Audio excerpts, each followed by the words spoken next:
What is going on, guys? We are here at Kumite in Texas for the first time with some Dead or Alive 6 World Championship action. I'm Emery Rains. This is Shade Swift-Eye. And we have a lot of great matches in store for you guys for this event. I hope you guys are excited as we are to be here casting this event for you, as you guys are going to be spectators for this event. Yeah, it's an exciting time. I mean, this is the third World Championship on the circuit. This is the home of Dallas, Texas, so we've got really some of our best Southern players, as well as, you know, the usual staples from the East Coast and West Coast. One of the premier West Coast players is actually out here, Crazy Steady, so it's looking like it's going to be a pretty tough tournament overall. Yeah, it's going to be interesting to see what Steady brings to the table, because, again, we have not seen him since final round back in March when the game first came out, so it's going to be real interesting to see what he can bring to the table. Yeah, I agree. I think one of the things that hasn't happened is a true X factor coming in to kind of disrupt the normal flow of our top eights. And Crazy Steady is definitely one of those players that can potentially make top 8 and potentially take the entire tournament. So I'm excited to see what he can do. Exactly. You know, I mean, it's crazy, too, because we had a great announcement last night. I know a lot of people have been looking for Momiji, looking for that new character in general. So, again, shout out to Team Ninja for bringing her back. I know a lot of people were looking forward to her. She looks really dangerous, man. I think I'm actually going to play with her as a sub-character. We'll see, though. Wait, did you just drop some news? Was it a trailer drop yesterday? Yeah, there was a trailer drop, man. There was a trailer drop, and I know a lot of people in the chat have probably seen it. But if you guys haven't seen it, it actually played in the beginning of this stream as well. So make sure you guys check that out if you're interested in seeing the new character. Yeah, I mean, she's another ninja that's being added to the cast. Most people are definitely familiar with her. Yeah. And it's definitely an exciting time to be a DOA fan if you are a fan of Momiji, for sure. Yeah, man, again, it's just great to be here, man. You know, DOA is getting all this exposure to these events that we've never been at before, you know what I mean? It's a great feeling to be able to be here, and again, having our best competitors here. We got Excalibur Blades coming back again. We've got Killy coming back. Killy just coming off of his fresh win back at Summer Jam, okay? So we got these great players back here. Electrified Man, Hoodless is back as well. So there's so many great players here to compete for you guys, and it's going to be awesome to cast this event for you. Absolutely, and I think that's going to be one of the keys for us when we're watching these matches, is to see how these players have grown and adapted over the last couple of months, over the last few competitions, because we saw Caliber Blades didn't make top 3, right? Yeah, that's crazy. That's a surprising thing. But and the way he didn't make it was losing to Killy in such a convincing fashion in the winner side, and then he got knocked out by Electrified Man. So I'm going to be curious to see what types of adjustments he's made in the last 2 weeks, because if you think about it, that's all he had. Yeah. So we can have, because we've been doing events back to back. Not a lot of time at all. And again, there's so much ride in this event, man. And there's also other players that have come from online for their first offline tournament to be able to compete here. So we have the Killers that came back again. Every single event, they know what's on the line. They know that there's $90,000 on the line. Everyone wants to get to Japan to play in the finals at this point. So again, these guys are coming back time and time again to try to play and you know, secure a spot pretty much to go to Tokyo. Yeah. And we've got our first match of the day for KIT 2019. Yeah. Remember, we are in Dallas, Texas. This is circuit number 3 for the DOA 6 World Championships, and here we go. All right, so we got Nico going against Murray Rose. Murray Rose being a character we don't really see that much. Junglist Ninja, I'm actually familiar with him from PSN. He's actually a very good player. Yeah, and Huntress is also a pretty strong player that's definitely not had a lot of chances to come out to tournaments, but has definitely played quite a bit online. Right. So Junglist Ninja going with Nico. I feel like I know him as a Bass player, but I have never seen him use Nico, so it's going to be interesting. Yeah, I thought he was a Bass player as well. Maybe he's just trying to test the waters with the new character. Okay. Nice hold. Beautiful hold there. And again, in this matchup, you know, Huntress is going to want to use a lot of those parries and Sabakis at his advantage to be able to, you know, get the advantage on Nico. Nico has in the fastest strikes in the game, 9-frame jab, 11-frame mid. You want to stop her from getting started if you can. No doubt about it. No doubt about it. And right now, the Junglist Ninja is looking to do some big damage. Got him against the wall here. What's the setup? Wow, he hits him right out of that. Gets the frame advantage.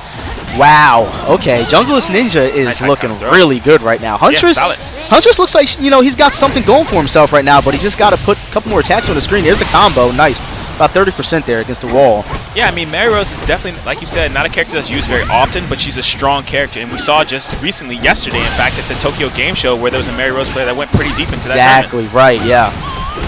So I feel like there's been a lot of misconception, even from myself, that Murray Rose is not really a great character, but I feel like, you know, a lot of people are trying to put her on the screen and try to get her out there again. So we actually have a name swap. So we're looking at Antagonist and Chief CR. No wonder we didn't see Bass. That's what I was going to say. I knew something was up, man. I'm like, I know Junglist Ninja as a Bass player, so for him to be using Nico, it definitely threw me off. But either way, I mean, they both look pretty talented. I agree. All right, man. So I already hear Throwdown in the background. So we're going to have a lot of citizen assists coming at you guys. No question. In about 2 seconds. All right, so there's the forward kick. Gets the partition right off the bat. Wow, he had to hold that. And one thing that we didn't see from the last game from either player was a lot of meter use. And that's obviously a big part of DOA 6. So I wonder if we're going to see some changes from either player on that particular piece. I mean, to be honest with you, Antagonist is playing this matchup literally perfect. He's playing rush down. He's playing aggro. He's all in Murarose's face. No throw punish on that sidestep. Again, that sidestep being something that was really huge in DOA 5 that you don't really see that much anymore in this game. Right. Yeah, like you said, Antagonist is just really kind of going in, just keep the pressure up, and Cheever's defense is looking a little suspect right now. Yeah. Chief has got to make something happen because he is getting tossed right now. Okay, there's that nice beautiful hold. high punch hold there by Antagonist. Stop the pressure. Wow. Another hold. Okay, Antagonist. Looking like he's going to close out round 2 very quickly, but yeah, he does. He does. So Antagonist is sitting on match point right now. He's one more round here to close out game number 2. All right, there's that parry there. Gets the combo. Nice. Okay. So Chief getting something started. So he's got his combos. He knows what he's doing. Yeah, it's just Wow. it's not. I don't even think it's a matter of his combos at this point. It's just his defense has been suspect. Yeah. When he gets hit, he doesn't know which things to counter. Ooh. But nice use of the meter there. So if he was going to use it, I couldn't think of a better time because if he can make this comeback, that gives him time to build that meter back up and get back into the fight. He's going to take that. No. Whoa, that was Didn't know about footsies. the partition. Yeah. I don't know if you wanted to try to back up and make him whiff to play footsies right there, but either way, Antagonist is taking advantage of this, taking that throw on high counter. Wow, there's that new string. No punish there. Wow, and this is something that Antagonist is looking to try and close out this entire round. And Ooh, he that's does. going to kill. That is a dead Murray Rose right there. Just like that, this is first to 2, okay? Yeah, that's first Up to 2. until top 8, every game is going to be first to 2. So, congratulations to Antagonist moving on in the bracket. Both players still sitting there, though. Interestingly enough. I don't know if they're aware. I guess we'll find out what they got planned. Do we have a rule change? I'm pretty sure Okay, it's first, it's first to 2. It's first to 2. I think Best they're just 2 out trying of to get their bearing at this point and see, do I play another one or it's 2? Yep, that's it. Okay. So they're understanding now it is first to 2 again up until we get into top 8. Yeah. So either way that was a good set. Yeah, I mean it was a good set to see a lot of Nico's combos. Right. Yeah. Right. We didn't get to see a lot of Mary Rose's combos or what she could do, and it's mostly because, like we said, the defense of the Mary Rose player was just wasn't quite there. Yeah. Right. He wasn't able to maintain a consistent amount of defense, whether it was blocking high or blocking low or even holding out of a stun. He just wasn't able to do so successfully. And I really, really do hope that, these guys are obviously newer players offline. I've never seen them before. So, the fact that they're here and getting their name out there not only is giving them offline experience, this is the best way to play this game. And we're playing on PC. You cannot ask for a better experience. You're playing offline where there's no delay. And then you're also playing on PC, the best platform to play the game on. So, come out to these tournaments, guys. It's really, really important. Not only are you going to help the scene, but you're going to get exposure for yourself and more experience. Yeah, no doubt about it. I mean, I think that's like you said, you hit it right on the head, is the fact that we are playing on PC. You know what I mean? That's huge. And that's a tremendous difference. Even when I was playing casuals down there, I was like, wow, this is much quicker. It's much snappier. Man. Loading time's much shorter. It's just one of those situations that you really, really enjoy, and it's one of those things that you don't get very often unless you come out to these sorts of events. Exactly. It's the best way to play. Hands down the best way to play. I mean, I love PS4, I love Xbox, but if you have a PC, play this game on PC. It's such a great experience playing the game on PC. There's literally almost no delay. And then, you also do have other top players that are playing on PC as well. You got Rakudo, you got Hoodless, Masters on PC. Shade, he don't have any Hey, listen, listen, but who cares about Shade? I'm here for the PS4 people. I'm here for y'all. All day, every day. Yeah. But listen, take a look at this. So we've got a lot of the top players here. Who do you think's making top 3? Like all right, top 3, I'm going to call it. Off Just like that. Bam, let me get it real quick. All right, we got Killy, who just came off of literally a fresh win at Summer Jam. Killy is pretty much a no-brainer at this point. Super talented guy. I want to say Caliber Blades off the strength of the fact that he really got, let's just call it like it is. He got hands put on him. They put the hands on him at Summer Jam. He didn't even get top 3, and that is so strange. I don't see Caliber Blades in top 3, man. You got to be kidding me. So we'll see. Here's the deal. I'm going to call a few upsets. Number 1, I don't think Killy's making top 3. Whoa. Okay. Number 1. All right. Okay. All right. That's my hot take off of one match here at KIT. So you guys can take that with a grain of salt. Okay. But here's the thing. I think a lot of players saw what Killy did. Yeah. They did their homework. They had 2 weeks to go home and prepare. So here's my top 3 right now. I think it's Give it to me. I want to hear Caliber Blades. Okay. I think it's going to be Electrify Man. Okay. I like that. And I think it's going to be Crazy Steady. Okay, I'm going to have to combat you real quick. Now, you just completely left Hoodless out of there, and I don't like that at all. I'm going to give you my real top 3. Bam, okay. Let's get it. Okay. We got Killy, we're going to have Hoodless, and we're going to have Electrified Man. That's what it is. I feel you. And you know what? That's a safe pick. But I'm here for hot takes today. Okay. And so I'm throwing it out there. And it's only because I think of how the brackets are set up currently. Okay. You know what I'm saying? Right, because there's only 2 big pools at this point. So 2 big pools. I don't know what's going to happen, man. There's going to be 4 getting out of each one. Let's see. Yeah, and the thing is, did you notice one player we didn't even mention? And of course, we were just focused on top 3, but we didn't say anything about Quiggles. That man is still around. He is, and he got third place, I believe, at Summer Yeah. Jam. So, dude, it's too hard to call. That's what I'm saying. These guys, they're literally coming out to every single tournament and they're coming for blood. You know what? Let me just go ahead and backtrack my entire top 3 stream. No, it's too late. I'm going to lock that It's back. too late, no. We'll talk about top 3 and tomorrow at top 8. We'll do that. We'll do that. Because I don't think I can pull that off. All right, man. It's too much. So, let's look at the match we got on the screen. I bet it's Rakudo. Rakudo, yo, 100%. We have Rakudo playing Bayman. So, let's talk about Rakudo really quick. We already know that this is not the Rakudo that we're used to seeing in this game.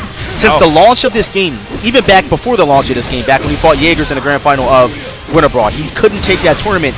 He really feels like Rakudo, Bayman is not a really strong character in this game. Right. And I want to, obviously, Bayman is still good, but he's just not as effective. Do you believe that that's because of the system nerfing him, or do you think that he was actually just nerfed to the ground? I think it's a combination of two. More so, the character was made significantly weaker in this version of the game than compared to previous versions. But also, it's the system too, right? Because he doesn't have a lot of combos that allow him to play well with the bounces. Exactly, that's huge as well, for sure. And that's the issue he has. But even as we say that, Rakudo's taken 2 very, very quick rounds here in game 1. He's still a strong player. He's still that classic Rakudo player that we're used to. But as we were just talking about our top 3 beforehand, we also didn't mention Rakudo. He's here. Yeah, no, he's here. And you know the he's only problem is somebody. with mentioning him, you have to understand he hasn't been in that spot though. Yeah. He hasn't put himself in that spot, and that's a mix between the fact that he said it. He has no confidence in this game. He has no confidence with this character. We've seen him jump to Neo Tengu. We've seen him jump to all these other characters, and that's really unlike Rakudo because we know him as a Bayman main. And the crazy part about Rakudo at this point is the fact that when you look at the standings, oh goodness gracious! Wow, he's dead. He's a dead character. All right, so Protect. You know what are we talking about Protect? Let's give Protect some wow, and he's not dead from that, and that's not good. I see a tank roll Protect, coming. we're going to give you some airtime if you can take this round. Wow, and just no like that, for you, bro. Protect takes the hand just now. I mean, I'm actually familiar with his clan. I was actually in the sponsor Sin. So shout out to Syndicate for obviously supporting players going to tournaments as well. Protect is going to do a character change because Christy, on paper, Christy wins that matchup. For sure. Great. Christy's great. But unless you're playing against an experienced DOA player who knows some solid defensive mechanics, then you have an issue. And we're saying experience, like, that's not even the word. Rakudo has been playing this game with this character for 20 years. Yeah. Let's just call it like it is. He's got the most experience with this character than anyone in the community. But I like the choice of character. I think you love this character as well. Yeah, and phenomenal character. We're going to talk about Kasumi because Team Ninja, something has to be done about this character, but we're going to save that for a video later. All right, let's do that. And I like what we're seeing from Rakudo. Nice punishment there. He's looking like he's going to close out round 1 of game 2 here. Good. Wow, beautiful. Good punishment. So, that's something big that Rakudo does. That offensive hold, Bayman's one of the only characters, if not the only character in the game, that can do an offensive hold from standing. And I want to say it's 15 or 16 frames. So for an offensive hold, but yeah, that's crazy. For sure. Literally from just doing forward grab. Most characters have to do a forward grab. Hayabusa has to do wall rise and back throw to get his out. For you to just be able to stand there and do an offensive hold, that's really crazy. It's almost unreactable. It's nuts. And that's the one thing that Rakudo definitely has in his favor is that offensive hold. It's a unique thing. He's dead. That's a natural combo. Yeah. All right, so Rakudo running away with this. Got 2 points on the board here against Protect. I do like the character change. That was actually wild that he did that. Yeah, because Bayman doesn't have those faster throws. He does not, but Protect looked like he wanted to just more or less play defense, so he's willing to take the throw. Because he knew he was at a -6 situation. And again, this is huge. Bayman still having the ability to option select on the wall. He needs that. Wow. Yep. And there we go. Right. Rakudo takes it. Game 2, match point for Rakudo. He's going to move on into the brackets. And keep in mind, everyone, these guys in this particular tournament at KIT, if they win 3 matches, they're going to be playing tomorrow. Yeah, for sure. And we're going up until top 8 today, guys. Yeah. There's going to be so many matches coming at you guys. We have at least 4 hours of screen time at this point. So we're going to be playing up until top 8. You guys don't want to go anywhere. Don't miss anything. Lots of DOA 6 action coming at you guys. But like we were just saying with Rakudo, right? So if you look at the DOA leaderboards right now, Rakudo is sitting outside of that top 5 North American list. And the person he's trying to chase right now is Electrify Man. I think he's up by at least 100 points on Rakudo. Yeah. So even though Rakudo hasn't been doing well in tournaments thus far, he's got an opportunity to really solidify his position if he can take like a 1 or 2nd place finish Right. here today. I think what Rakudo needs to do at this point is I think he needs to hold on until Momiji's out, because again, he said it down there. Yeah. Momiji, it was one of Rakudo's side characters in DOA 5. He didn't use her in tournament, but as you can see, he's using other characters in tournament, so he has that comfortability to be able to go outside of Bayman. Definitely. I think that Momiji is a great character. I thought she was good in 5, really solid. I think that she caters to his playstyle because she's very simple, and obviously he's using Bayman. You can't get much more simpler than that. Yeah. So. No I think that Momiji is going to help him out. Hopefully, he can get enough points at this event so that way he can go to the next 2. And then also, we have the online qualifier as well. So there's so many different events that you can actually earn points for. Yeah, I mean, it's going to be pretty tricky when you're thinking about that. Yeah. I mean, if he can hold out until Momiji, he would have potentially 2 more circuits to go through, or not circuits, but 2 more tournaments to go through where he can actually qualify. It's just that the competition is so stiff. And they're everywhere, man. They're literally everywhere. Like, I literally thought the Caliber wasn't coming here. He told me, and just speaking of the devil, he told me he was not coming to this event. Yeah. He was feeling, I'm going to tell you guys a story. So, Caliber Blaze was feeling bad after his loss. Okay, he was feeling bad after his loss to Summer Jam. Should have. Because he got the brakes beaten off of him. Yeah. Literally, I've never seen Caliber Blaze lose that bad. No one has. I don't think anyone has. So if you think a man like that, a man who's notorious for winning events, a man who's notorious for being dominant, if you think he's not going to come back at the next event even better than ever, then you're wrong. So I think we're going to see a different Caliber Blaze. I just don't really know if I'm going to see him in top 3 this time, man. Well, you know what's interesting? So I haven't gotten a chance to sit down and talk with him specifically about his game plan for this particular tournament, but I do know when we saw him last time at Summer Jam 2 weeks ago, one of the things that was on his mind was how can he beat Killy. Exactly. And he said the same thing to me. He said, I have to sit down and formulate a plan. Because we were sitting there with the sponsor, and the sponsor said, you know what, man, we're not going to be able to send you out to the next event. And I knew as soon as they said that he was going to find a way out here anyway. Yeah. So he's here pretty much on his own at this point, and he's literally coming for blood. He said, I need to find a way to beat Killy because he's got to go down. I cannot get beat like that. Yeah, I mean, the last thing you want to do is go all the way to the grand finals in Tokyo, right? And then run into Killy and not have a game plan for him. Right. That's assuming you can even make it to grand finals because, like we saw, there's so many strong players. It's something that we just saw with TGS yesterday, right? Right. CO, right, didn't make it to top 8. That was crazy. Terror Rock didn't make it. Let's to top talk about 8. that for a second, guys. There are phenomenal players in Japan right now that are just sitting there waiting for North America to show up for the grand finals. That I'm hoping we get to see. Like, I'm going to tell you guys, Theologica didn't even get top 8 at TGS yesterday. It's crazy. For a player, a top 8 player, we'll call it like it is. He gets top 8 at literally every event he goes to, comes to the USA, gets top 8. For a player that great to not get top 8 at a tournament is like mind-blowing. So the talent that's out there, we can't even see all the time. You know what I mean? I want to see more of it. It's one of those things that makes you a little scared, a little fearful if you're a North American player because you were under the impression at first that CO and Terror Rock were the best they had to offer. Not the case. I want to talk about this matchup, though. Yeah. We got T-Boy. T-Boy, I want to talk about him a little bit. He's actually a Texas native. He's been playing for a long time. He was an Iron player in DOA 5. And he went to Diego, obviously, because this is the closest thing you're going to get to Iron. And he's actually very good. So I don't know, man. We might see an upset. I mean, he's going in right now, starting off the round very strong. But even as I say that, Caliber Blades with his own combo is going to have big damage here, taking T-Boy down to 0.5% or 50%. He's back in the fight, and there's the parry. So the thing that makes Elliot so scary in this game, and the thing that's always made him scary, he's got a 9-frame attack, and he's dead. He's got a 9-frame attack, and he knew that he wanted to save the meter right there. He knew he didn't want to spend it, and unfortunately it cost him. There's that 9-frame punch again. There's a launch. Is he going to get a partition? No, he already destroyed the partition. Okay. That was still 30%. Still, I mean, Elliot's such a dangerous character. His combos don't really care about your weight class. He just cares about putting big damage on the screen. Look at this again. Is he going to use his meter here? Looks like he is. He's going to throw him, I think. Nope. Okay. Wow. And look at the damage. That's great recognition from Caliber Blaze because if you notice before, T-Boy has only held twice so far within this set of match or rounds here. So it looks like he's the type of player that doesn't like to hold in general. I'm going to tell you something, man. Fighting against Caliber Blaze, your first opponent in the tournament is like, what am I going to do? I've played against this guy literally my first match and lost every time. And I'm like, dude, what did I do to deserve having to fight this guy my first match at the tournament? You should just welcome it. Oh, man, it's crazy. Welcome the challenge, man, because you know if you get past him, your bracket's more than likely going to be a bit easier because he's the favorite. Oh, my God. Look at the damage. +3. Plus, there's the frame advantage. There's the frame advantage again, and we didn't see T-Boy use a bit of meter. Not at all. And that's what Caliber Blaze recognized. Yeah, for sure. He knew he wasn't using it. He just knew it. So Caliber Blaze takes game 1 there very convincingly against T-Boy. T-Boy's got to strengthen his defense a little bit, recognize that Elliot's throwing out the strengths, and maybe start using some meters to sidestep. Right, for sure. All right, so high counter throw in this case. T-Boy getting the throw in there again. Diego having some of the most damaging throws for a striking character in the entire game. Yeah. Caliber Blaze, nice launcher there. Big time damage. It's going to take T-Boy down to about 60%. And great option from T-Boy on Wake Up. Puts Caliber Blades against the wall, but even as we say that, Cali right back in there. Nice combo coming up. And again, T-Boy's got to be a little bit quick on his string recognition. He's dead. Nice fuzzy. That fuzzy was crazy. You know, it's the beauty of PC right there. I'm not going to lie to you. Oh, yeah, for sure. I do feel like Diego still is such an unexplored character. I mean, he's basic. He's got less than 90 moves.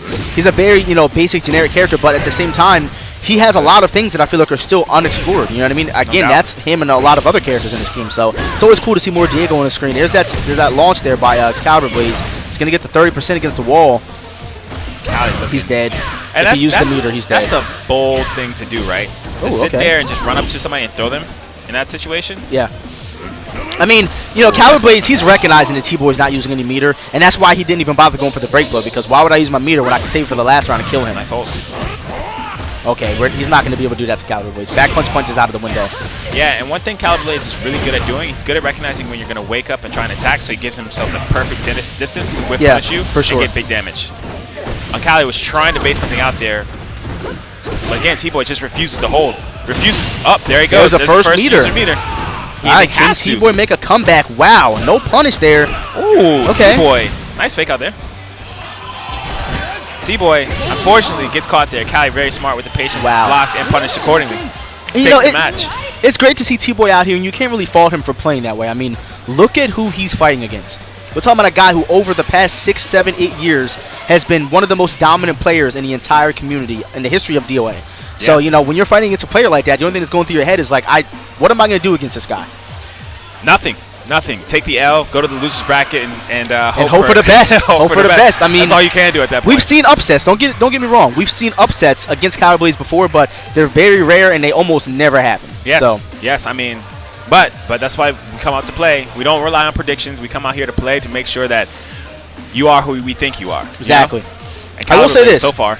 That guy. Caliber Blades is one of the most consistent players as far as, playing at that top level. Sometimes we've seen those top players struggle against maybe that mid-level or high-level player. Caliber Blades is one of the most consistent, skillful player we've ever seen in this game, for sure. Yeah, no question about that. And we just saw why. No question. No question. Didn't drop around, not one. So. And that's what we've seen. That's been a general theme of the players that we've seen played so far. Rakudo, Caliber Blades. They're not dropping many rounds. Yeah. They're handling business in the lower levels of the pools, to make sure that you don't want to get any surprises. Just go in there with your best character, go blow through everybody until you get to somebody that's going to be a little bit tougher, and then you handle your business there too. All right, so we're moving on. We got So Sick Nash Fan coming up to bat. I believe we saw this player in the first match. I don't recall his name though. He's one of the guys that was up there. So Sick Nash Fan, a Tina player, very long-term Tina player. Been playing this character for years. Solid. It's Antagonist. Okay, Antagonist. I knew he was one of the players. So we got Antagonist. He was the Nico player. So obviously he knows what he's doing. I don't know if it's enough to take Nash Fan out, because Nash Fan is not only a DOA player, high-level Street Fighter player. High-level, I believe he played Guilty Gear. Mortal Kombat, he's very good at that. I believe he said he got top 8 losers. Yep. Either that or Soul Calibur. He plays everything, and he's super talented at all these games. Yeah, I mean, it's definitely going to be one of those situations for So Sick Nash Fan where I think we can safely expect him to do pretty well in this tournament. Yeah. Whether he can make top 8 is going to be the challenge, but I don't think he'll have a problem making something like top 16. For sure. Not at all. You cannot count him out, though, and he literally, apparently him and Killy had a 50 match set the other day. So like he's first warmed to up. 50? I don't believe it was first to 50, but they played for like 3 hours on stream. So he's warmed up. He's warmed up. I wonder what the count is. I don't know. I didn't watch it. I just heard about it. Because that would be, if he let's say he even took like half of the matches. If you take half of the matches against a player like Killy, then you're onto something. Yeah. Because it's hard to beat him, let alone take half of matches of a set that long, especially. No doubt about it. So. But one thing we do know is Tina's a strong character. For sure. And there's not too many of them, so I'm excited to see this. This character took the nerf bat probably first out of anybody, and she's still really, really strong. Talking about Nico? No, Tina. Tina got hit with, she got hit with it. They nerfed her damage. Yeah. They nerfed her damage. They nerfed her But that was the biggest thing. But she's still doing damage, don't get me wrong. And here's that relentless stun game that I was just about to talk to you guys about. Tina's got probably the best stun game in the game. No question. For sure. And all lift stuns. Yeah, so Antagonist is definitely going to have his work cut out for him in this particular set. Ooh, okay. So again, I mean, obviously Antagonist having the faster character on paper, as long as he doesn't get held, he should be able to win the exchanges. Yeah, no question about that. That's safe. Ooh, nice, nice high counter throw there. I believe it's safe. I'm not sure. All right, so, you know, both players down to less than 50% right now. Pretty much whoever gets his first stun. There's that back kick. No stun, though. Forward kick. What's he going to do? Beautiful use of the break hold there by Nashfan to stay alive, and he's dead. And Nashfan, antagonist is looking pretty solid. No, he's looking good, man. Looking solid. Wow. Like, he ran through his first opponent, and that was because the opponent didn't have too much defense, but he's looking really good. Oh, my God. He got? If he converts this into meter, and he dropped it. If he converted that into meter, Nashfan had no meter. He could almost killed him, probably. Yeah. Oh, and I like it, but it looks like Nashfan is not reacting as quickly because he had a throw whipped by him and he got hit by another throw right after that. But even as we said, Nashfan about to lose this round too, so antagonist doing work. Up 2 rounds to 0 on Nashfan in game 1. So again, I mean, this antagonist guy, I've never heard or played him before, and look how talented he is. You guys need to come out to these tournaments, man. Yeah.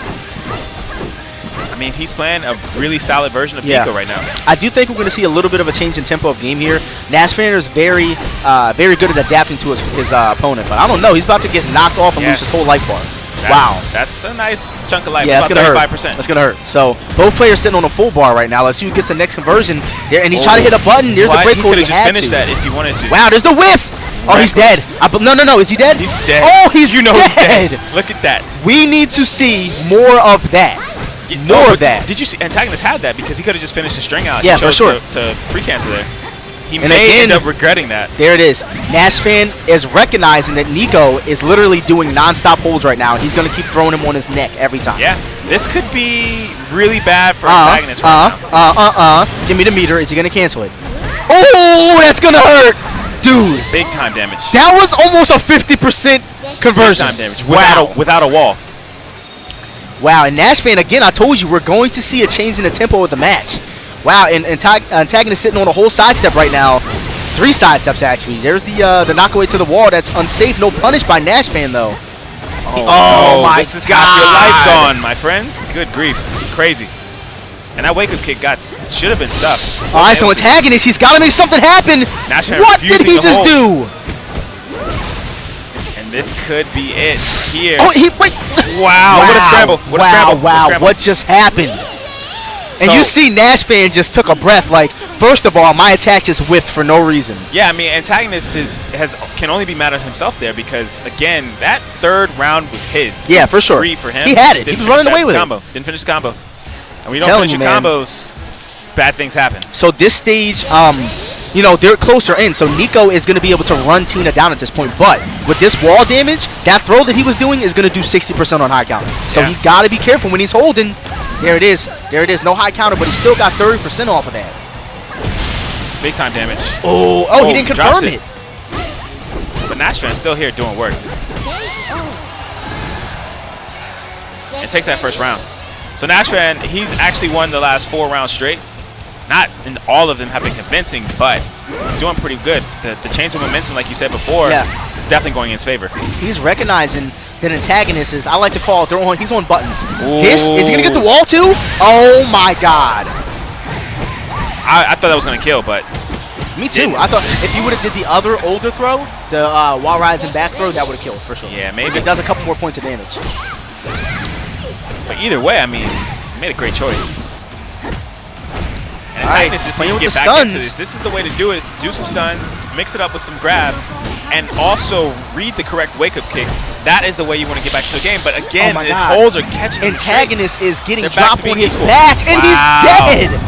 Wow, and the use of meter to take it by Nashfan. Antagonist was looking good. You got to give it to him. He was looking real good that round. But if he got dropped on his back one more time, man. Oh my God. Man. And Antagonist is dripping right now. He's like, yo, why did you just break my back like that over and over and over again? That was crazy. But again, the adaptation from Nashfan. He's a high-level player in multiple games. If anyone's going to adapt, it's going to be him. Yeah, I mean, he definitely did a phenomenal job of adapting. He definitely got lucky that his opponent chose not to finish that combo on that 3rd round. But either way, I think he was going to make the adjustment and eventually take that to a 3rd game and probably have taken it successfully in the first place. It could have went either way. I mean, but again, I kind of figured that Nash fan was going to run away with it when he started breaking his back. I knew as soon as he started doing it, he was on to this guy. Yeah, we saw that like 80% of the 5 or 6 times where it was a high counter throw for one of her most damaging throws. I mean, those are clear-cut reads that antagonists just didn't adapt to. Right. He didn't adapt in that situation where it's like, okay, you don't always have to hold. You can just hold the block button, watch your opponent whip their throw, and then go back on the offensive. And he just wasn't able to make that decision in time to kind of save his tournament life on winner's side. Right. One thing that does help Tina a lot in this game is that the stun launch is so strong in this game. Yeah. It's literally back to DOA 2 days. If you get stunned and you get launched, first of all, if you get stunned, you got to guess the launch, right? You don't have to play with the stun. You get stunned, you get launched, you get bounded, and then that leads in a break flow, that leads in a close hit, everything. So who we got on the screen? Look at this. Wow. Okay, so let's talk about these guys. We have, I call him Alan Paris, but he's going by Lucky Loops, or he might go by Lucky CW. Either way, we got Lucky Loops, we're going to call him Lucky Loops, going up against Black Moon Rising. What do you think about this matchup? I think these players have played against each other many times. Especially online, yes, because they're both online. on PC as well. Yep. I think I'm excited to see what Lucky Loops can do because he to me was one of the stars of Summer Jam with Definitely. the combos he put on the screen and the people that he knocked into losers bracket or knocked out of the tournament altogether. Wow. But his opponent is Black Moon Rising, and Black Moon Rising has been a consistent top 8 finisher. Yes. This entire World Championship Series. Dude, I'll give it to him, man. Black Moon in this game is better than he's ever been. I'm not sure if this is the game, if that's him leveling up, or a combination of both. But there has not been a top 8 that he hasn't been a part of since this game came out. Right. And this could be, you know, commentator's curse where he doesn't make top 8 because you just said he's made it every time. Right. This is obviously a button check. He's not picking Rig. And, you know, Lucky Loops has a Hayate, but I don't believe we're going to see him pick Hayate. There's no way. He's been using him a lot online, but I don't think he's going to pick him. I do think Hayate does well in the Leifeng matchup, but go with your guns, especially when you're this early in the tournament. You do not want to go to loser's bracket right now. Yeah, no question about that. I think the most important thing for Lucky Loops at this point is to recognize that he, like you said, is playing a Leifeng player. Leifeng players, regardless of the type of player or who the player is, they like certain strings. They like to press buttons while they're stunned.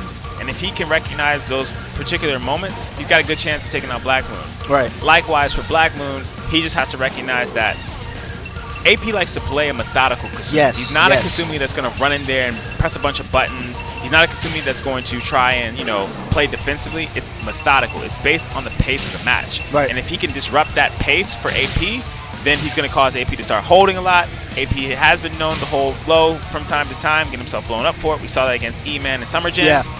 So if Black Moon can do that from a pacing perspective, he gives himself a chance to win as well.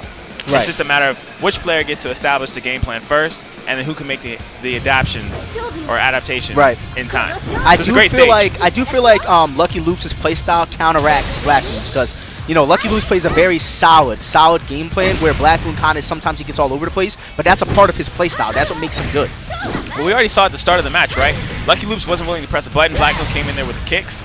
And then we also saw the other key part, which is Kasumi 6BK. Black Moon wanted to challenge that immediately with the catch throw.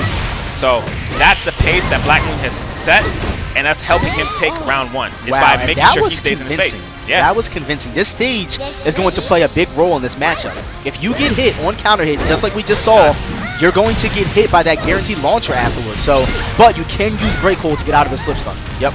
And it's interesting that Black Moon there chose to use a break hold. It's not a situation that, you know, she has a significant amount of frame advantage. the car again? Oh, wow. This is going to be, ooh, he misses it. Punishment here. All right, so, you know, Lucky CW looking to get back into this. There's that really quick launcher. Yup. I don't think he's going to cancel. Even if he does, he doesn't die from this. He's not dead. He's still on the screen with a little bit of life. And this is AP. Ooh, okay. Playing smart. When in So, doubt, I mean, put that 11 frame mid on the screen. We know that Kasumi can out-prioritize the attacks in this matchup because she's so fast, but Black Moon Rising has the parries and sabakis to stop her best options. And the other thing that Black Moon has is too. Remember, Leifeng's 1P that actually crushes Kasumi's 6P. Wow, I did not know that. Okay, it's a problem. It's been in the DOA series for forever. It's unfortunate. Yeah, it's just the reality of our pain. Right. I say our pain because Kasumi players everywhere. Well, Kasumi needs to be turned down a notch anyway, so anything that works against her is good. That's crazy. I'm sorry. Help. Crazy to say. right, so yo, we're seeing, and he's this is a dead. dead character. I want to point this out. We're seeing, and he wait. took the hard combo too. Okay, Yeah, he's he did. dead. Okay. I think he wanted the car over there. Yeah, He yeah. recognized the situation, so he wanted to make sure he was in position to kill it. We're seeing Lucky CW Nice damage. completely turn this game around. But then again, I just seen Black Moon just do a throw to 20%. Yeah, I think it's going to be one of those situations where we see this being something that comes down to the last round of each game. Wow. And the slip stuns are definitely coming into favor for Black Moon. It makes that That's safe. 2HK such a good move. You have to be careful. Lei Feng is notorious for hitting buttons when she's Nice not hug. supposed to be. Yeah. All right, there's the stomp. Gets the extra damage. Beautiful reaction to the offensive hold on Wake Up by Lucky Loops. That's unsafe. Okay, finishes the string. Oh, beautiful hold. He had to hold that.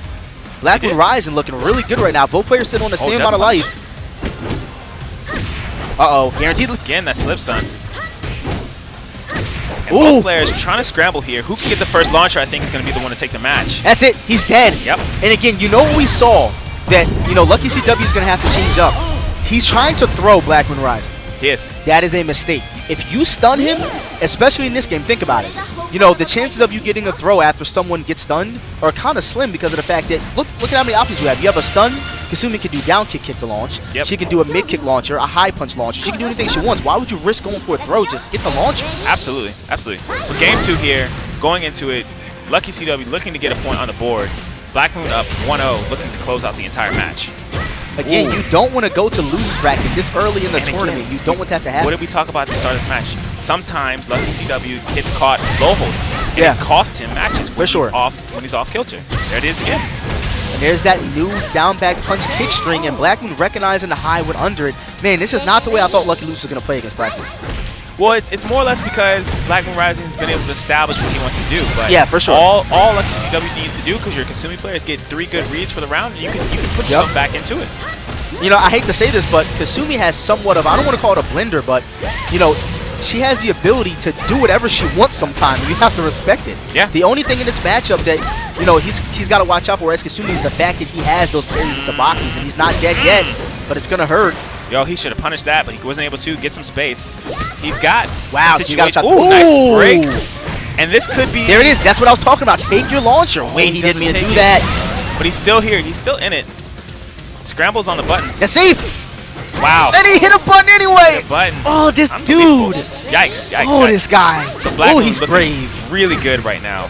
And you see Black Moon's put it in that classic Lei Feng strategy of throwing out a semi-safe move and then throwing out a parry. He's changed up his game plan just a little bit to throw off AP even further. Nice launcher here. It's going to take AP down to about 50%. Oh! One thing I will say about Black Moon, when you're fighting him, sometimes you have to be like, yo, you did that? Yeah. And just like that, Lucky Loops is down to no life at this point with all his meter. He can make a comeback and he's dead. Does it. And I'll tell you one thing. Again, it was just the momentum. That's what it was about. So I'm going to tell you one thing. Quickly. Lucky Loops is not quick happy. He was going so quick that he was going before the screen changed. That He man was moved out of like there. a ninja in that situation. Dude. And Black Moon is Black feel. Moon. Look at this guy. Oh my Yo, gosh. this dude. I love this dude, bro. What a savage dude. Wow. Lucky Loops disappeared. He just did Kasumi's taunt my and disappeared gosh. off the screen just now. This dude just, I got to talk to him about that one. That was crazy. After That this was tournament crazy. today. Off camera, I need to hear that one. What That was brought crazy. that one on? That was one of the most confident, situations or poses he's put himself in that we've seen, throughout this entire season. Shout outs to the Green Ranger, bro. I love the Green Ranger. I like the Blue Ranger better, but shout outs to the Green Ranger. Is he going to do some flips? I don't think so. I don't think we're seeing the flips. I don't think he's got the flips. Now, if that was me, I would throw some flips out there. I'm a real Power Ranger, but I'm in a different form right now. I'm in commentary form. Again, let's talk about that last match, though. Lucky Loops disappeared. He disappeared, and it was about the momentum. Black Moon was able to establish his game plan, maintain his game plan, and we saw the breakdown of AP. The breakdown meaning he started to low hold. Black Moon was ready to punish those low holds, and it was over. It was over very quickly.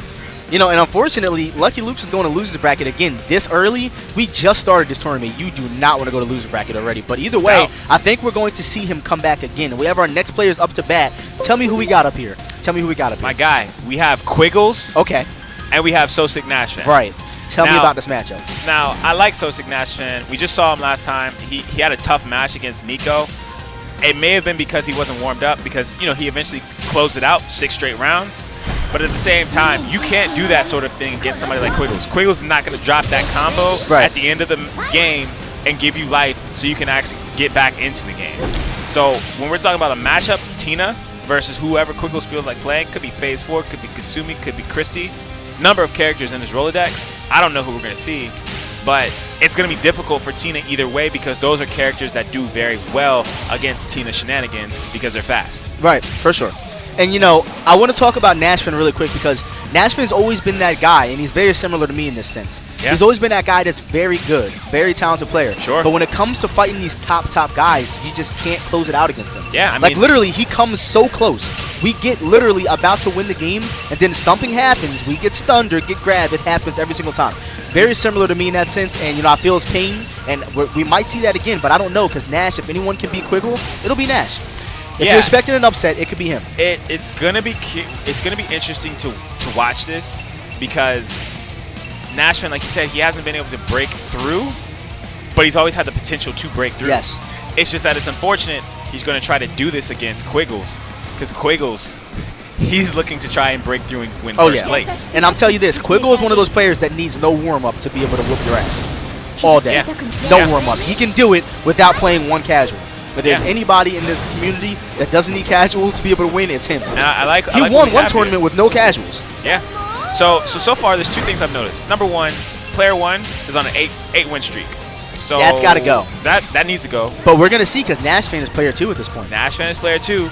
He's got to do something. He doesn't want to add to this, right? Yeah. He doesn't want to turn it into a 10-win streak. But number two, I like what we're seeing from the stream. Like you can see the players' faces as they're playing because. AP walking off, man. I would like to have seen those his last face 10 during seconds like what of happened. That match. Like I want to see his face during it. I'm nuts. telling you, man. And AP is a very emotional player, so no question.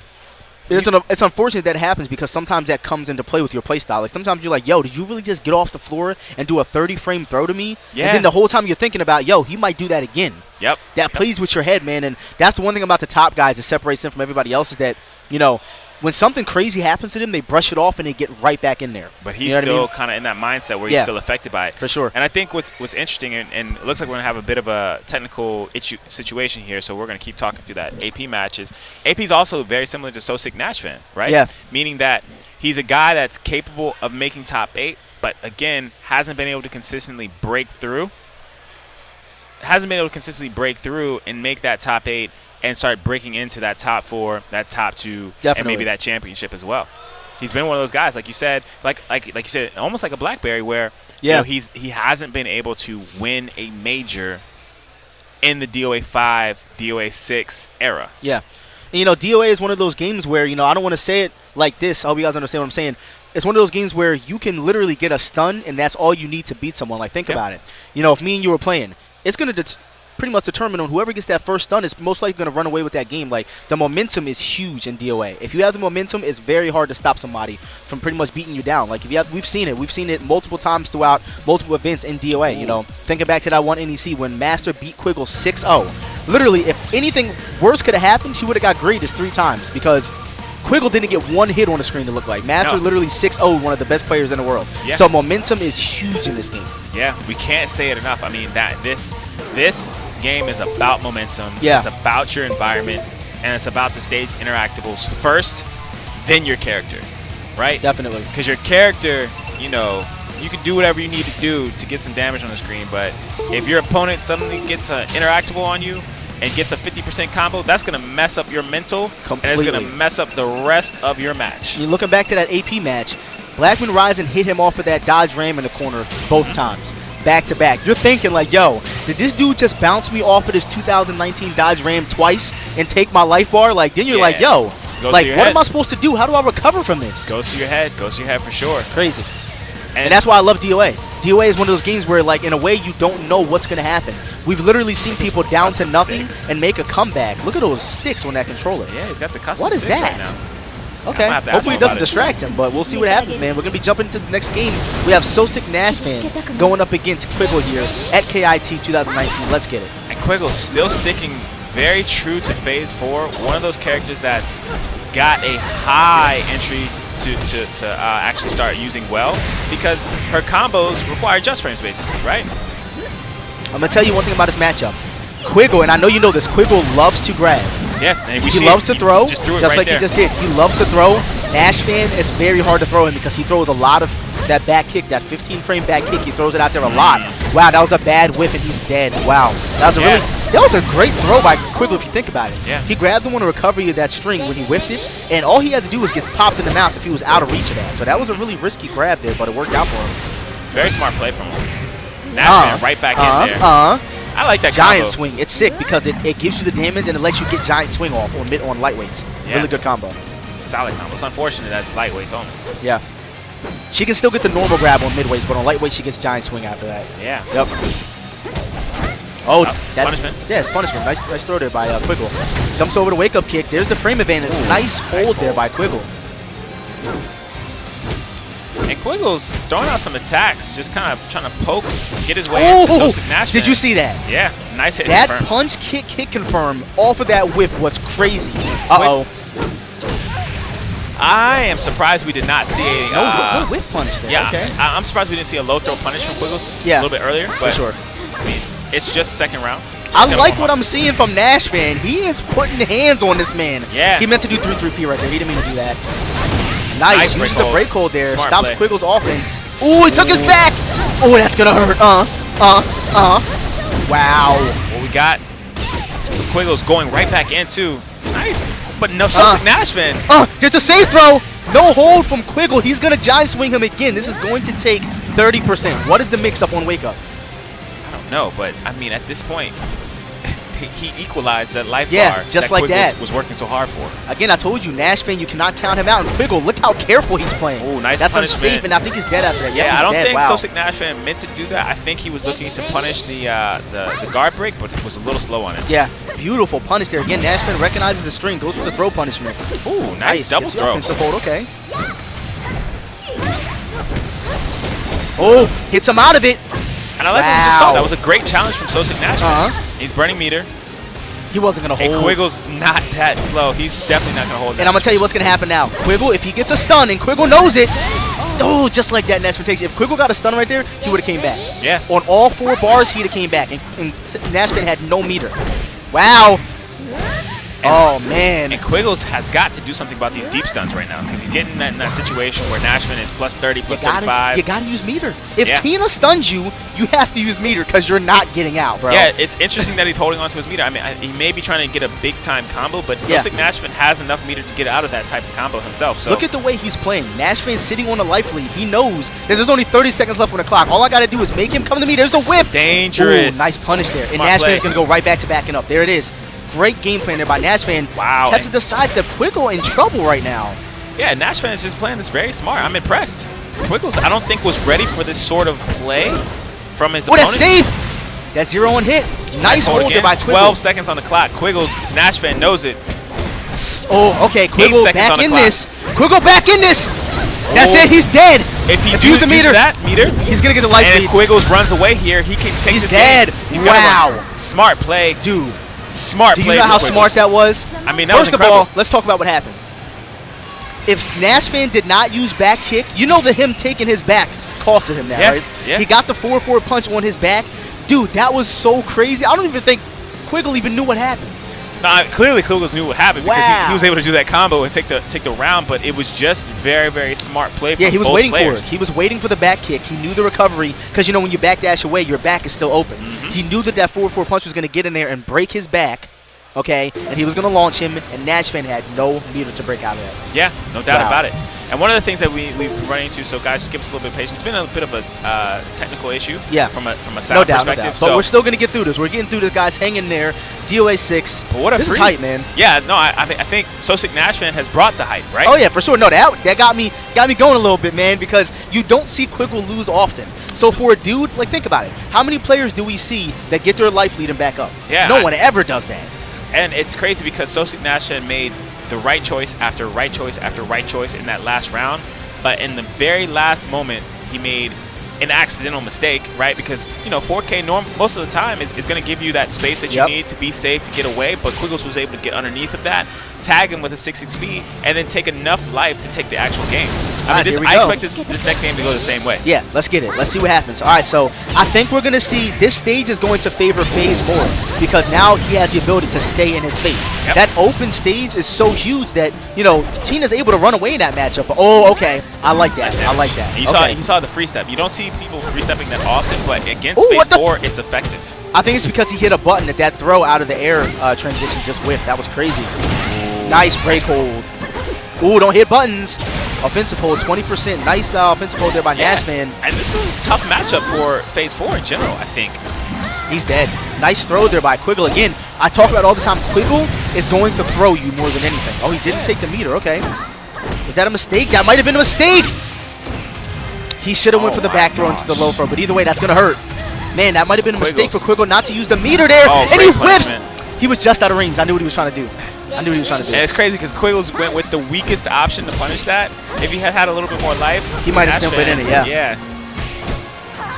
Oh, nice interrupt there. Saw the delay in the string, challenged him to make kick, and he's going to get paid with a nice combo. Dude, and FaZe 4 doesn't hurt in this game. FaZe 4 doesn't do any damage. What are you talking about? She does some good damage. I'm not sure. Yeah, she does. Ooh. There was literally a forum on Free Step Dodge saying FaZe needs to do more damage. You gotta be kidding. Shout out to Free Step Dodge. Shout out to Free Step Dodge. Definitely check out Free Step Dodge for all your DOA needs. Wow, what a hold. And I think that's the first time we've seen him successful connecting that hit. Nice 4-punch challenge there from Sosik. But again, notice what we're seeing more. Quiggle is starting to hold now because he knows this man is dropping me on my neck time and time again. I need to hold. So we're going to see more holds. But this could be it. If Quiggle gets one more hit on the board and gets a stun, he could send Sosik Nashman to losers. Nice Shadow Wizard there by Nashman. Run up break blow. Wow. And he's dead. And again, it's crazy because Quiggle's had such great patience in that situation.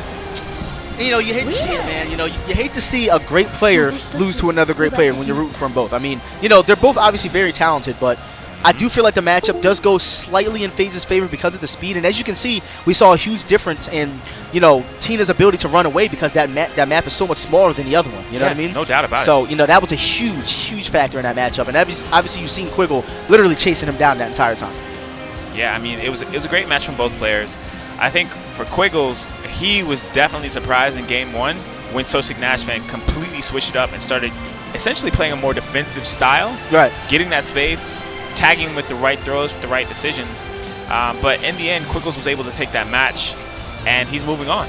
Yeah, for sure. I mean, it's like when you have these tournaments that have all these talented players, you know, because, you know, every commentator, obviously, you know, you can't be biased, but everybody has in their head that one player they really want to do well. Yeah. And it's hard to do that when all these players are not only they're great people, but they're great players as well. Are you telling us you're biased? No. I mean, you know, like in my head, I might be like, all right, I want Nash to win this, but, you know, Quiggle's winning. I got to give him respect where it's due. But, you know, I might have wanted Nash to win that a little more than Quiggle. I don't know. I think you were thinking from the perspective of Nash doesn't get a chance to come out here very often. Right, and he's the underdog. Go deep. He's the underdog. Yeah, I mean, everyone loves the underdog. Loves the underdog story, exactly. So, you know, seeing Nash in the top 8 in his first DOA 6 tournament, that would have been awesome. You know what I mean? But he's still in losers. He's not out yet. We might see him again later on. I mean, he's got to go through a gauntlet. If he makes it out, I'll be surprised, to be honest with you. But hey, power to him because we don't see Tina players that often. Right. We literally only have one Tina player that's consistently coming out and doing top 8. So up next, we've got an interesting set here. Once again, we've got Rakudo on the screen representing Free Step Dodge. Shout out to Free Step Dodge. We keep saying Free Step Dodge because it is the home of DOA, the home of the DOA community. So if you have not been to freestepdodge.com, please take a look. You can get much more information about the games of DOA. You can see all the strategies, tips that players are actually sharing on a regular basis with one another, as well as other videos that help you get better at the game in general. Right. And again, not only is that your only source for you know, Dead or Alive 6 information, you also have the Dead or Alive 6 official Twitter page, guys. Every new update that you can think of for DOA 6 is on there. Yeah. You know, obviously Master being the community manager, he's on that page. He's running that page. If you're going to find new information about the game, Master's going to be the first one to have it. He's going to put it on that page. So it's going to be DOA 6 Tech, I believe, is actually what it is, the official Twitter page. Please be sure to check out that Twitter page, guys. All the new information is on there. And also, be sure to like the DOA 6 page on Facebook as well. Yeah, no question. And you know what's interesting is when we were talking about Twitter and whatnot. So yesterday, of course, Tokyo Game Show was going on at the same time. Right. They showed out the Momiji video at like 4 a.m. I was sleeping. Phones were blowing up though, like Momiji, she's here. And that's awesome. Yeah, that's for awesome. sure. That's what I'm saying. Like, I feel like they've done such a great job with their PR as far as, you know, how active they are on the social media. Yeah. And they're really reaching out to people and interacting with people. And, you know, we're just going to say it. I mean, you know, obviously people have their gripes with DOA 6 at this point, but they're giving people what they want. They wanted Momiji since the game came out, and now you guys have Momiji. You know what I mean? So it's awesome to have her back. I might and retire again, Kasumi. shout outs to Matt Ponton for configuring all the PCs that we're playing on this week. All right, so again, player 1 has been rocking this 10-game win streak. Dark Phoenix has to do something about this. I got faith that he can take at least 1 game off of Rakudo. But as I say that, Rakudo's starting this off really, really well with a nice parry here. Gets himself that situation where he's at advantage, going to take some damage here.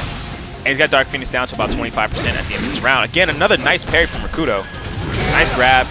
One more situation. Wow. Yeah, Rakudo takes a round. And that's that Rakudo having so much experience, not only against Hitomi, but in DOA in general. Like, that was a really, really, really effective round. Yeah, and I think the one thing that Dark Phoenix is going to have to do is put some tracking moves on the screen to make sure that Rakudo stays in place.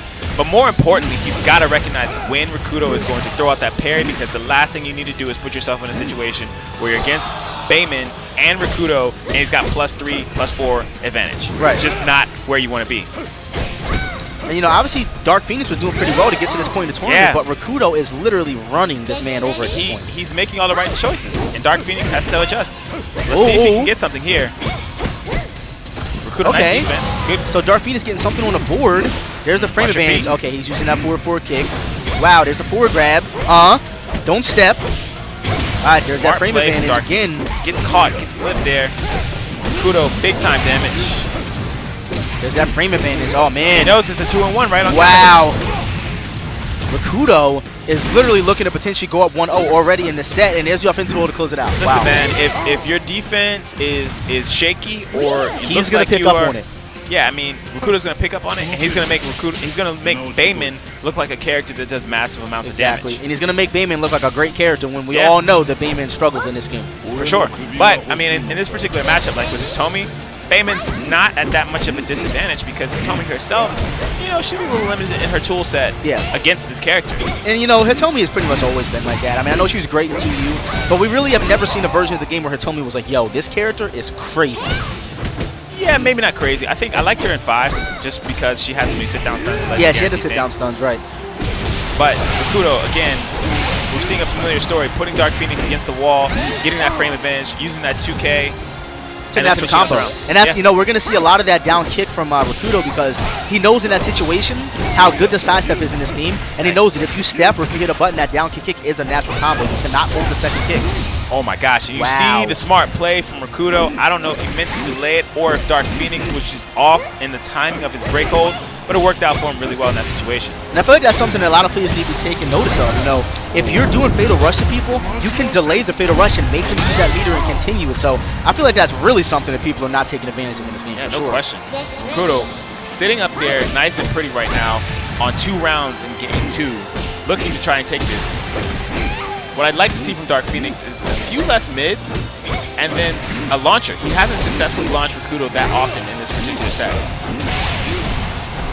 It's unsafe. No punish by Rakudo, though. So Dark Phoenix needs to get something going. That high counter mid-punch hold is going to do so much damage, leaving Dark Phoenix down to no life. Let's see if he can make a comeback. And there's the offensive hold again. That standing 15-frame forward threat is so crazy. It's an offensive hold. So, it's going to eat your button. What's interesting is the fact that he ducked the low, right? Saw free cancel, and as he's rising, he's already buffering in that catch throw to catch whatever offensive attack that, you know, Dark Phoenix wanted to put on screen. That's a tough loss, but if Dark Phoenix goes back and looks at the tape, he's going to recognize a couple things. And that's why it's so good. I want to keep talking about that. Bayman having that standing offensive hold, he can duck a string and throw that offensive hold out there and eat your string if you duck the high. So, you know, like Lei Feng, for example, if she ducks the string, she's going to have to input that forward grab, and it's going to take so much time where Bayman has the ability to offensive hold you from a standing position. That's so important. Yeah. All right, man. And of course, on here. Yeah, I mean, so Rakudo's moving on. I mean, that's 2 wins for Rakudo. Yeah. So if we're just keeping count, that means he's just made it to top 16. Yeah.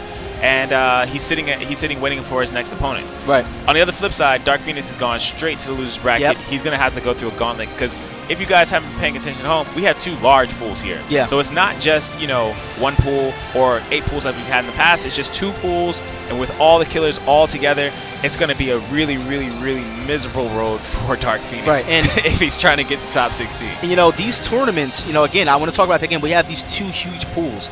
There's literally 8 top players at this event. Someone's got to go losers bracket, and you're going to have to deal with them down there. So, and I'm looking at the crowd here. I want to shout out Killy for winning the last event. Okay, shout out to Killy winning the last event. We have so many great players in that. Oh wow, I didn't know how Ichigo was here.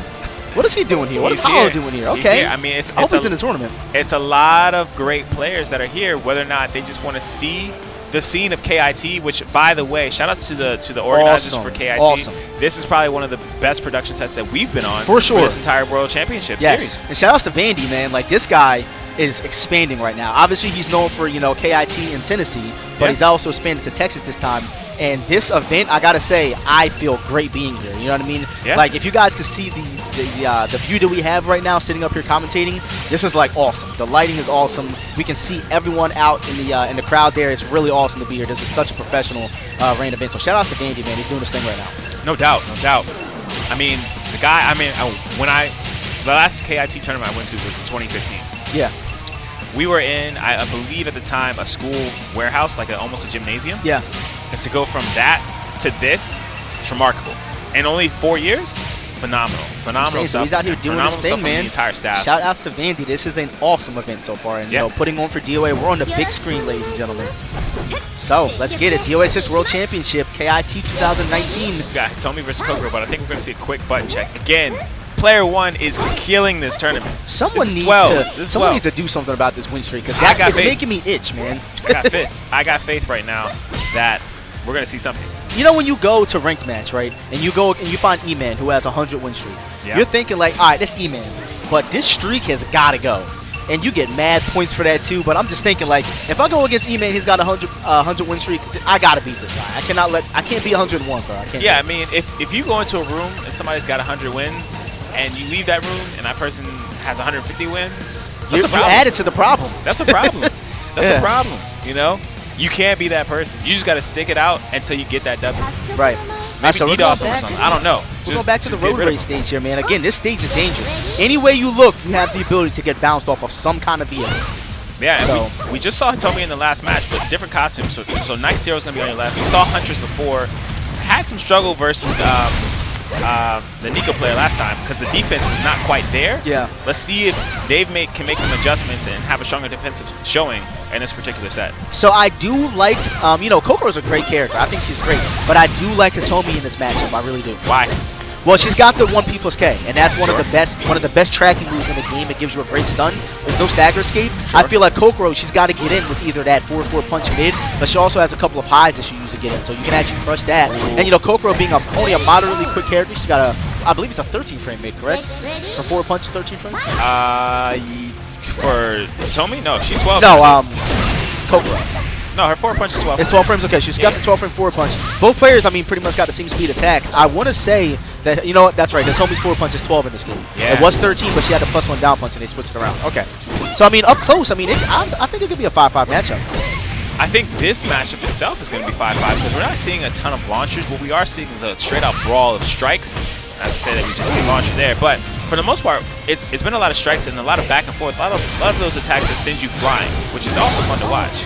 So we actually saw the first juggle come out of Huntress. That was actually a great combo. Hit him with the back P+K into the up punch into the wall splash. That was a really good combo by Huntress, getting warmed up a little bit. Ooh, gets the free cancel. Nice hold to stop the fatal rush. That's semi-safe. Oh, there's that 1P+K. And Night Zero just kind of... it's going to get some good damage. What kind of combo do you have? Oh, that's the combo. Nice tracking move to catch the sidestep. Okay. Was able to close out the round there. Hitomi is like, I don't even want to say no one uses her because there's a lot of Hitomi players online. You know what I mean? But you don't see her offline that much, You don't see her offline that much except for Rakugo pretty much. Yeah, I think it's mostly because Hitomi's one of those characters that, for the system, her attacks unfortunately didn't translate as well as maybe they could have. Right. And maybe it's just one of those things that where players recognize that and they gravitate towards other characters that translate a little bit better. I'll tell you this. In the tournament setting. Hitomi's stun game is very lackluster. Think about it. What does she got? She's got forward kick, which is 13 frames. She got 4 punch, which is 12, but 4 punch followed up by 4 punch kick. That stun is especially with break hold. I mean, break hold is stopping everything anyway, and that's one complaint that I know for a fact that Rakudo has with Hitomi in this game is her stun game. Is like, what are you starting the stun game with? You know what I mean? It's very hard to even initiate that because down punch used to be +1. That was her way to open you up, but now without that, I mean, sidestep is going to eat everything up, you know? Agreed. Completely agree on that. I mean, she's got a lot of work to do. She's a mid-tier, mid to low-tier character, maybe, and it's because she has to work so hard. Right. So we're going to go to the Chinese Festival, everyone's favorite stage, the new Danger Zone, as some call it. Oh, it's a great stage. Love it. We should probably have the stage on here at all times. So we're seeing both players warming up. I mean, I'm loving what I'm seeing right now. They're playing really well. I'm seeing some air combos there. I'm seeing some neutral being played. So both players warming up at this point. There's that forward ace plus K. Gets the stun. Oh, misses the throw there. I think they were going for 3DT, but unfortunately wasn't able to get it. Now they're in a stun situation, taking some damage. Ooh, okay. All right, there's that 0-1 hit down punch. Oh, can you it's going to convert. I get something out of it. Didn't get a launcher, though. Didn't get a knockaway attack there. That's safe. That's unsafe. Beautiful parry. What's the mix-up? Ooh, and he ate his meter. I love it. Nice. Don't you love that when you grab somebody's break blow or their meter? You love that. Because, like, not only am I taking around, but I'm taking your meter with me. It's awesome. Feels good. Oh, and the momentum is just going straight right now. Night-0 situation. And he's getting knocked off. Wow. So we're going downstairs. You know, Night-0 sitting on all his bars. If he gets a launcher on those firecrackers, it's over. Yeah, what kind of death combos does Hitomi have? Hitomi can actually do down back ace plus K, and it's going to splat. Yeah. So she can do 3-3P, you know, up back punch kick into the forward kick down kick. You know what I mean? Something like that. Yeah, it's like you said, the stun start for her is tough. All right, so Huntress right now taking these hands. Oh, beautiful sidestep. Night-0 wanted to finish it off in a flashy fashion, wasn't able to do so. That's it. Still that's taking that 1 around. plus K. You know, and before the update, I want to say, like, when they made the sidestep so that you need to use meter now, you know, 1 P plus K was such a good move because it was killing sidesteps and it was literally hitting everyone. It's a high crushing tracking attack that Hitomi has, and it's a great stun. So if she's got a good stun, it's going to be that one. And them, unfortunately, making the sidestep require meter now. People are kind of careful with how they're using the meter. Yeah, and great showing from both of these players. Yeah, that was great. That was great. I think we're going to see her come back. Huntress is probably going to come back on the screen because that Kokoro is pretty good, man. I got to give it to her. Nah, I don't think we're going to see her on the screen again. You think, remember, she lost the first time to that was antagonist, and then no, that was actually a name switch. Remember, they swapped the names around and gave us a name switch. Yeah, you're right. I was actually thinking about that. I'm like, wait a minute, no, they had the name switch because that was when we were like, no, he doesn't use Nico. So they did the name switch. But you know, either way, we might see Night-0 again later, or Huntress later. But you know, we got some other exciting matches coming up for you guys. Hope you guys are enjoying DOA 6 World Championship at home. I'm Emery Reigns here, and I'm joined by Shay Swifteye. Yeah, no, I mean, so far, so good with these matches that we've seen today. Yeah. I think the most important thing that we haven't seen yet is just 2 top players going at each other and what adjustments they've made from Summer Jam. And usually it's, you know, when we're this early in the tournament, you don't really see that top level player versus top level player. It's usually once we get closer to top 16. Yeah. So I think actually soon here we're going to be seeing that. Yeah, because we are going to top 8. The closest thing that we saw, right, was Sosic Nashvan versus Quiggles. Versus Quiggles. That was a great match, too. Yeah, that could have gone either way. Could have. And again, I'm telling you guys, a couple of mistakes. Nash will get right there and just fall short every single time. Man. It's so unfortunate. He could have did it though. First to 3, how do you think that would have won? You think it would have brought it back? No. I'm just be honest. Yeah, no, I like the honesty, man. I respect it. I respect the honesty. It's one of those situations where, in that case, Quiggles, he's Quiggles, man. He's not losing that early in the tournament. I don't think any top player has lost that early in the tournament. I'd love to see it, right? But I think that's one of the things that we haven't seen in 6, like we saw in 5 a lot, which is people who were online players translating very quickly and easily to 6 and just blowing people up that no one knew about offline. And there's a lot of players, again, you know, Hollow Ichigo's here. I have not seen Hollow Ichigo offline in this game yet at all. Yeah. So I'm curious to see how he's going to do. He was actually an alpha player in DOA 5, and obviously alpha's not in this game, so I think he's either using FaZe or Murray Rose as main. I'm not really sure, but we're going to have to see. Rose is a good player. So we were just talking. I told you. As we get closer to top 16, we're going to see some crazy matches. I want to point this out. Even though Black Moon may not be able to take the win on Caliber Blaze most of the time, I do feel like he can pull it out and pull the match out. I think that he can actually take Caliber Blaze, because think about it. He's gotten to top 8 at every single event. You got to give it to him, man. Look. How are you feeling? Because you got this face on right now. Like you want to say something. I want to hear this. Look, man. This is not the matchup I want to see for Black Moon. I'll say that. So you think he's going to get blown up?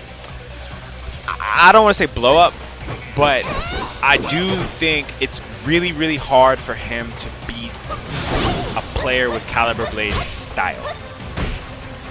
For sure. It doesn't mean that he can't do it, but it's an uphill battle. I mean, it's an uphill battle for most people that are playing against Caliber Blades, but just how he plays in terms of buffering in parries after semi-safe moves. Yeah.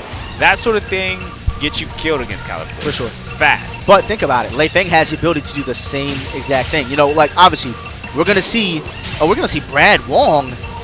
And that's what I'm saying. So if we do see Brad Wong, which might be... They did their button check already. They're going at it. This is Cali not taking this. You know what, Black Moon? I get want what to you're about Black to say. Moon go in right now. I like what you're about to say, but you do understand. A lot of people don't know this. Some little background story on Caliber Blades. Brad was his main, or at least one of his mains in DOA 4, even dating back to then. I feel everything you said. All right, so let's see. If this is Killy, we're not seeing Brad. Oh, definitely not. You know what I'm saying? And right off the bat, we see Caliber Blades going for some kind of setup. Gets the frame advantage. Okay, this is crazy looking. So Cali here looking real comfortable, and I think Black Moon may have come into the match. Oh my God! And that could be an issue. Yeah. Wow. And you know, Black Moon looks literally. I'm gonna tell you this. He looked like he's never fought Brad Wong in his life. In that round, yeah, for sure. Oh, nice he held that. Yo. So that's that new stun that a lot of people don't take advantage of. It's not really like a traditional stun, but they do this thing where they kind of like fall backwards. You can get a hit after that. All right, so Black Moon fighting back. Going against his old teammate. I want to point this out. Caliber Blades was a previous UGS member. So I wonder if this is kind of like a grudge match a little bit. Like, yo, you left our team? You're going to do that? This is a beating right now. And I got to see Black Moon do a few things. Ooh, nice. What? Wow. What a hold. Sponsored by Whataburger. What a hold by Caliber Blades to close that round out. That was nuts, actually. That was nuts. That was a crazy hold. He held the sidestep punch on high counter. Wow. Okay, there's the mid-punch hold by Caliber Blades again. And Black Moon is literally getting torn to pieces right now. Oh, he didn't recognize the wall was there. What the heck? I like it. This is what new is Brad going Wong on? tech. That was new. That was new. That's part of that patch. That patch came out I think about a month ago. Yeah. So Black Moon, man, that's safe. And that's a mid kick, by the way, which you keep looking at it. It's been a high in the game's past, but they changed it to a mid kick. Yeah. It literally blows up wake up kicks for free. It's almost as good as Hayabusa 6K. All right, so there's the punch down kick. Gets the frame advantage by Caliber Blades. That's safe. So he recognized the Black Moon's using a lot of high to start. He actually countered high, but it didn't pay off there. There's the mid punch. That gut stun is so dangerous. Wow, tries to grab the forward punch kick. Yeah, no question. And the thing is that we've seen is Black Moon's been able to kind of take his back, but this could be a problem. Both characters sitting on a full meter, though. Watch your feet. Watch your feet. Come on now. Yikes. All right, so we saw Black Moon. All right, so he didn't get blown up. He got around. If you get around, you can't get blown up. But no. It looks like what's happening right now is there's a lot of unfamiliarity on top of the fact that Caliber Blades is so good with Brad Wong. Both of those things coming at you at the same time. I don't know what is going to happen. Yeah, no, I mean, it's one of those situations where you see Caliber Blades moving the way he moves, and you just want to get away. And so this is the perfect stage for Black Moon to do some things to Brad Wong if he can maintain that space. So both plays. So I think that this stage is going to benefit Black Moon a little more because he has some room to work with. Brad Wong is always on the ground. He's always crushing you in your face. And talk about damage. We're going to see a 35% combo there from Caliber Blades.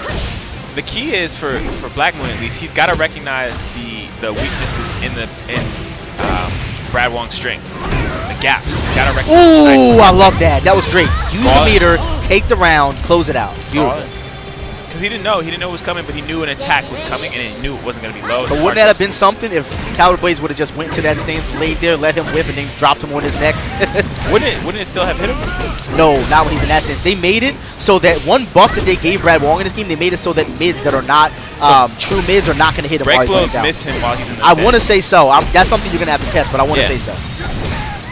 Nice because damage. They're not really going to be like, you got your true mids like Hayabusa 3 People's K. If it's not a true mid in this game, they made it so that Brad Wong is incredibly hard to hit in this stance. And that string right there, I just don't know that Black Moon's familiar with it. And so he's getting hit by a lot. Ooh. And that's something that's been hitting us since day one. That, full crouch kick from Brad Wong, the double kicks, has literally been hitting people since day one. What a fake. So the delay there was he was able to actually break through that Sabaki. Wow. Kind of just playing with the stun system right now. I love that combo. That's so awesome. sick. hits him right out of it with that up kick there. Where's the setup? Ooh, he tries to go for some kind of setup. Didn't pay off. Ooh, that was crazy. Okay. Cali with the clutch low hold in that situation. I'm surprised he did that there, but it worked out for him. And, you know, Caliber Blades is up 2 rounds with a game on the board against Black Moon. Black Moon could potentially be going to loser bracket if he doesn't pull this out. I think he can bring this back, but he's got to play the matchup a little slower because he's just getting hit. Yeah, I mean, at this point, what we're seeing is Caliber Blades, he's got like a 100% hit ratio or with everything he's doing with the headbutt. Oh, except for that time. Okay, so... And again, the running headbutt is safe. The standing still one is unsafe. But I like what we're seeing from Black Moon. He's still fighting his way back into things. He's not letting this get to him.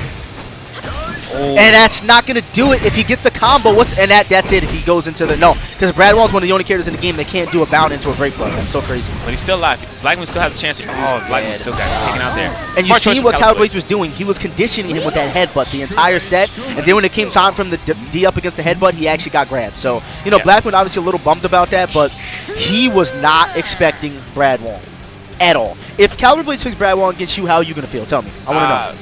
I'm going to go ahead and say that... Disrespected? I'm not going to feel disrespected. I'm going to pick up the sticks, and we're going to have it out. Yeah. And when I win, if I win, I don't know if I would or not, because Brad Wong looked pretty good there.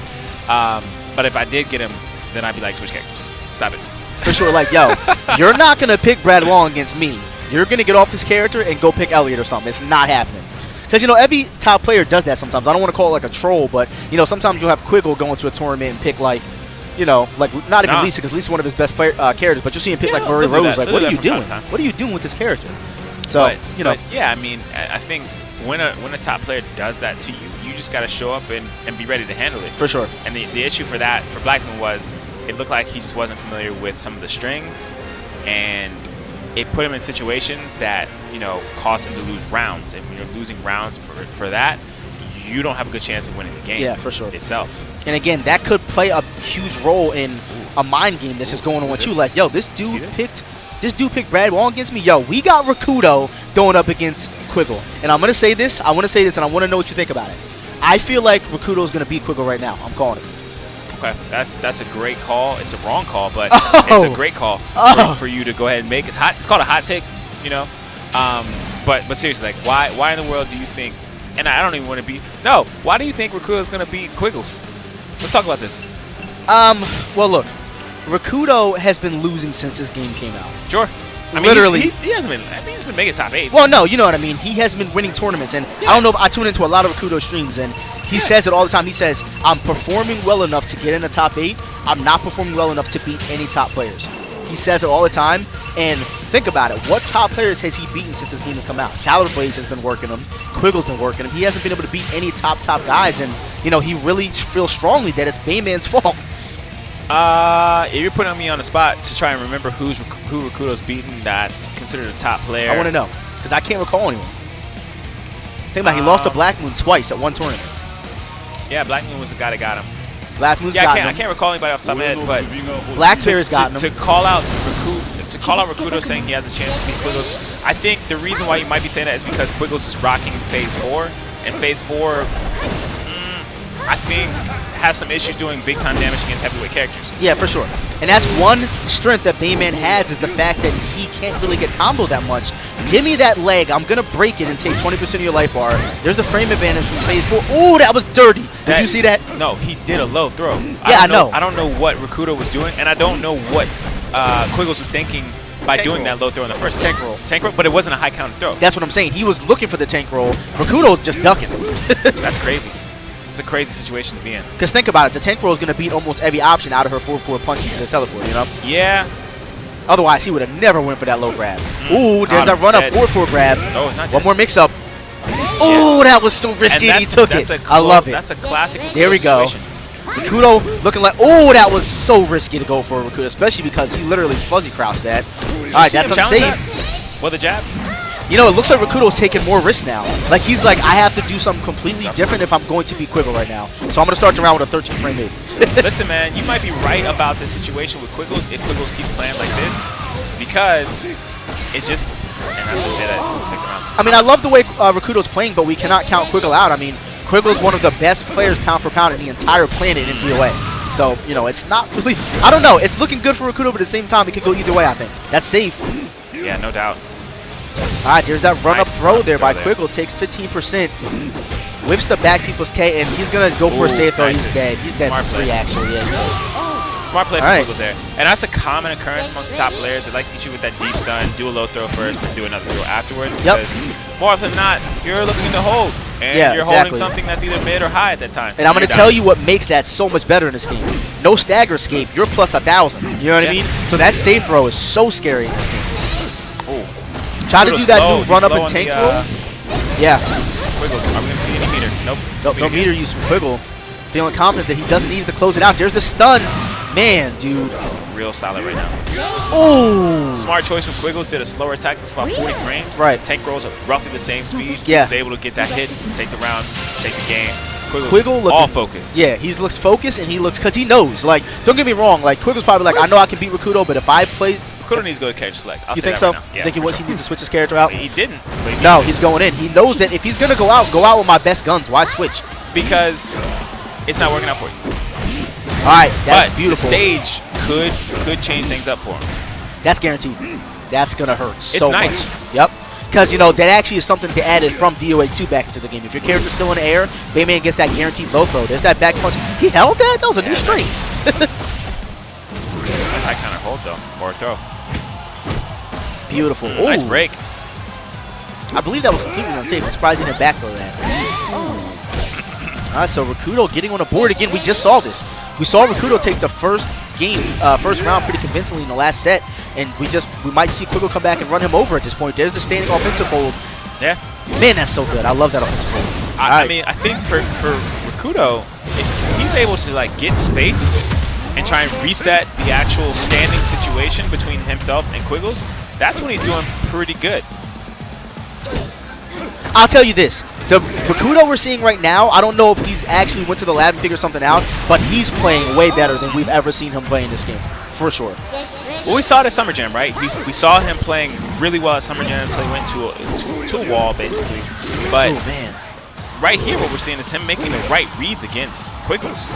And that's key if you're trying to beat somebody like Quiggles. It's about the reads, getting in his head. So you know what we're going to see now, and I've noticed this from over the years. Oh, he didn't mean to do that. Nice break hold from Quiggles.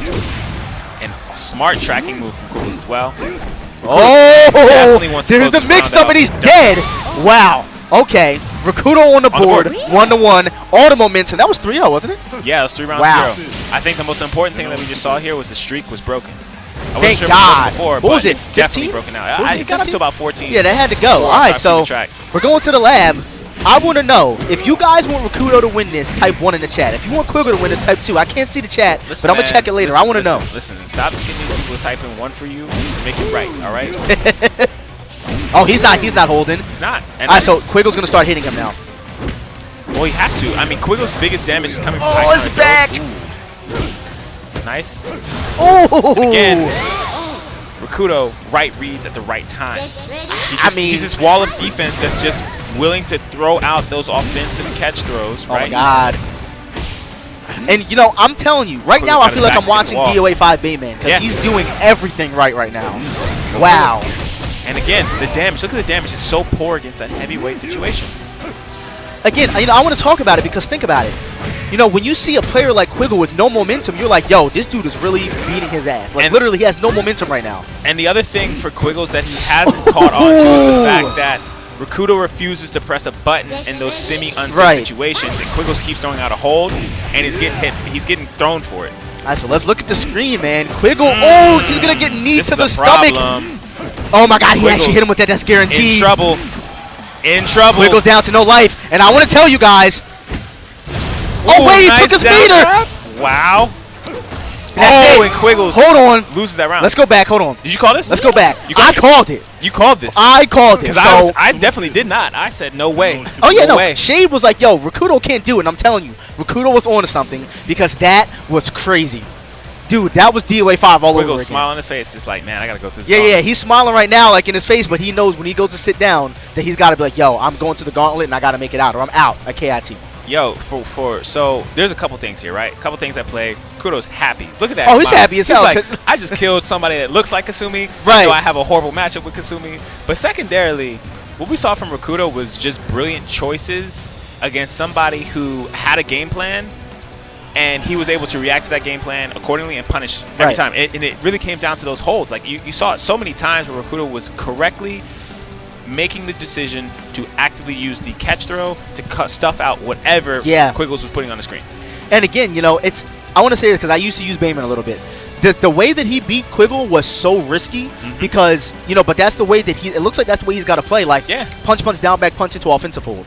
That is so risky because you're so negative on hit, but, like, it was working. But you got to take those risks if you're going to do well Bayman in this game. And it looks like Rakudo knows that. It looks like he knows and he's onto something at this point. Yeah, so if Quiggles had been able to make any sort of adjustment to simply just do a neutral throw, Rakudo would have been eating, you know, Half-Life combos. Right. But he wasn't able to do that, or he wasn't able to recognize the situation. So now he's in loser's bracket. He's got to climb himself out of this gauntlet. It's a pretty tough gauntlet to climb himself out of. Oh, yeah, for sure. And you don't want to be down there. You don't want to be down there.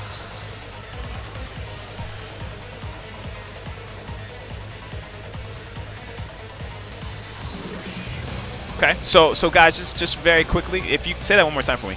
But we have Dark Phoenix, and Dark we have Phoenix.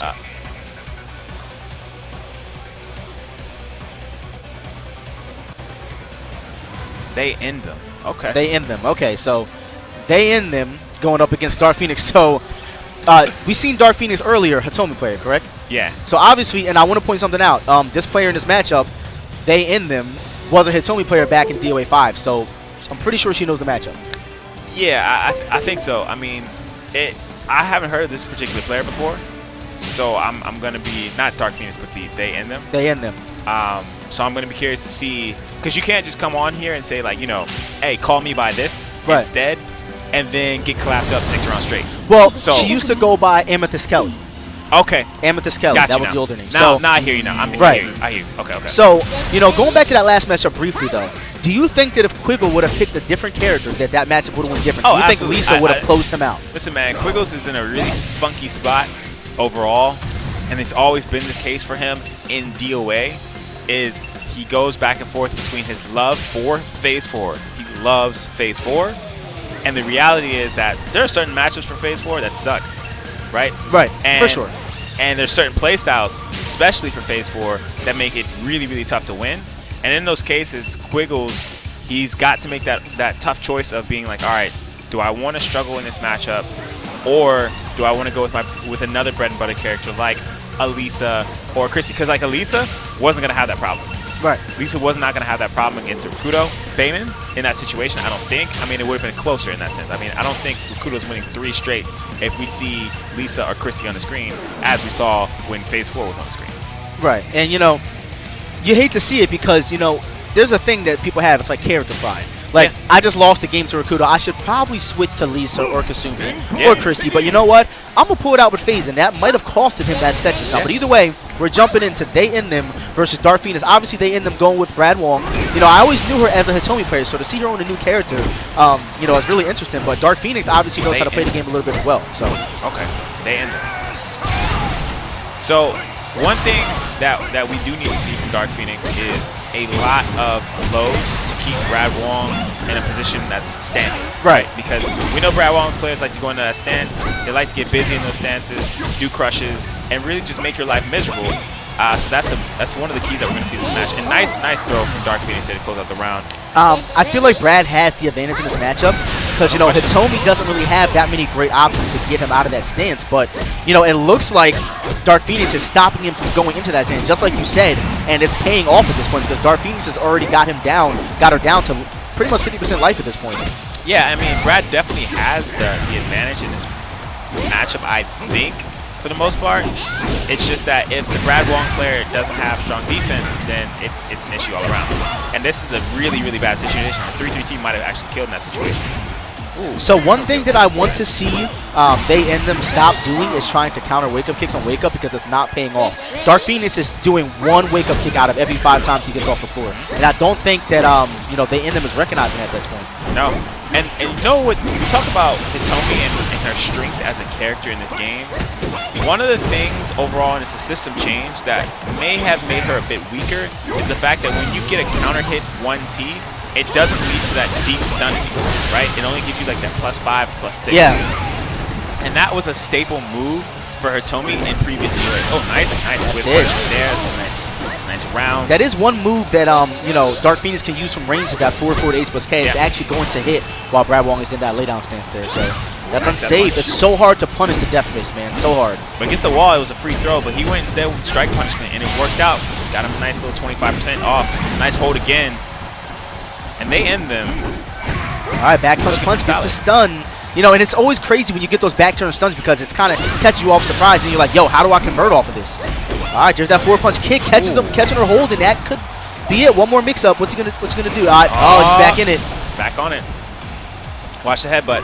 There it is. That's unsafe. No punish by Dark Phoenix, though.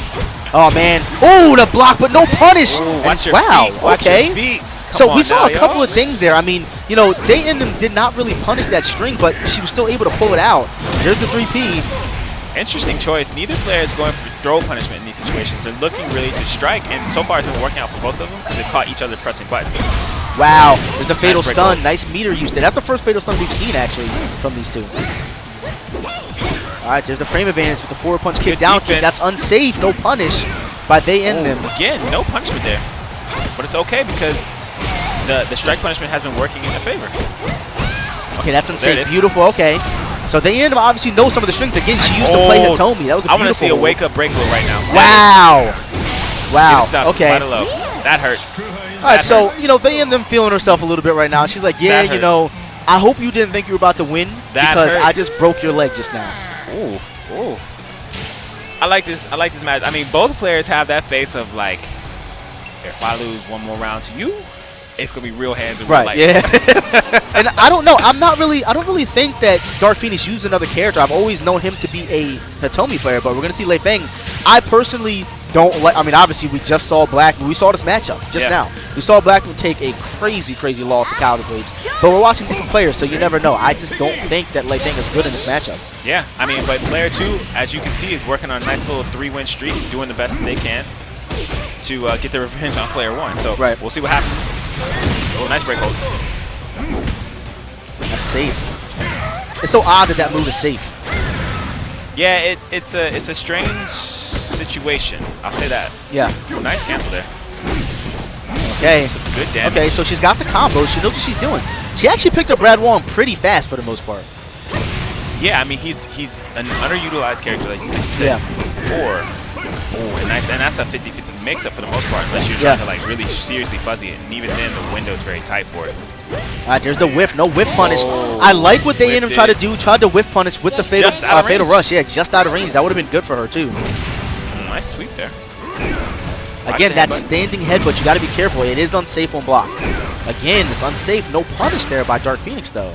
Yeah, I mean the Dark Phoenix is going really for strikes to punish, and it's costing a lot of damage. It may even cost rounds at this point. We'll see as he puts they end them into the wall. Oh man, twice. Okay, so they end them in trouble right now. I like what he tried to do, but unfortunately, you know, Brad Wong being so evasive, that mix-up just is not going to work on him. Nice. Oh, the delay. Oh, took his back. Doesn't capitalize, though. There's the frame advantage by they end them. Both players down to about 15-20% life right now. Tried to run up and throw. And that was a situation where, you know, you should have gone with the no mix-up, right? Just do the headbutt. Yeah. And, you know, Lei Feng might not have been the best character choice, but it's paying off for Dark Phoenix in this matchup right now. Absolutely. No question about it. I think we're going to see a game 3 here.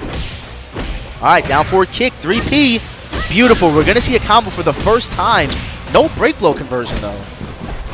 Ooh, nice punishment here. Nice strike punch again. Oh, that's it. That should do it. Wow, okay. 3 straight rounds there. So, again, the Lei Feng pick definitely it paid off. Was the right choice. And there's no smiles here. It's just all business at this point.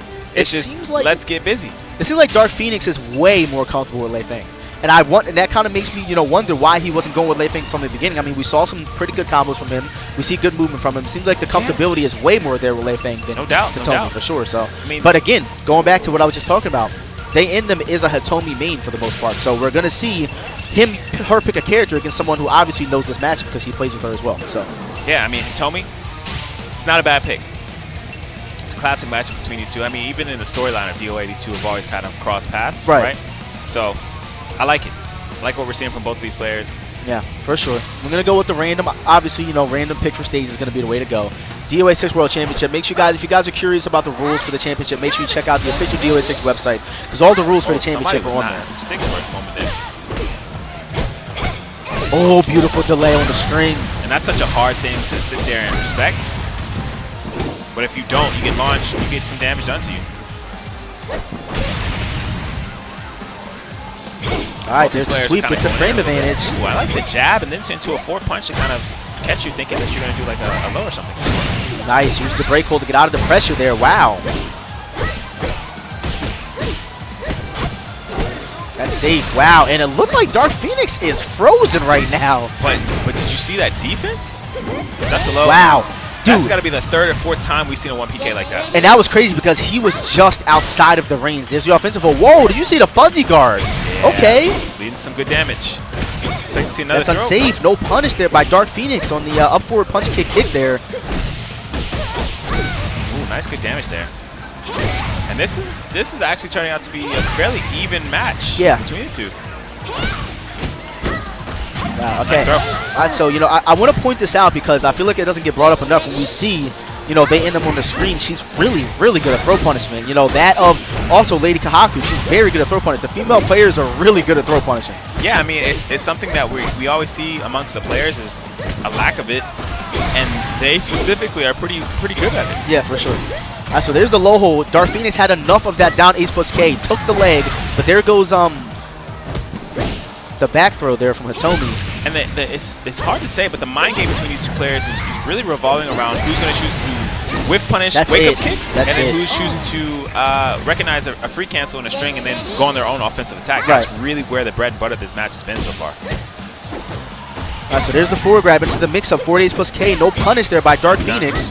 That's unsafe. Oh, no punish by they end them. Forward grab. Back punch gets the stun. Not enough frame advantage to get that 9K off, though. There's the forward grab again. Wow, beautiful fuzzy by Dark Phoenix. Yeah, I think it's recognizing that string. They've seen the string quite a bit. Ooh, gets caught there. Wow, that's going to hurt so bad.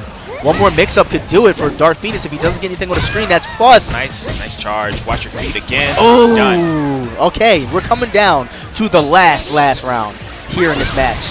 They end them. Both players actually sitting on a full bar. Let's see. First person who gets a stun could potentially close this out. Who do you think has this? I'm looking at I think Dark Phoenix is going to take this right now. There's the sweep. There's a frame advantage. Back punch. The match started off. It looked like it was going to be Dark Phoenix.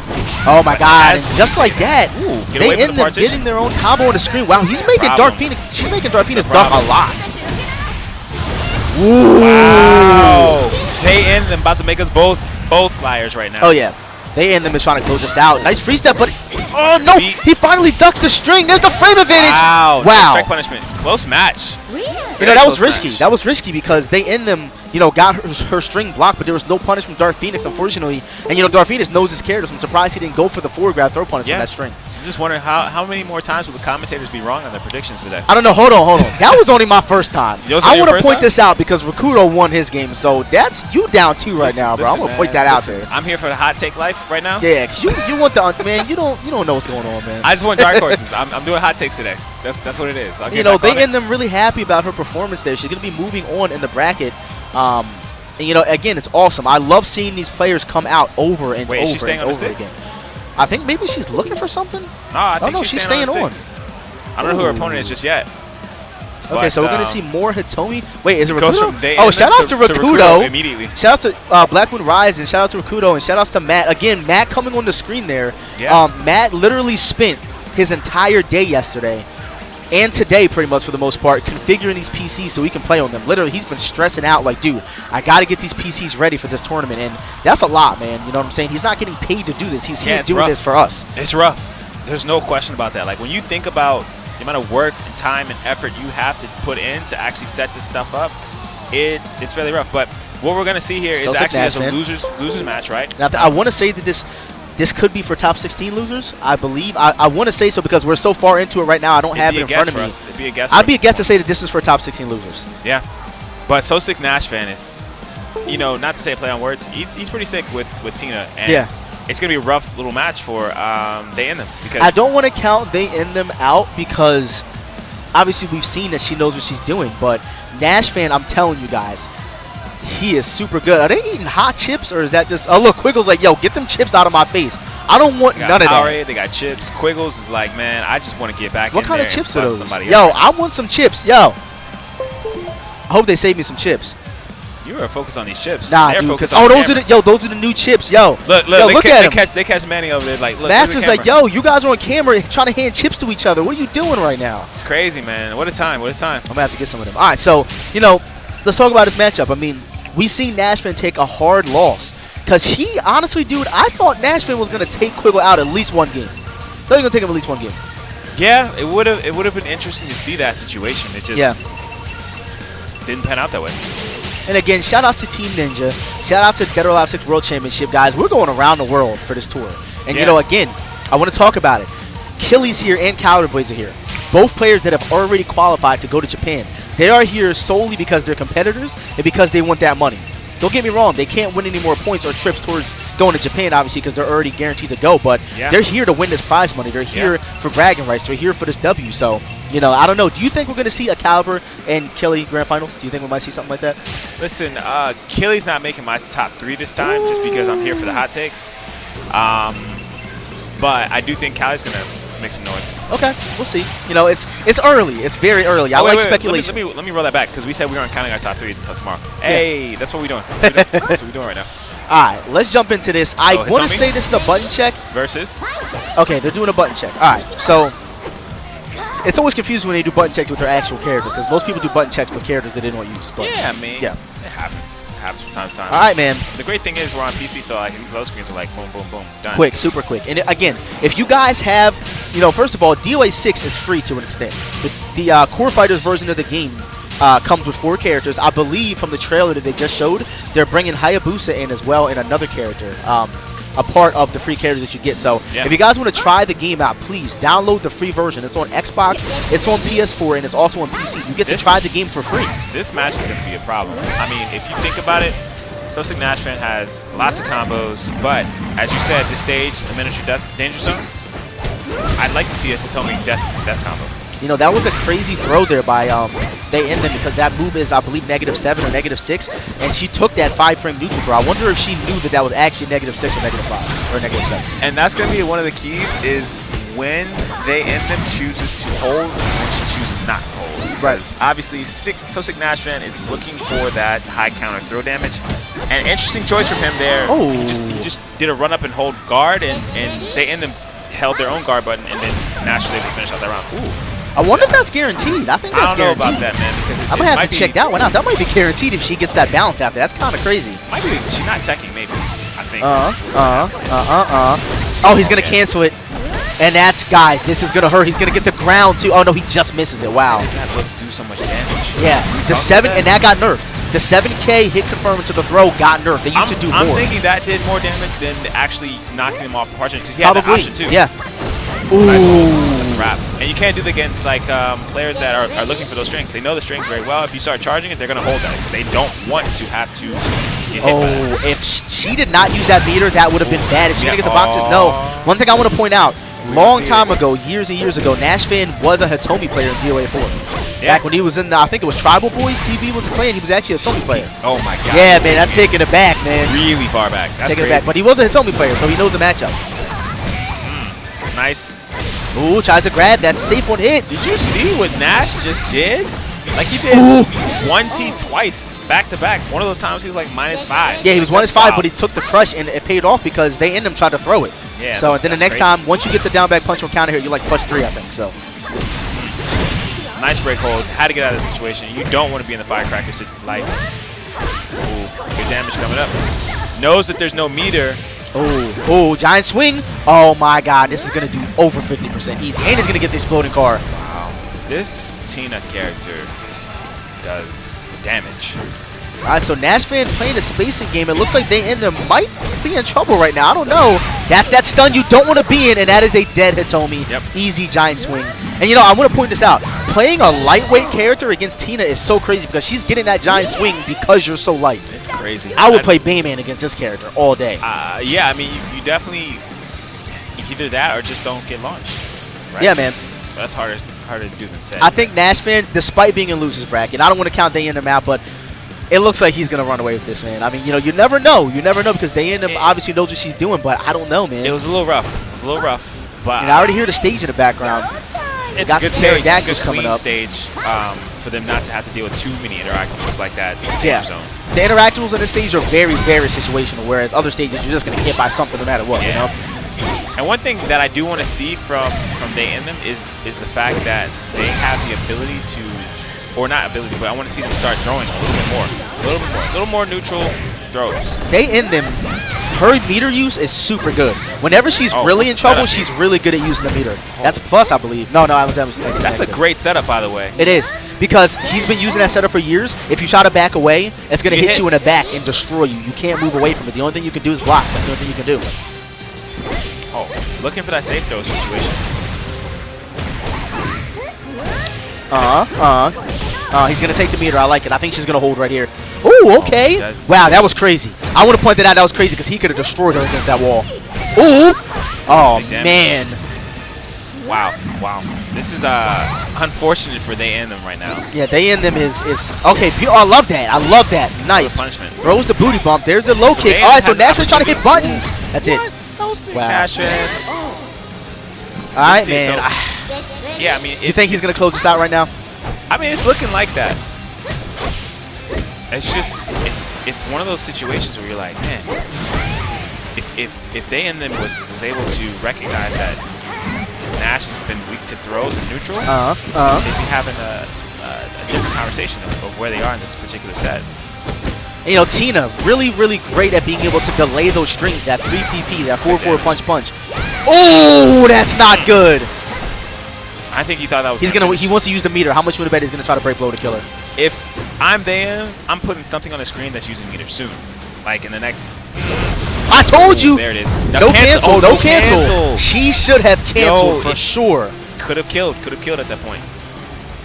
All right, so both players down. Pretty much one stun from both players might close this out. Oh man! You see that? That's yeah, that was crazy. That's risky for a Tina player to sit there and hold their ground and then just throw out an 11-frame jab and be like, "Yo, what's up?" You know, Nash is doing pretty well, man. I mean, like I said, Nash has always been that guy who's, you know, been so close to just, you know, triumphing, but he's just never able to close it out. But I think we might see Nash in top 8. I think we might see Nash in top 8 losing the way this Nash, is going. It looks like they're running the gauntlet for Nash because it looks like he's going to stay on. Okay. And face the next person, which could be Quiggles. Look, I'm going to say, and yeah, you're right. Could be Quiggles. Yeah, that's right, because Quiggle lost to Rakudo. Yeah. Oh, man, that's not good. Yeah, it could wow. It could very well be Quiggles. It just depends on how the brackets are shaking out. But that could be the match that leads to a top 16 or top 8 appearance. Right. We're just speculating here, guys, so we don't actually have the brackets in front of ourselves. But, you know, we've been to enough tournaments to make a decent guess. Yeah, right? man. I mean, you know, it's like I keep saying it. It's like these pools, the way they're designed, like you're going to face great players before you even get close to top 8. It's going to happen. It's going to happen. For period. sure. And if it's Quiggles versus Sosic Nash fan running it back, who you got? I think Nash can do it. I mean, there's no doubt Nash can do it, but the question is he going to? That's really what it's about. Like, no one wants to hear about what you can do. Like, oh, I mean, I have the ability to beat anybody, but are you going to do it? Can you do it? We want to know. We want to know, and the more important thing is, like, for Nash fan, it's about your legacy that you're leaving here in DOA. Do you want to be that guy that... Oh, no, it's Black. Oh. Yo, so, look, it's stacked. 4 out. Remember, it's 4 out of each because they got to get top 8. There's 2 huge pools. It's got to be 4 out. So I think the winner of this could potentially either advance into top 16 or, I don't know, because we're going to top 8 today. Yeah, I mean, so we have Black Moon versus Sosic Nash fan. In this case, who you got? Honestly, man, I've never seen them play before, so I can't call that. I can't call it. I think that Lei Feng does great because of her parries. They like buttons, bro. They both like buttons. Yeah, for sure. I think that Lei Feng does great because of her parries, but think about it. Nash, and he put his glasses on. Yo, this dude is indoors with these aviators on right now. This dude is really... I can't deal with this. He's not serious today. Feeling himself is not even a word. Now. He's not serious. You're going to pick... Because he put his glasses down, you think it's over. Yep. Okay. Yep. You heard it. Hot take. Nash. If you can hear me, Nash, you have your glasses on, you have no choice but to win. You kind of do. I mean, at this point, if you're going to walk up here with some aviators, you got to be nice on the sticks or... And he put him on Tina. Crazy. This dude... Crazy. This dude is on to something. All right, so I'm calling it. Nash Fan's taking it. That's I'm fine. calling it. That's fine. You can take the You think other Lei Feng's side. you think Lei Feng's Oh, taking it? You think Blackmoon's taking it? Okay. Absolutely. I want to see this. Chat. Type 1 for Nash Fan. We just seen him do great against Quiggle. Type 1 for Nash Fan. Saw him do great If you against think Quiggle. Blackmoon's going to win, type 2. I want to he know. lost. I'm checking the chat later. I want to know who do you guys think is going to take this? Because when Nash Fan takes this, I want $1 from every one of you. It's not going down Watch that this. way. It's just not. Like, if you think about this, it's just not going down. Okay. Look at that. And Black Moon, every time we've seen him on stream, he starts off game 1, round 1 with that kick. Ooh. Yo, remember you were saying that Nash Fan was going to win this, dude? I don't know. It's not looking like it right now, man. I got to keep You know it what you're not 100 about with to you. do? You're not about to change your picks like it's Summer Jam, my friend. Whole chat heard you. We got you on record saying, oh, yo, Nash has got this. Nice sidestep from Black Moon. Black Moon, man, he has leveled up so much. It's crazy because Black Moon, I called it. Yeah, I mean, you really made the great pick here to say Black Moon was going to take this. This is amazing. That's what I'm saying, As Sosa man. Nash Fan goes in. He's going to get Crazy. the right I'm card. always right, man, even when I'm wrong. Oh, he didn't get the right card. Okay. Ooh, slips Be down. careful. So, on this stage in particular, oh my Walk God. around, didn't hold. It's almost like you should hold immediately. Yeah, for sure. But then again, the game is so new to the point where, like, those half wall splats, it's so hard to know whether they're going to have splash or not. You know what I mean? So Black Moon is already buffering in throws to prevent himself from getting punished by Sosic Nash Fan's catch throws. Crazy. So Nash Fan likes to do a lot of wave dashing in this game, but the problem with that is you're gonna get put into a lift stun if you get Nice caught finish. ducking at the wrong time, which we just saw. question. Oh, damn! Right on your back. And so Tina players have been doing that a lot. Ooh. Ooh, almost gets a conversion. Not able to Dude, do it. this character is so good. Terror Rock, what are you doing? Oh, big time damage. What kind of conversion? Oh, he doesn't get the combo. Beautiful break hold there by Nash Fan. He has That's safe. Oh, he caught him. It was a slow Oh, attack. why did he? Oh my God, this is crazy. That's Nice not safe. punishment. Caught it. He baited the shoulder. Wow. Yo, Wow. What this a play from Nash Fan. Let's go, dude. That was crazy. That was a scramble right there. I mean, both those guys were using options to beat each other, and they just mistimed them and misread them. Yeah. All right, so we're seeing Black Moon firing back. Gets the wall throw. That's going to hurt so much, 20% there. Wow, catches him trying to do the 7K. He's going to take the meter. I like it. What's he going to do here? Beautiful. Takes the 7K hit confirm. 50%. 60. Oh, my Lord. Yo, that's nuts. But even as we say that, Black Moon going back to work gets his own damage on the screen. That was not a good punishment. whiff. That's unsafe. And he caught him trying to parry. He's dead. Did you see the read? I saw the read. Wow. I saw the read. I just don't know why Black Moon pressed that button, but he's got to move around here. Dude, that was godlike, yo. Black Moon got to make something happen. It's the offensive hold by Black Moon. Sosic Nash Fan. Starting so Black Moon's pushing him towards the wall. Okay. So we're seeing Black Moon slow it down and play a little more controlled right now. I love it. There's the back punch. Wow, he made him use his meter. Yeah. Wow, okay. Nice throw here. What's going to be the setup on Wake Up? Because this next exchange will pretty much serve. He caught him trying to sidestep. Wow, he got the wall splat. He didn't mean to do that. No, That's It can be punished against the wall. Wow, Shine Wizard. He didn't tech. Is that gonna kill? He's dead. That's a dead Yo, what? Sosic Hey, Nash listen. Fan. But you saw what happened? Now I got faith in him. He took his glasses Hold off. on a second. You Hold see on. this? Hold now on. I got faith in him. I called it So, from the hold start. So get out of here. So at what point do you think Nash Fan took those glasses off? I want you to tell me. Second When round, he went third down round? 2 rounds. That's Okay. when he took the glasses off. Because they were on, ladies and gentlemen. He rolled them right I up. told you, you can't take the man seriously. He's got glasses on. No. Oh, dude. Big damage. Dude. Equalizer right there. That's What an is equalizer. going on? We call that throw the equalizer from now on. And I'm telling you, the reason why, do you see what's happening? He's doing big throws to this man's offensive holds. Nash Fan is able to do this because he's so used to having that high risk reward mindset from coming from Street Fighter, coming from MK. Those reads are crazy. And nice. And Black Moon, he's not phased by this. He's just right back in it. He took that first round pretty convincingly. He's getting beat up in the second round right now. Wow. You know what we're seeing? Good grief. We're seeing Black Moon's defense literally crumble right now. We're seeing his defense fall apart, and Nash Fan is onto it. Yeah, so Sosic Nash Fan gonna pick up this great. And Black Moon's just got to get back into it. This has been a good set of rounds between these two players. That's unsafe. No punish from Black Moon. All right, beautiful offensive hold from Black Moon to keep the Takes pressure away the up. wake-up kick. Wow, no duck from Nash Fan. That was crazy. Okay. Catches him again. Beautiful. Ooh, and Nash Fan, that was not good. Moon. He's going to use the meter. I respect it. Beautiful, beautiful round by Black Moon. I don't know that Black Moon needed to use that meter in that situation. Probably but I not. guess he really, Because look how much life he around. has. Yeah. He had a full life bar. There's no reason to use it. But either way, he wanted the guaranteed kill. Beautiful. Takes the grab out of the air. He doesn't take the... Oh! Big time damage. That's going to hurt. Again, such a good character when it comes to those high counter throws. Nice sidestep. Wow, are we going to see Nash fan take Black Moon out of the tournament? Wow! And Black Moon's looking for him to hold far too much. He's got to make this adjustment. Remember what I told you? It's so hard to throw Nash fan, dude. It's so hard. Nice. Nash fan. Nice. Gets the whip punish. Okay. Black Moon's still in this. Both players sitting on pretty much the same amount of meter right now. Whoa! Ooh, what's that setup? Is he going to hit a button? Oh, he backed away. Wow, Sonic Wizard, no tech again. Wow, Nash fan is on the verge of eliminating Black Moon before top 8. And Nash is, wait, one more hit. No. And that's it. Wow. Just like that, Nash fan coming out to his first DOA 6 tournament, eliminating Black Moon Rising from the tournament. So what a guy. Top 8. That's it. And he's out of here. A couple of things. Number one, the picks you've been making have been on fire. Yo, I want to talk to y'all real quick because Number 2, these glasses. I want to talk to y'all real quick. I called it. All right, I called it. Let me tell you guys, I called it, and I know you heard me call it. Hold on. Shout out to Black Moon Rising for doing really well despite losing to Nash fan. I mean, dude, the reads, Nash fan won that purely on reads. What happened to Alan Paris? I think he's out. I think he lost to someone in losers bracket. Him 2 losers. He might have went to go fight Quiggle in losers bracket or something. We don't know. We don't have the brackets in front of us, but either way, dude, think about what we just saw right there. Black Moon was sweeping him, and you know the classic is like, Fang gonna sweep me and stun me, or she gonna sweep me and offensive hold me? He was literally sweeping him, and Nash fan was doing big throws to stop the offensive hold and taking his whole life bar. What do you do to someone who's doing that to you? You stop holding. Exactly. Stop holding. And wow, it's man. a hard thing to do, but you just stop holding. That was crazy. And like you said, you've been making the right picks here today.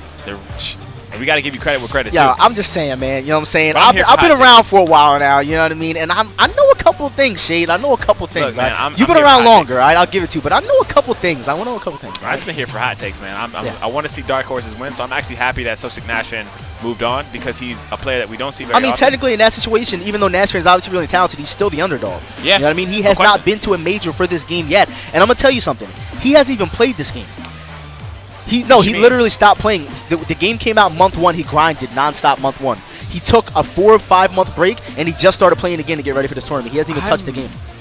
Really confused about these loser bracket matches because we're seeing Quiggles against him.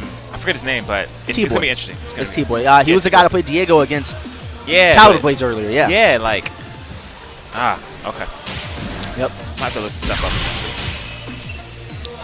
All right, man. Again, guys, we're coming at you live from Kumite in Texas. Again, shout outs to Vandy for throwing a great event. I'm having a blast, man.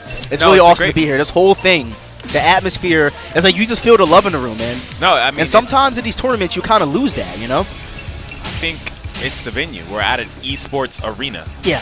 How often you get to say you're at an esports arena competing? A whole venue dedicated to video games. Yeah. You know what I mean? So, I wish you guys could be here. For you guys that are not at home, I honestly want to say that this is the tournament you didn't want to miss out of all of them. Yeah, I mean, if you had a choice, in this one. If you had a choice, this was definitely the one in terms of like production value and just all around just views and everything. Yeah, man. It's been phenomenal so far. I really hope you guys at home are still engaged in DOA. Again, shout out to Team Ninja. They just put Momiji. She's going to be dropping on the 19th, right? September 19th. September 19th. She's coming out, and she's about to change the game. Momiji was always a really solid character, and obviously she got some new stuff in this game, so I want to see how that plays into DOA 6. Get ready for those Momiji mirrors. Let's get it. Get ready to get 6 PK'd, because that's all that's going to happen. I'm here for it. I'm here for it, because that is a character that I'm looking to hopefully add to my own roster for playing this game. And right. I'm excited. I'm excited to see what she can do. I remember that Momiji could do 6 PK and stun and get a lift stun, and then they changed it so they did a launch. Remember that? Yeah. It's crazy because that's pretty much what Hayabusa is from DOA 2U. I want to say that it was a natural combo, forward punch kick, the mid punch to the mid kick launcher. Yeah. But, that was actually something that a lot of people consider to be a nerf, but I think it was actually really good because she got that quick launch into another combo. But either way, we're jumping into this next game here. We have T-Boy, Texas native, going up against Quiggle. Great, actually. But Quiggle's reversed that with a nice hold there. So notice what we're seeing. We're seeing an immediate switch to Lisa because Quiggle knows that I did not come from Vegas all the way out to Texas to lose and lose his bracket before top 8. Yeah, he's got to run that gauntlet. I'm just curious about how far T-Boy has made it because he went out pretty early into lose bracket. I mean, for him to be fighting Quiggle right now, he had to have made it kind of far. Yeah. You know what I mean? He had to have taken a couple people out. So we'll see what happens. Quiggle going up 1-0 in the set. That natural combo, 1 PP there by Diego. Nice interrupt from Quiggle's got the counter hit. Saw the hold there. Gonna get some good damage. Wow, that was a great combo. What's the setup? Nice hold from Quiggles. And this is just him playing very free at the moment. Gets a stun. Oh, that he's dead. Man, that extra damage from the floor plus a high counter mid-punch hold, yeah, you're dead. And that's such a horrible position to be in as the attacker because you just watch your opponent whiff a throw, and then you're just like getting held immediately because you threw out a strike by mistake. Ooh. Man, T-Boy, his defense, I'll give it to him. His defense is really good, man. Yeah, he's doing like a lot of crazy defensive things right now. Nice stun, but Quiggle's not willing to hold anything. This is... Yeah, that's a dead character. He's going to use the meter, he's going to kill him. Yep. Alright, so again, guys, this is 1st to 2. Quiggle going up 1-0 in the set. Here. Yeah, man, that was quick. You know, Quiggle, you notice when Quiggle's on the verge of being out of the tournament, the smiles are gone. Yeah. He is no longer going to be smiling anymore, and you notice that, especially once he goes down to loser's bracket. So he does not want to lose this right now at all. So now I think I got to get better sense of where we are. So I think what we've been doing is one pool the entire time. Okay. So you think this isn't even pool 2? I don't think it's pool 2 at all. I think it's pool 1, and then we're gonna go to pool 2 soon because we haven't seen we haven't seen Haloichigo, we haven't seen Killy, we haven't seen Steady. You're right. Okay. All those guys. Yeah. I think that's what's been happening here. Oh, he needed to hold that because that would have been bad. So it looks like T-Boy's finally getting something going here. Nice. Wow, he called him trying to backstep and does that back. Ooh, okay. T-Boy getting on the board finally with the game, with the round there in the second set. Yeah, that was rough. Oh, beautiful. That throw does so much. And it's crazy because that animation changed from the pre-build to this one. And Quiggle's still sticking with the high in that situation. I wonder how long he's going to do that against T-Boy because T-Boy has so far been ducking underneath each time. Quiggle's always been so creative with his Lisa combos, man. Yeah, he's been great with Lisa.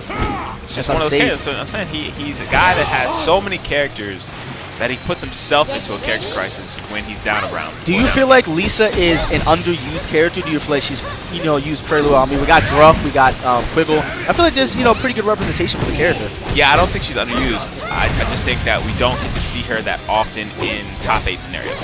Right. All right, so Quiggle going in with the offense right now. Wow, beautiful way to close the round out there by Quiggle, and T-Boy trying to hold on for dear life right now, man. I want to see more steps from him. The only problem is that Lisa's tracking is so good that she's pretty much going to shut down any side step that you're trying to do. For sure. Ooh, get that beautiful stun. Nice high punch hold there to stop the pressure from Quiggle. That's, I'm not really sure if that's plus because she jumps away. Yeah, I mean, it's a situation where neither player gets anything guaranteed. Yeah. All right, so T-Boy, okay, getting on the board with a combo of his own. Nice 15% there on that combo. Wow. Okay, there's the launcher. There it is. Good damage from Quiggle's there. Are we going to see T-Boy get a game on Quiggle? Wow.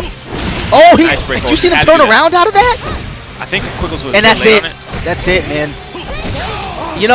And it's really unfortunate, too, because T-Boy, one thing that you don't want to do to Quiggle from experience is when Quiggle's about to die, never throw him. Yeah. Don't even attempt to. But, either way, guys, that's actually going to be the last game for this block. Don't go anywhere, guys, because we're going to be back. But either way, Quiggle's going to be moving on. He was so close to being eliminated from the tournament that early. And again, there's no smiles from this guy. He's literally like, all right. All focus. I mean, I'm not coming here with a goal, right? Exactly. You came here to get points. You're not here to get knocked out in the top 16. And, shout out to T-Boy. Shout out to T-Boy. Somebody, obviously, he's a Texas native. You don't really see much of him, but he's been around for a while, so it's really awesome to see him come out. Shout out to him for doing well. Yeah. And, doing pretty well against Quiggle there, man. You got to give it to him. Yeah. And again, guys, we are going to take a quick little break here. I think it's about 10 minutes long. Not really sure. As we transition over to the next block. Yep. All right, guys. I'm Emery Reigns. It's Chase with that. We will see you guys soon. Stick around. Don't go anywhere.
As a Dragon Shrine maiden, I will do my best. I'm ready to fight!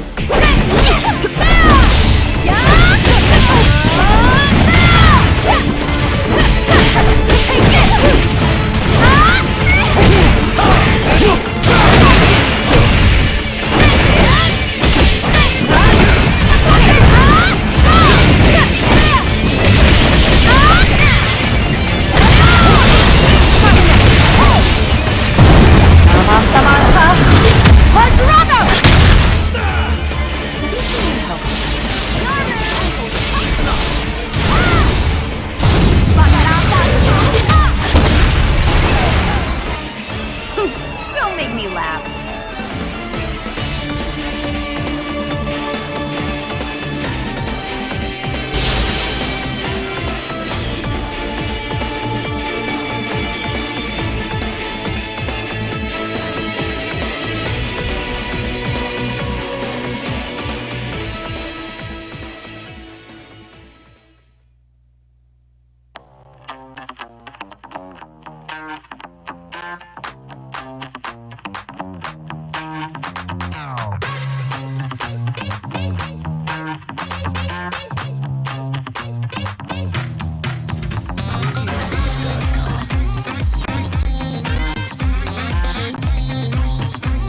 All right, what's up, chat? We are back, ready for more DOA 6 World Championship action. This is your guy, Shade Swift Eye. And I'm Emery Reigns. And we are here for Block 2. This is Pool B, in case you were wondering at home.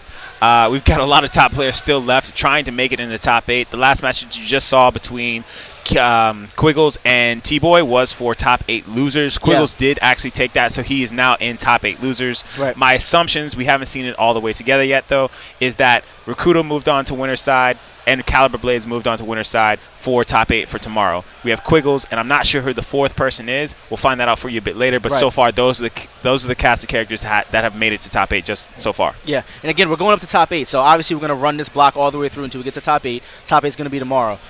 You know, there's a lot of talented players in this part of the bracket. There's actually going to be Haloichigo, who we haven't seen at all yet. Okay, Crazy Steady's over here. Killy's over here. Mona Vanderwall's over here. I know you guys have played this guy online. Dangerous Christie player who you don't get to see that much offline because he doesn't travel that much because he's on the West Coast. He's deep into California. So to be able to get to the East Coast or anywhere relatively outside of California is extremely hard. So, you know, Mona is going to be going up against Matt Ponton here. I told Matt earlier, I try to give him a little bit of advice because you do not want to use Bass against Christie. That's the last thing you want to do. Listen, the only we could say that the only reason you would use Bass against Christie is if you are confident in being able to establish the actual neutral game. Yeah. Because if you can't establish the neutral game as the Bass player, then you're in trouble. Right. You're in trouble. All right, man. So again, we're going to be going with Matt Ponton here representing Free Step Dodge. That's going to be his website, freestepdodge.com. Check it out for all of your DOA needs, guys. I'm going to have Mona Vanderwall. And I don't think this is a button check. I think we're going to see Mai. Oh, no. Yeah. We have Mai versus. So, again, I love this pick. I think Mai does exceptionally well against Christie. She's able to combat Christie with her 11-frame mid and her 9-frame jab. Both players have the same speed on their attack. So, it's going to be pretty interesting to see how this plays out. We're going to be going to the ring stage here. So, everything's going to be up close and personal. Yeah, and I mean, it's a good pick from Matt there to go ahead and pick, you know, Mai, because she's a great character. She's so fast that it forces you to either hold or hold that damage, if you will. And, you know, again, I do think that, you know, Mai, obviously, we're looking at the screen right now. We're seeing Mai doing really, really well against Mona's Christie. You know, they're both very, very speedy characters, and Matt has a lot of tournament experience, especially against Christie. So this is going to be interesting, man. Matt is looking really good. Yeah, he's looking solid. It's refreshing to see Matt looking so solid because we've seen so often that, you know, he's crumbled a couple of times. Yeah. But here he's taking these first 2 rounds very, very convincingly. He's looking to take out game 1 against Mona here. And I'm telling you guys, man, Mona is. I know you bumped into him on PS4 Ring. This guy is extremely talented. Yeah, I mean he's been somebody that had a really good Christie at first. I think he wasn't a big fan of the Christie changes for DOA 6. Right. But then as he played it a bit more, he became a fan because he's one of the top ranked Christies, like you said, in Rank Match Online. Yeah, he's dangerous, man. And this guy made a little bit of noise also in DOA 5. He didn't start going offline until towards the end of DOA 5. But we're going to see Matt going in right now with that beautiful Mai combo. And Matt with the nice little wave dash backwards. Ooh, +1. That's 0 on block. And Matt sitting there holding the black one. Nice interrupt there. Wow. Phenomenal play. Wasn't able to close it out. Oh, good break hold. Ooh. And Matt takes game 1 right there. That could have been a tricky situation for him because break holding in that situation where he was blocking instead of using the break blow. Right. You know, that was a dicey move by him. But it turns out it worked out. Matt Ponton, number 30, Free Step Dodge's finest. You know, and again, I want to shout out Mona. You know, even though unfortunately he went down 1-0 in the set here, he is so talented, and there's no doubt in my mind that he's going to go ahead and see. He's probably getting some coaching right now. We don't know that for sure. But hey, again, listen, that's next level coaching. We don't know. We don't know for sure because, again, as you guys know, coaching is not allowed in the DOA 6 World Championship Series. But we don't know if he's doing it. We can't confirm that. Like I said before, man, if I needed some help, that's how I do it. Right. I'm not saying that's how you should do it. I think Christie's a good pick. I see no reason for him to get off of Christie. I just think he needs to approach the matchup differently. Yeah, the stage. Because Matt is running away with it. It was that close stage, and I don't think he was expecting Matt to hold block for so long throughout all of those strings. So if he tries to mix it up with a few lows and opens Matt up, like with that low there, I think he gives himself a better chance to win these rounds. And nice little combo there to start it off. Matt with his own low, and nice going into a throw because that's what he has to do against any type of player when you're using Mai is you have to establish your throw game because if you don't, then the player's going to hold block, and you don't really have much of an opportunity to do any type of big damage. Why would you say this? Nice positioning from Mona. He could finish this round out if he wants to. And oh, he's got those all day. He has a dead character. He's going to use them. No, he doesn't Not take the using meter the because meter. he sees he's got so much life left. There's no reason to. And Matt, again, that patience with the blocking. Let's see if Mona's choice to hold on to meter ends up being a mistake for this round. I've always said that Matt's one of those players, and you know, Bass has never been a bad character, but Right. I've always said that Matt's one of those players that if he used another character, we would see an entirely different player because Matt is so knowledgeable of this game, and it's so awesome to be able to see him using a character that, Nice you know, hold. quite frankly, can be able to combat some of these faster characters. Yeah, I think with Matt, he has been a person that's experimented throughout the years. I know, like in DOA 4, at one point he was playing Hayate. Right. And even in 3.1, he played some Hayate. It's just a matter of him being a character loyalist. Yeah. Through for and sure. through. And it's good to see him branching out and looking to enjoy another character such as Mai, because I don't think he necessarily enjoyed those other characters as much as he's enjoyed playing Mai. Right. So again, you know, looking at the screen, I'm already seeing Mona playing completely different. He's recognizing that Matt is not using any wake-up kits. He's sitting over his wake-up and just using forward punch and jabs to be able to combat him. Yeah. There's the jab extension. Matt in trouble right now. If he goes, oh my God, that double sidestep, serpent step there It's a from problem. Mona just knocked him off. It's extremely dangerous, especially if you can find a player that's going to respect everything. Yeah, no question. And Matt there took a risky gamble. I mean, he was already +1 in that situation, but then he goes in with a sidestep. And I think, like I said before, that the key for Mona that's been really critical for him taking these rounds is the mixture of lows that he's input into this this game here. Right.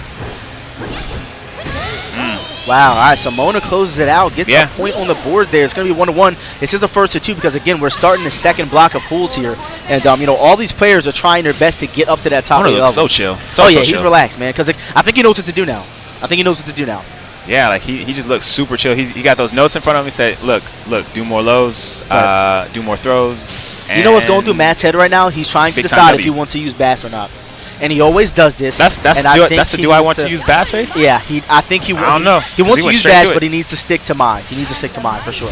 Yeah, I mean, I like the my choice. He just got to make sure he chooses better buttons.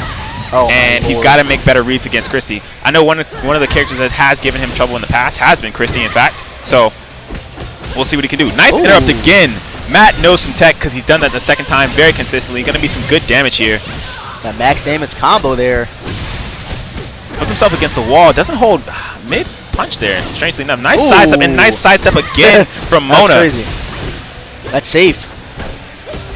And I like what we're seeing from both of these players here. Mona's probably going to close out this round. Yeah, he's dead.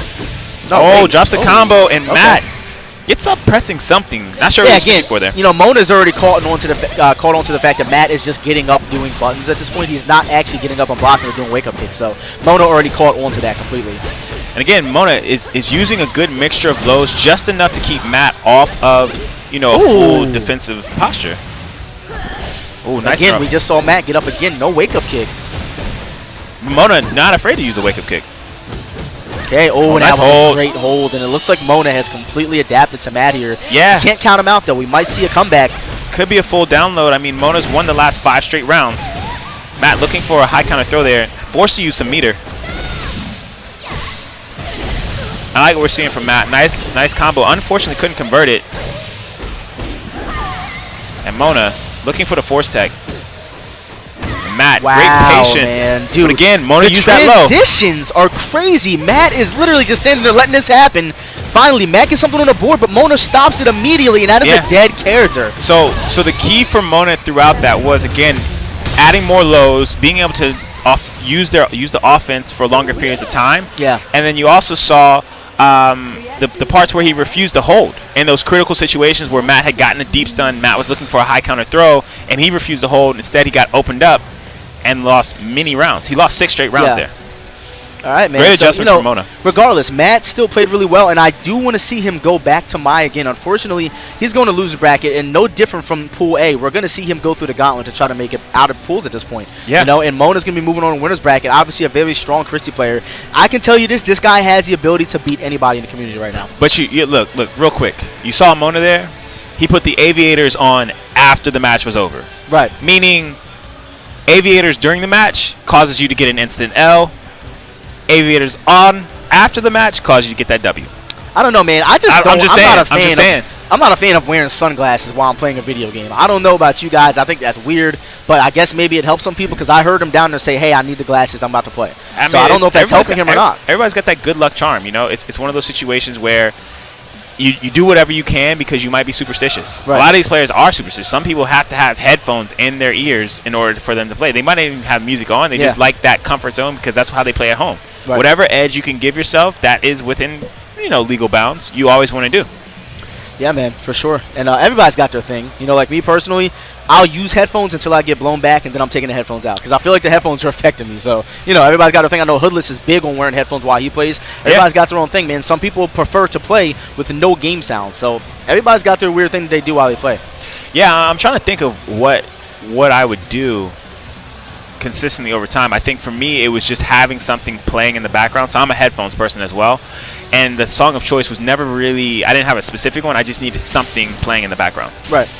That's really what it was about. Everybody's got their thing, man. Everybody got their thing. Find what your thing is, and, if it makes you comfortable to play, do what you got to do, man. All right, but we're going to be moving on again in the bracket, guys. Again, thank you guys so much for tuning in to Dead or Alive 6 World Championship action here. If you guys are just tuning in, if you guys don't know, Momiji was actually announced for the game. She's going to be dropping on the 19th, so make sure you guys follow all the updates and things like that on the official Dead or Alive 6 Twitter page. So we have the Summer Jam champion on the screen right now. That is the one and only Killy. All right, and he's got the same glasses that Mona just had on. I'm not even joking. Killy handed him the glasses before he played, and I'm pretty sure Mona just... My question is, if they have to play each other, how are they going to do that? Are they going to break the glasses in half? Or are they just going to have one on? Like, those are the questions you got to ask, man. We're going to find out. I just know that whoever is wearing the glasses in that particular match is probably going to lose. I think that these guys are onto something, man. I don't know why, but it's looking like glasses are helping these guys perform better. No, it's not. No, I'm not a firm believer. That's why I said this before. Killy's not making top 3, and this is one of the reasons why. Because of the glasses. You think the glasses are going to deter him from doing well? Yes. Okay. Yes, I do. We'll see. We'll talk about his opponent. We got Virgin Knight. Virgin Knight is a California-based player. He goes to a lot of their locals out there, and we saw a lot of him in DOA 5. I know that he was contemplating coming to this event. He made it happen. Wasn't he at Summer Jam too? He was at Summer Jam too. Yeah. He's really trying to do his best here, man. And again, they always talk about how there's no Bayman players. Virgin Knight is going to be one of those players that really stuck with Bayman throughout the years, and obviously this is one of his darker times. But he's still going to stick with his guns, man. So, some of these players, they just... my characters might not be that good, but I'm going to have my character loyalty, and I'm going to stick with my character. Yeah, I mean, I think it's going to be a solid match. I do think that we joke around about the sunglasses, but in this particular case, I think it's going to be Killy who comes out on top. He's Killy, I don't see anybody knocking Killy out until top 8. I can't see that happening. But, if it does, Virgin Knight it could be one of those players that does it. You think that if Killy has to face Cowboy somewhere in top 8 that he's going to lose to him? I think it's going to be significantly closer than what we saw before. I don't want to say loses to him, but I don't see him clapping Caliber Blades up in the way that we saw. That was like, 6-1 in rounds. So, wow. And that was a evasive tank roll there. Wow. All right, so Killy getting that back throw there, pulling him in for the extra damage. Nice offensive hold there from Virgin Knight. Yeah. Oh, and again, good choices from Virtuous Knight right there. And this could be the round for him. Killy got caught with the slower throw right there, and Virtuous Knight took the first round. It's going to be an interesting match in general because I think Tina doesn't necessarily have a ton of advantages over Bayman per se, and he's a heavyweight character, so he reduces some of the damage that she can put on the screen. It's going to be really about, can Killy make the adjustments that he needs to when it comes to facing somebody he probably doesn't play that often. Yeah. So Virgin Knight taking that back throw. And again, I always found it weird how Bayman is, one of the heavyweight characters in the game with offensive holds that does not have grappler speed throws. I always thought that was strange, but, Tina, he's going up against Tina, who's a grappler, and she's got the faster throws. Nice fuzzy there by Killy to stop the offense, and that's a dead character. Yeah, and that was just an interesting exchange between those two players because of the simple fact that they were feeling each other out mid-stuns with each other. Neither one was really going for the solid ender, like a big-time throw or anything like that. They were just kind of manipulating the stun system to see how the other would react. And that's one of the keys that's really that you need to keep in mind when you're trying to play at a high level. Ooh. And again, they're trying to feel each other out. They're seeing how each other is playing right now. So Virtuous Knight, it has so far been able to keep up with Killy. Wow, and there's that new running tank roll, and that's it. It's a dead character. And Killy's down. Virtuous Knight is on game point against Killy, the Summer Jam champion. So there was no. I'm surprised he went for the back kick there instead of the throw punish on the tank roll whiff. But I mean, it's working out for him because he is all over Virgin Knight. Wow, I like the way Virgin Knight's using that tank roll like an offensive style attack because he's doing the tank roll and then he's getting up and hitting buttons after because he knows Killy has to respect it.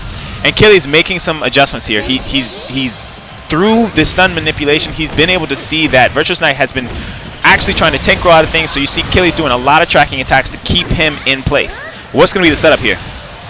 Ooh, catches him. I think that's actually guaranteed against the wall. Yeah, probably. I'm surprised, you actually saw Killy. Whenever you see a player like hitting the block button a lot and their character's kind of just stuttering there, they're actually. Killy was super chill there. Yeah, he's just chilling, man. Like that face is the most chill face we've seen probably today. And that's for a game that went to the very last round. Yep.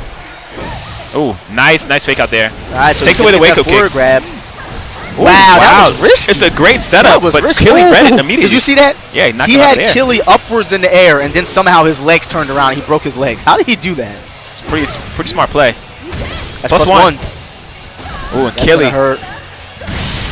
Doing his own big damaging throws. And smart play from Killy there. Very similar to the way we saw Nashvan using Tina. Nashvan going in with that back kick a lot, and Killy using it the same way as well. I mean, the back kick is super good. It jumps over a lot, pretty much every low in the game, and it has a lot of crushing capabilities. So and one thing that we're seeing from Virtuous Knight is his willingness to do empty tank rolls and his willingness to just do raw launchers. It's been pretty effective versus Killy. Right. And I think that's one of the things that we've always talked about before against Killy is you need to just go in with your offense because that's what's going to put you in a position to win against him rather than overthinking or think that you're going to do something to kind of throw Killy off. Just do what you would naturally do, and that's half the mind game. Yep. And, sometimes, everybody's guilty of it. When you go against these really great players, sometimes you find yourself doing out of, pretty much things that are out of character. You know what I mean? And it's because you're overthinking the matchup. Yeah. But as we say that, Virtuous Knight has made a couple of critical mistakes here. Not quite throw punishing where he needs to, but he's keeping himself in the game. Killy with a nice interruption, though, and that's going to take a round. That's it, for sure. And, really smart. I mean, Killy knows that Bayman's a heavyweight. Why would I risk launchings when I can just have him in stun and do the break blow? He's got a counter mid-kick. So, really good stuff there by Killy. He's going to be moving on in the winner's bracket. Virgin Knight is not out. He's going to go down to the gauntlet in the loser's bracket, unfortunately. But either way, really good showing from him. He got a couple of games on the board there. Unfortunately, just wasn't enough to close it out against Killy. Yeah, and I sat there, like, the moment I saw Killy come into this tournament, I literally, my first thought was like, yo, why are you here? You already won. You already have your fatal qualifier. You've already qualified for this. Let somebody else win, guy. Let somebody else win. But clearly, he's here to establish dominance, continue winning, continue to collect money, and build himself a brand. If you've got the ability to come to these tournaments and you've got the money, Killy walked away with a really great chunk of change there from Summer Jam. So if I got to spend $1,000 to get to the next tournament and try to win that same money back, it's a risk that I'm willing to take. I mean, at this point, he's pretty much a short shot for top 8. Yeah, I mean, he won that event very, very convincingly. No question. I mean, that's one of the things that I think some of the top players have in mind when they're attending these events, even though they've already qualified for the Tokyo Grand Finals, is it's not just about the qualification anymore. It's also about your brand as a player that comes out to travel. You could potentially be picked up as a sponsor, as we've seen with Caliber Blades, right? Yeah. So it's one of those situations where you don't just want to come out here and compete with the thought of, can I get #1? It's also the thought of, how much can I push my brand out here? Yeah. When they're at home streaming, how many more viewers can I get to follow me, follow my streams, man. support a lot of things go into it. A lot of things go into it, man. So it's good stuff. It's good to see them. And, of course, for us as fans, as players, as viewers, we like to see returning competitors come out here, see those classic matchups, or even some new matchups, because Killy really, he doesn't come out that often. Yeah, he doesn't. We get to see him play against some of the very best and see how things turn out. And it's crazy because, back to talking about that a little bit, Killy doesn't come out much, but there has never been a time where Killy has come out and he hasn't done well. Oh. You know what I mean? He's done really well for the most part of all his events, but regardless, we're moving on to the next match here in the winner's bracket here at KI 2019. We have Crazy Steady going up against Hollow Ichigo. So, I mean, I said it at the very beginning of the stream. I think Steady's going to be one of those guys that ends up in the top 3. Yeah. I think he will be. I think he's just that talented coming from how he plays. He's been a guy that has shown the potential to make top 3. He is obviously probably the best West Coast player there is currently. He's been that way for probably half a decade. Yeah, it's been there for a while now. I mean, he's always done a great job of proving his dominance when it comes to playing on the West Coast. Yeah, and it's really about making sure it translates consistently to the East Coast or the Deep South. he hasn't been as successful with that, but he's always kind of been in the mix of things. It's just that he'll run into the Grim Reaper, known as Caliber Blades, or another top player, and then it kind of goes downhill from there. But still, he's been there in the mix. One of the things I'll be curious about him is last time we saw him was final round. Yeah, it's been a while, and I was just going to ask you, do you feel, because he hasn't been to many tournaments since pretty much, I want to call final round like a pre-launch event, because it wasn't a DOA 6 World Championship event. It was literally at the start of the month in March when the game came out. Do you think that that's going to affect him when all these players like Caliber Blades and Hoodless and Killy have all this offline experience where he hasn't really been to a tournament in a while? I think that always has a factor. I think the more important factor, though, is how much time has he spent playing the game itself. Yeah, so and I wouldn't know that. Yeah, I mean, it's one of those things where I've seen it, and he's played the game, but he's been playing with Nico, and it's interesting because Nico has gone through a series of changes. Lots of changes. She's got changed more than anyone in the game. Right, that have made the character not as great. And as far as we know, the Nico players of the world, CO, Blackberry, Crazy Steady. That's it. And we haven't gotten a chance to see Steady's version of Nico post-nerf. Since the nerfs, exactly. So I'm curious to see. Exactly. And again, I do want to shout out Crazy Steady because he did do really well in the North American West online qualifier. Yeah. Earning himself so many points towards the World Championship. Yeah, sure. He took second place in that. Yep. Very good. So he unfortunately lost to Quiggle, but he's got an opportunity because he already is on the board with points. So if he were to take this, he's right in the mix with the rest of the North American players to get a chance to Tokyo. Wow, that was a great combo. So again, I want to talk about these characters a bit. Hanoka is one of those characters that we don't. A lot of people in their head is not very good. I mean, I believe Hanoka's. Oh wow, he got the conversion to the danger zone. What kind of carry is that? I like it. And he actually has a combo. Okay, I like it. Yeah, smart. Wow, great was dirty. Great choice. Great choice. Because that's you anticipating your opponent pressing a button on wake up. That's not a wake up kick. And it was a smart play. But Steady with great defense right back in there. And for those of you that don't know, Hanoka is very fast, and Nico is mostly her strengths come from her playing up close. So whereas she has to play up close, so does Hanoka. Hanoka's got that 11-frame mid, 9-frame jab that pretty much everybody in the world wants for their character. So yeah, Hanoka being that fast, she can actually combat her pretty well, man. Yeah. Hanoka, Hollow's got some tricks right now. This is going to be a tougher match than I think Steady might be ready for. Well, Hollow is I'm going to tell you this, Hollow's talented. He just hasn't been to many tournaments for this game, if any. I believe this might be his first one, but man, he's a great player. I know that him actually wishing that he had Phase 4, Alpha in this game might come into play here, but I mean, regardless, he's doing well with Hanoka. But as we say that, Steady was able to do a nice little break blow there. Ooh, and again, that's something new to this game. Hanoka has the ability to do that Jan Lee Dragon Gunner out of her stance. That's really great that they gave her that. She needed that. +1, and Crazy Steady does not care about his frame advantage. He just hit him right in the mouth. Going straight for the combo. Guaranteed. Yep. Okay.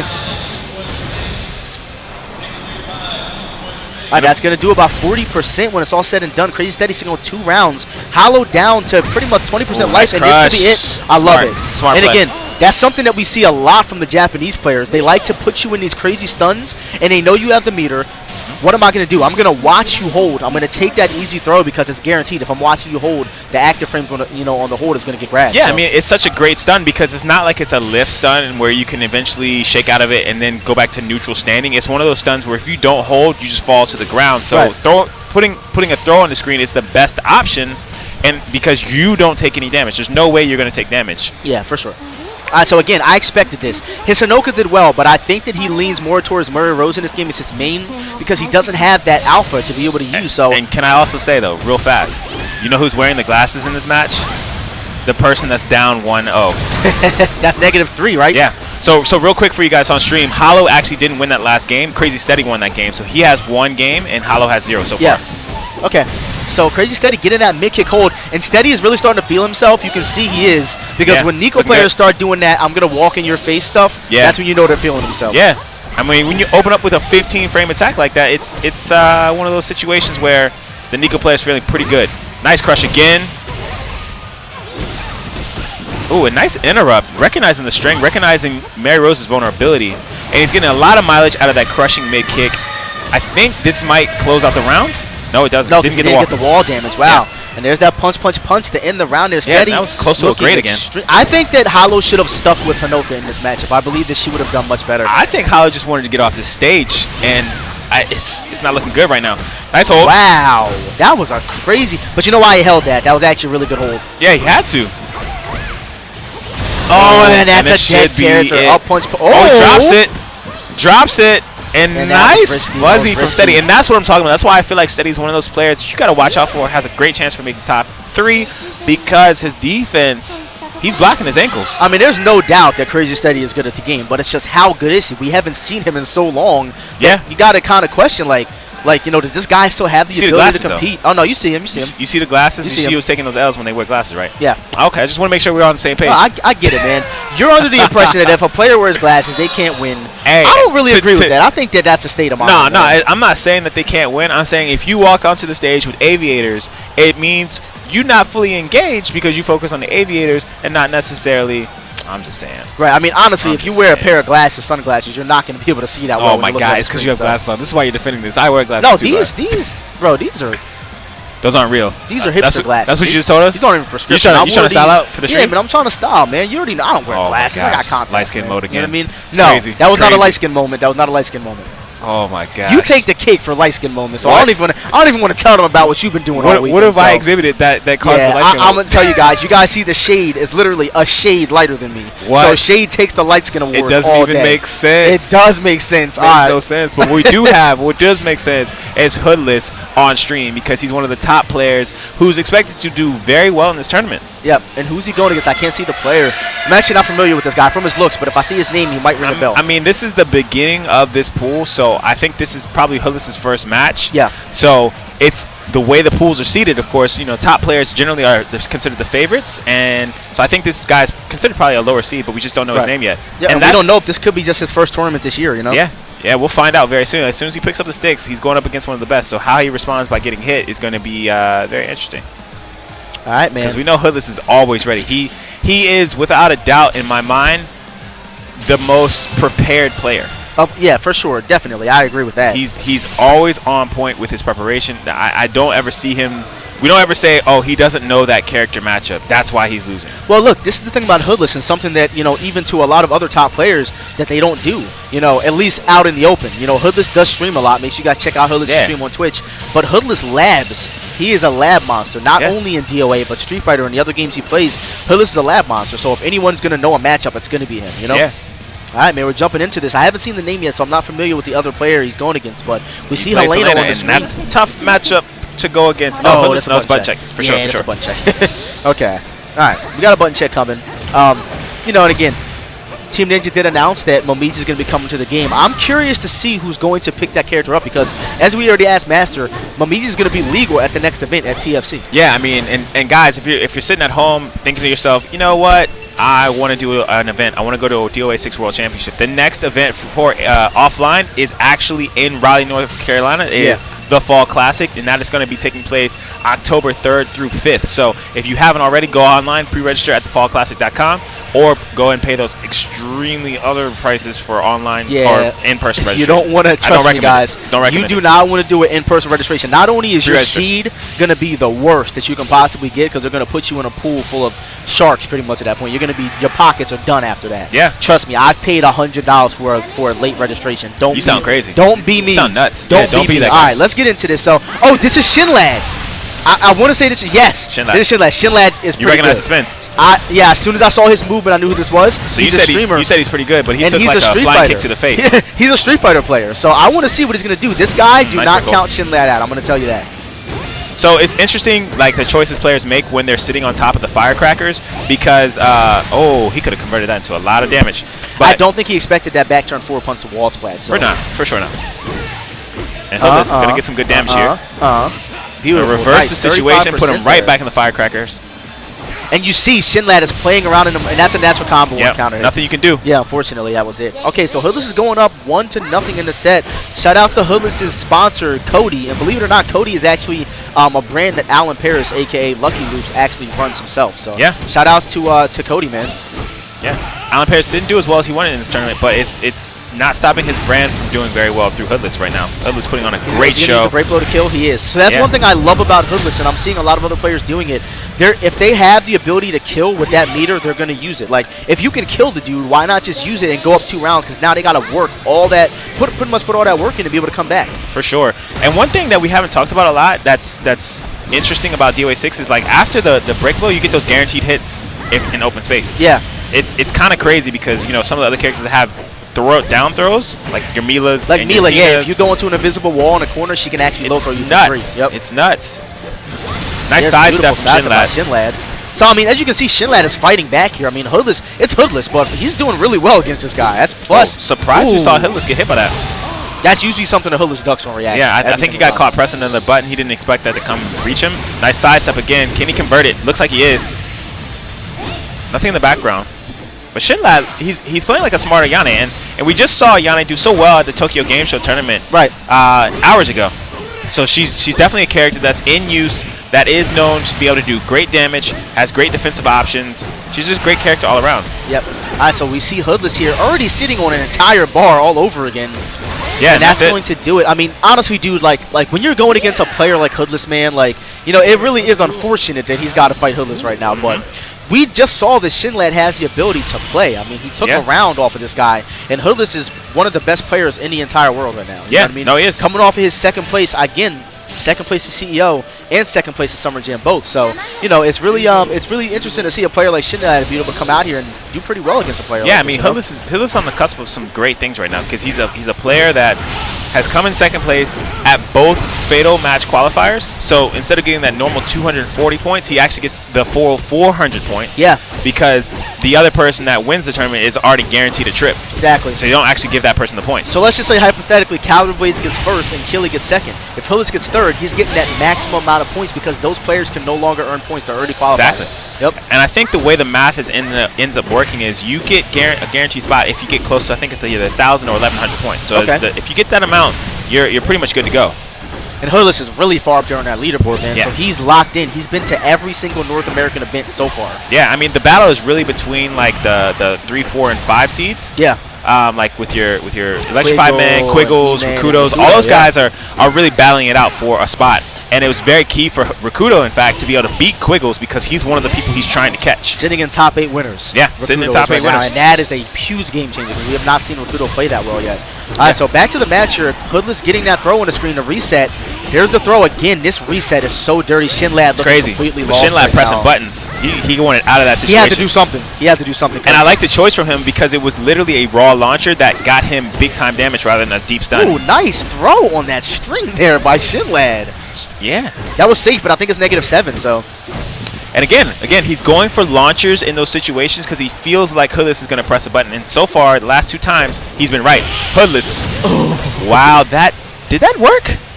That's a back turn, right?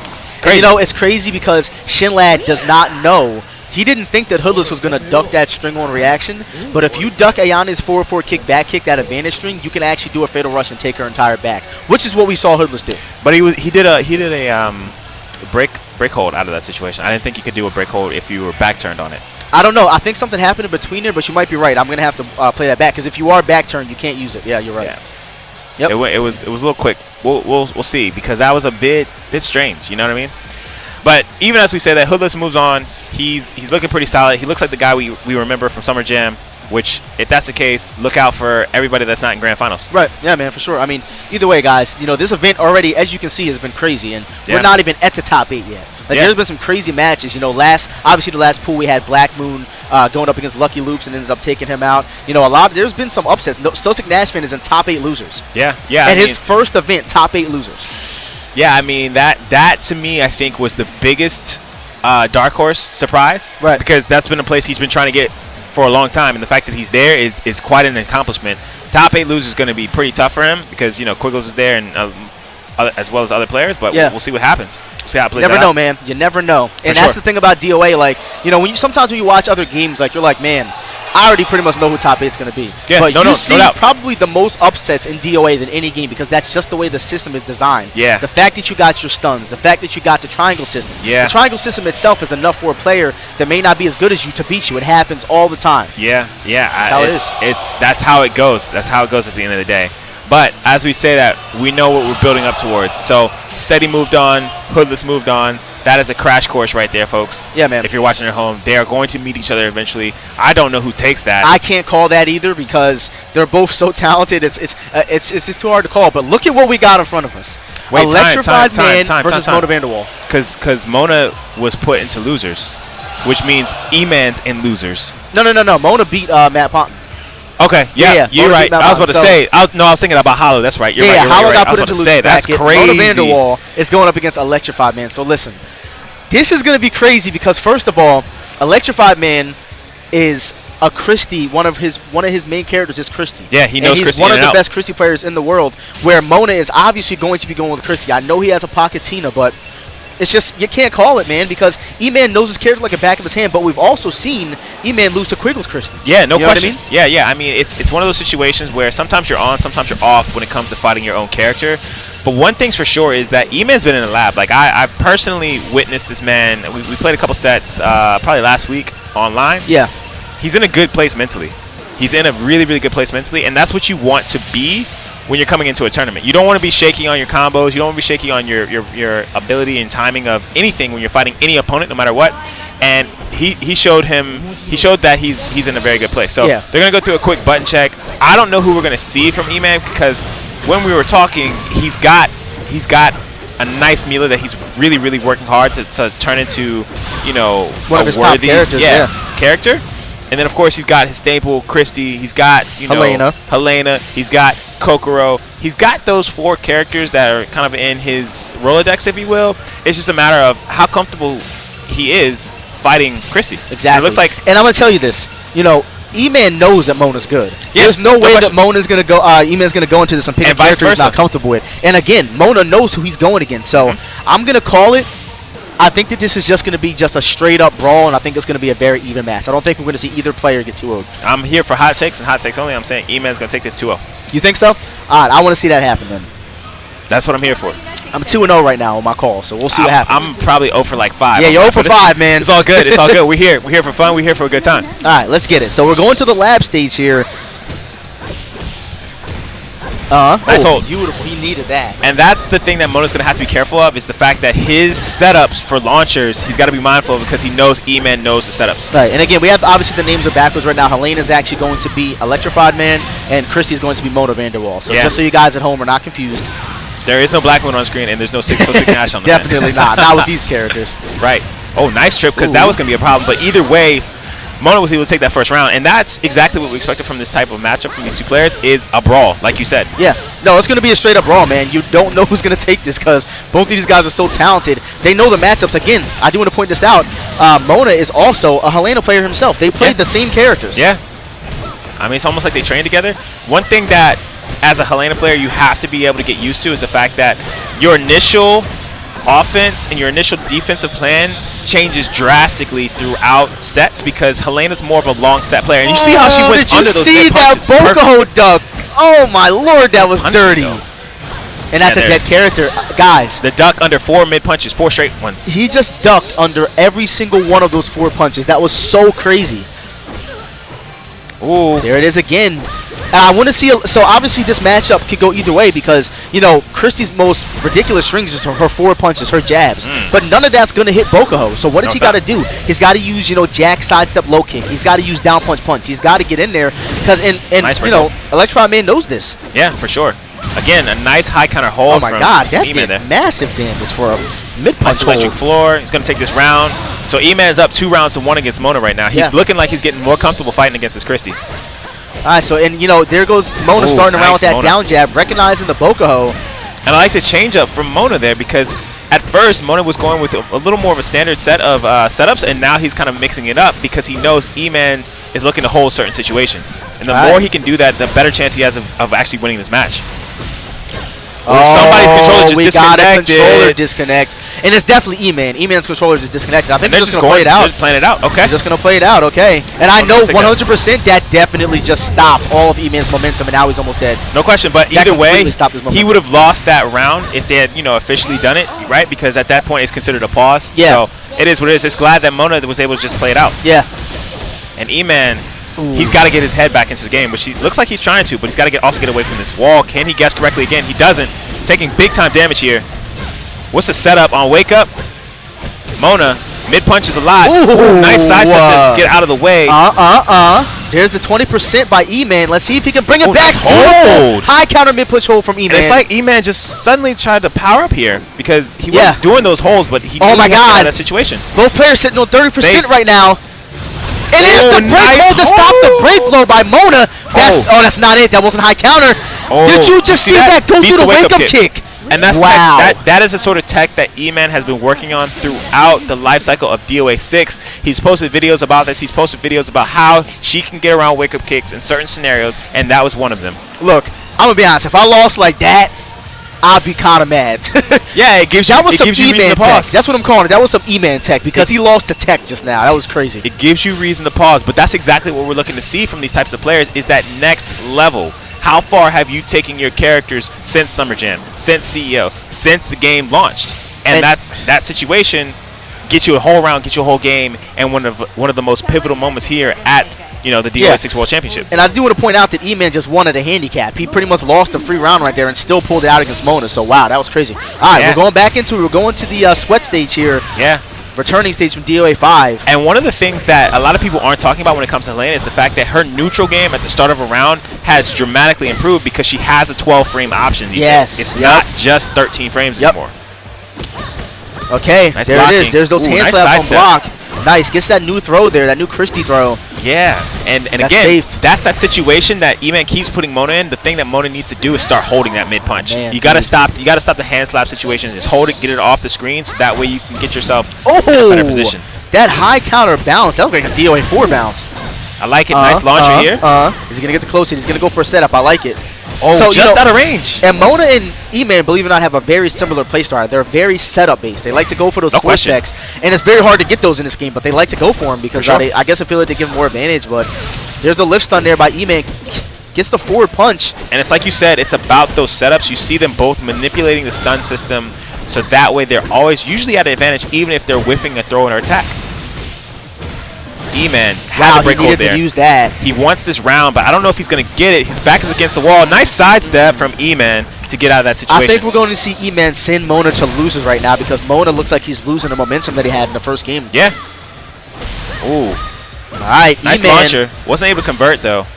But either way, E-Man's got Mona down to about 30-40% life. Wow, that close hit combo. Nice. That's a fake sidestep. Yeah. Or fake wake up. Mona is just getting ran over. He needs to make something happen, and that's a dead character. Whoa! E-Man drops the combo. If Mona recognizes the fact that E-Man's probably not going to want to hold in this situation. And that could be bad. He could have dropped that combo and lost his set. Is he going to make this comeback? Nice break hold. Got out of the situation. And that's it. What a low. That was great. It's unfortunate, man, because I do believe that Mona could have potentially eliminated or sent E-Man to loser's bracket there. But, again, E-Man just being such a talented player, you're using this man's mains. You know what I mean? He knows Kirsty. He knows Helena. So to go against him with that character is just risky, man. But those are his guns. That's his best character. He's not going to sway away from that. Yeah, so. I mean, and not to even give E-Man that much credit, because Mona, we can always point to the fact that E-Man has a Christie and that's his main character, and we can say he's put his imprint on that character. But Mona has just as much stake into that character as well. Definitely, he's definitely one of those players who's put in the work with Christie over time, and he's shown that he can compete with the best of them. Even though he lost at 3-0, he showed that even at the very last sliver of life, he was still in it. No, for sure, definitely, and we're gonna see more of Mona. That's not it. No, I really do believe that Mona's going to fight his way out of loser's bracket and end up in top 8 loser somewhere. I do believe that. Yeah, because, I mean, if we're looking at this pool overall, we have Hollow, we have Mona, we have Hoodless, we have Steady, we have E-Man. Yes. That's 5 names. Only Killy. 4 of them can move on. Exactly. No. Killy's in the other pool. He's in the other pool? Yeah, I think so. Because you remember we watched him play. Oh, no, you're right. You're right. So 6 names, only 4 of them can actually move on. Yeah. So and somebody's got to go. I mean, that's just the way it's going to be, man. So it's going to be rough. It's going to be rough. That's what I do know for any of these players, and that's the part of the fun of these tournaments is that stress, because you know your opponents are about that life. You know they're just as good as you. Yeah, man. So I don't know what we're going to see next, but either way, guys. We got Steady. Yeah, we got Steady too. All right, so we got Killy versus Steady. Wow. Let's get it busy. All right, let's get it popping. Let's do this. All right, so I don't think. We ain't gonna see no glasses from Killy this time. He's No, not wearing no you're glasses. not. That's We are what I not said. gonna see no aviators These from Killy players, this they time. know what time it is. When Yeah. it's time to make money, when it's time to do business, they are not wearing The glasses sunglasses. are coming off. They're Aviators not wearing are out. glasses at that point. No. Might be aviators on the character, but it's not on them. I'm telling you, I called this from the start. Definitely not. No. Okay. So we All are business. going to see Nico and Tina. I'm Yeah. thinking, but Crazy Yeah. Steady is a player that has multiple characters, whereas Killy, he likes to tend to stick to Tina these days, but he does have a pocket Helena as well. He does have a pocket Kokoro. He also has a really good Mila that we have not seen yet. No doubt about it. So, So- here's the thing. Who do you think is going to win? Just going based off of what I believe and what I've seen, I think Killy's going to take this, but that's just based. And this is crazy because this is going to set the tone for top 8. Yes, no question. So I'm going to stick to my guns. I mean, I think this is going to be a very close match in general, but I think this is where we see an upset, where Steady makes his mark. Yeah. No, don't get me wrong. I think Steady has the ability to. He 100%. I don't even think it. This could go either way, but just based off of, We Killy might see a coming off Tina his meter, fresh too. win. Yes, again, Steady was actually a Tina player previously in other Look at games. them. So Look at them. They know yeah, what time it is. Tina Nico, I figured that. They but, know what time it is. Still, this is going to be crazy because, again, like you just said, this can go either way. But I'm leaning more towards Killy because he's just got the experience in this game over Steady when it comes to playing offline. And I love the energy from both of these players. They got smiles on their faces. They know what time it is. It's time for me to play against my friend and show my friend that I'm the better player. Yeah, exactly. Yes.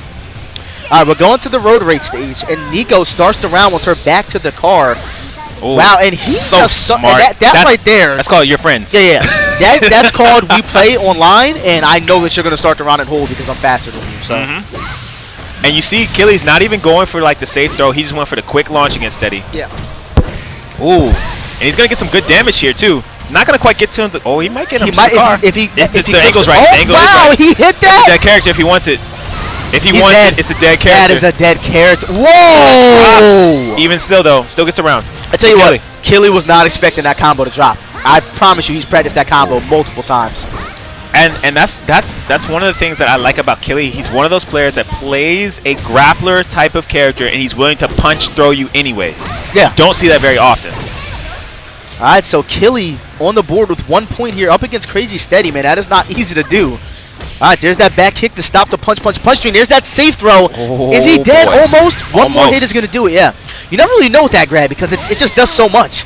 Listen, right now my pick is looking pretty worthless. The Summer Jam champ is here, and he's showing out. Look, I don't know why you keep going against me, man. Look, man, I'm just hot takes here right now. yeah, Hot you takes. keep saying that, but your hot takes are wrong. Listen, I'll do educated takes tomorrow, but today is hot takes. Why All not? right, so I like what Steady's doing. Because he's so good, he's looking at Killy, try to safe throw him. He's not holding in stun, but then he's ducking to avoid the follow-up throw. Yeah. Crazy, Yeah. crazy. Nice break hold. You need to get out of that situation. And that's the other thing that we're seeing from the high-level players is, doesn't hold.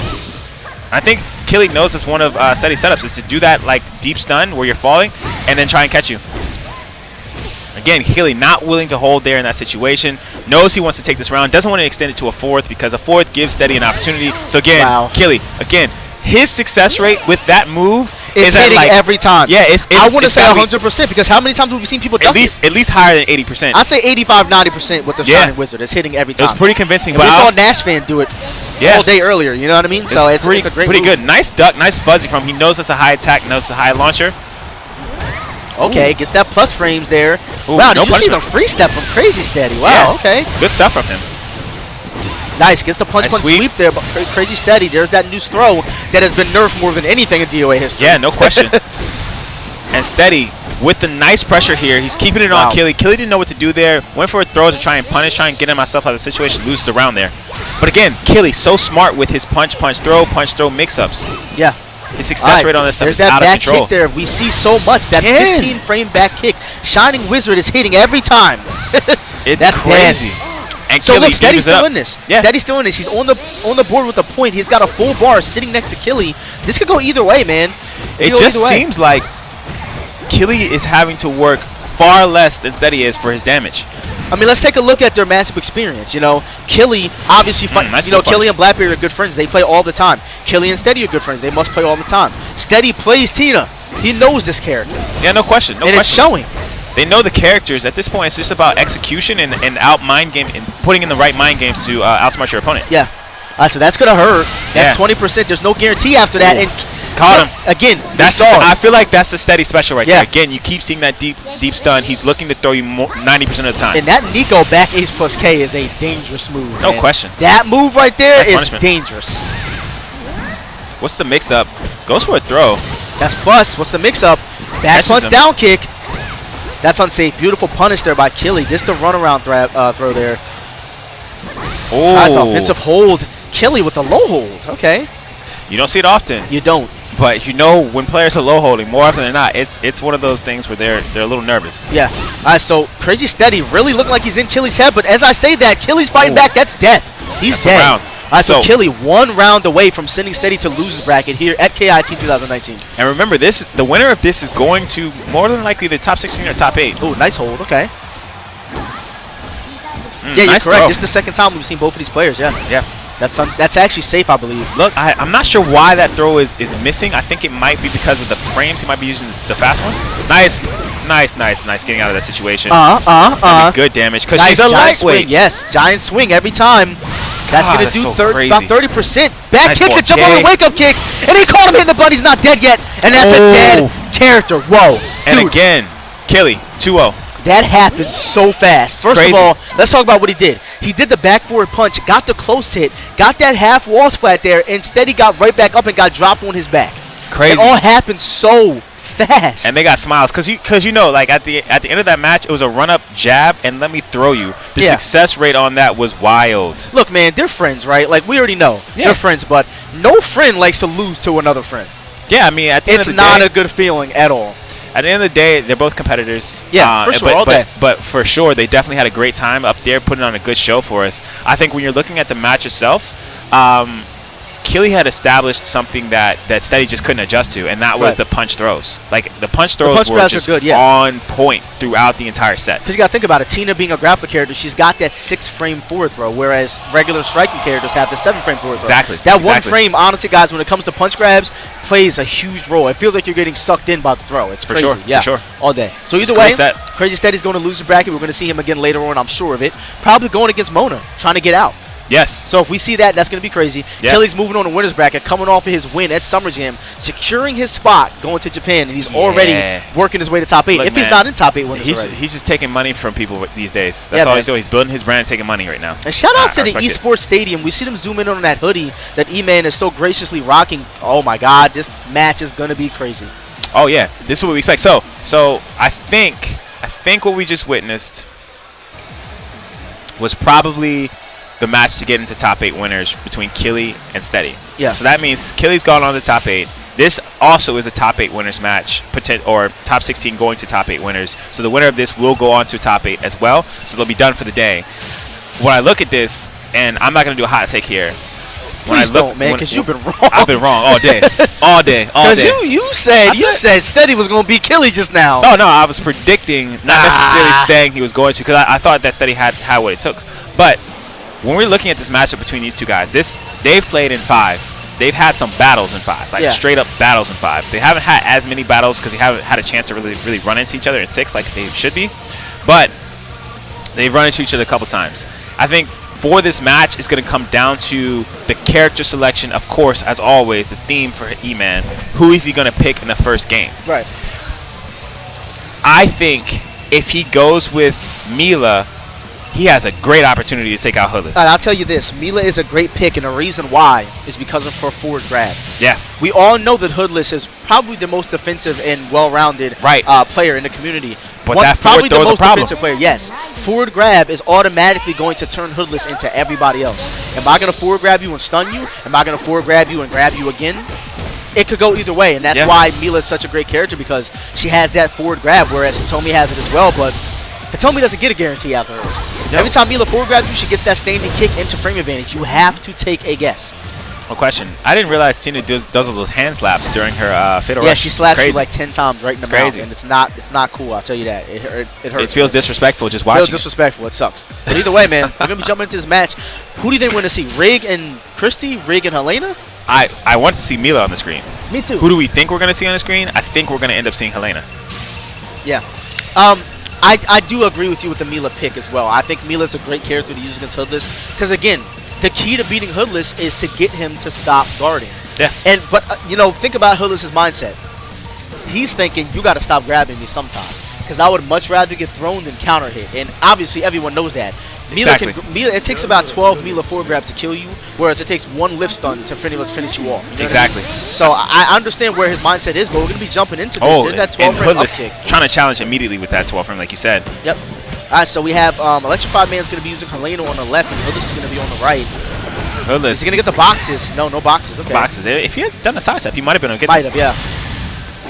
But again, this match is going to be tricky to call on the stage because, again, as soon as the danger zone comes into play, it's anybody's game at that point. Right, so we just talked about that. We just saw Electrified Man use that sidestep punch to get the citizen assist. Nice. There's the frame advantage. I love it. And early on, I like the strategy that we're seeing from E-Man. He's already causing Hoodless to double think about his ankles. Right. And that's a great option for a player who likes to play defense, you know? Oh, he tried to punish that. Wasn't able to get a successful one. Ooh, catches him. Wasting meter there. He's going to get the Bokuho throw there. There's that max damage combo we've been seeing. Ooh, Force Tech. Okay. Dude, I love seeing those in this game. Yeah, it's so rare, it's smart play from E-Man. He wants to take away the wake-up kick. Oh, nice hold from Hoodless. All right, went for that. Defense. Oh, wow. That was so E-Man's crazy. checking his ankles very well right now. Oh, nice down punch from Hoodless to get out of this situation. Forward kick, up kick. There's the launcher there. He's going to get 30% off that combo.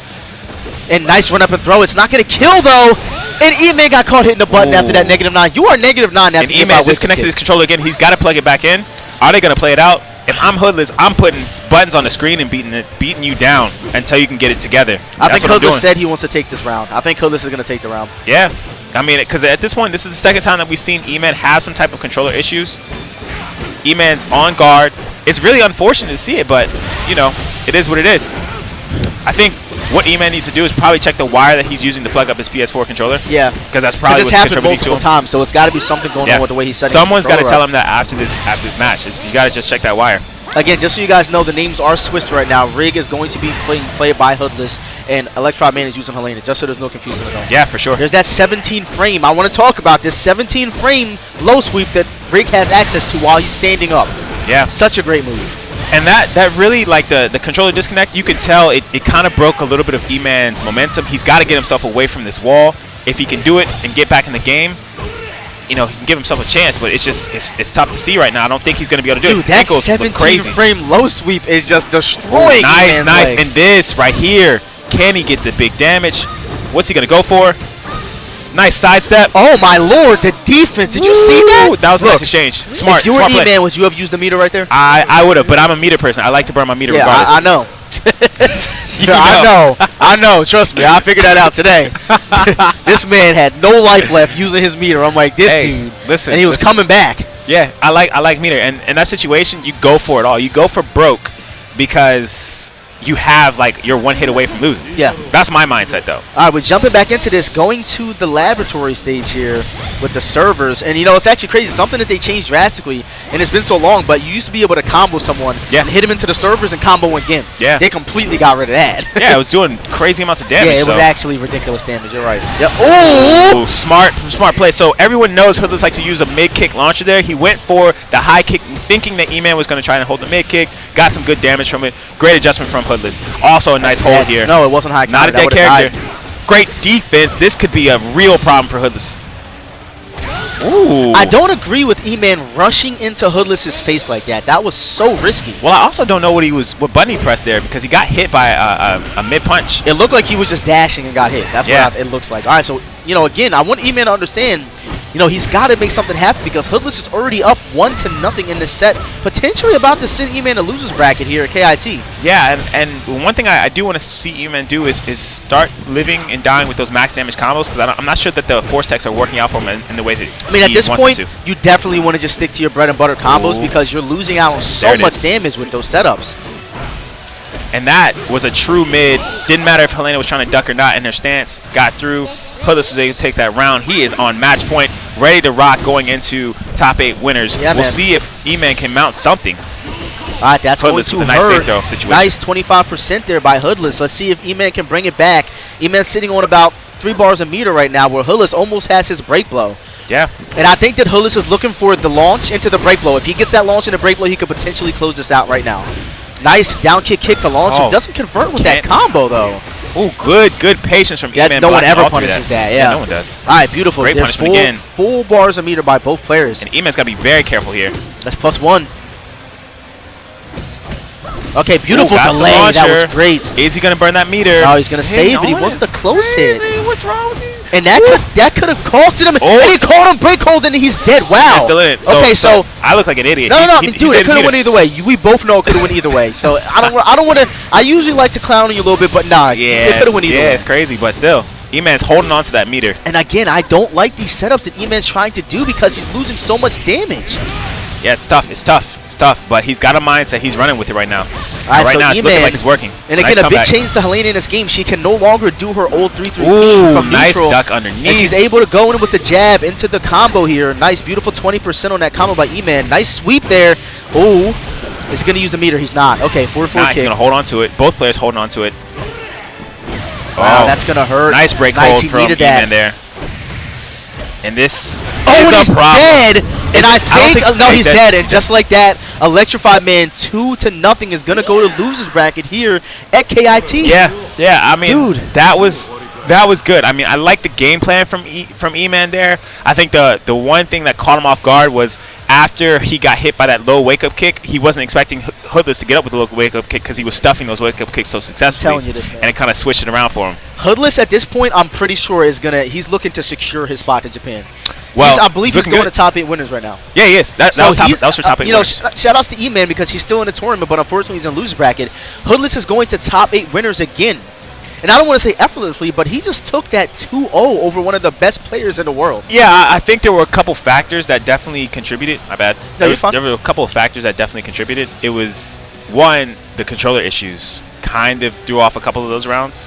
But two, E-Man just didn't look fully comfortable, Didn't look fully comfortable with how Hoodless was responding to his attacks, his stunts. Yeah. What do you think he could have done differently in the matchup to take that?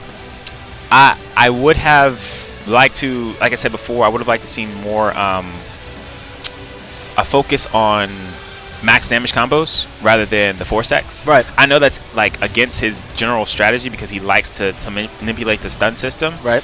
But in a lot of those instances, he was either losing damage because of the way the stage was set up, so there was like those little slopes that was causing that force tech to either miss or just not connect, so he lost a lot of damage. Definitely. Which, when one of the mind games is always, if you can put big damage on the screen, it goes into your opponent's head because they're like, oh crap, I don't want to be put in that situation again because it's so much damage. Do you think that E-Man going for those force tech setups, because obviously when a player is going for force tech setups, they're looking to, obviously tone down on their damage for their combo enders, but they're looking to be able to tech you up and keep the advantage in order to get more damage potentially. Oh, they should. And we all know that, force tech setups are very risky in this game because that close hit damage is really, really important, but going for force tech, you actually have to get 2 consecutive hits in a ground situation when your opponent's on the ground in order to tech people up. It's not like it was in DOA 5. And so do you think that if you wouldn't have went for so many force techs that he could have potentially beat Hoodless there?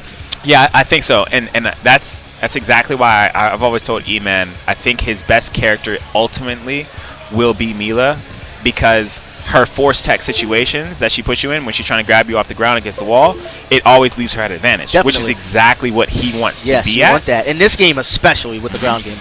But, I mean, again, this game, when you think about it, it's been out for, 6 months? So we're going to see E-Man evolve over time. I do think when we think of him when I think of him as a complete player, I think it comes and starts and ends with Mila. He's going to have those other characters, but as Mila is constructed today, I think that's the best option. Unless they completely change the ground game or something like that. But I think that's always going to be his best option. So let's talk about his matchup. We have Matt Ponton. Obviously, he suffered a loss to Mona Vanderwall earlier. Yeah. Mona Vanderwall as well as in loser bracket. He's down there somewhere because he suffered a loss to E-Man. But we see Coldpiece AJ. He's a Kokoro player. We haven't seen him much offline yet at all. But Coldpiece AJ is actually a good player. Yeah. This could go either way, and this is going to be a button check.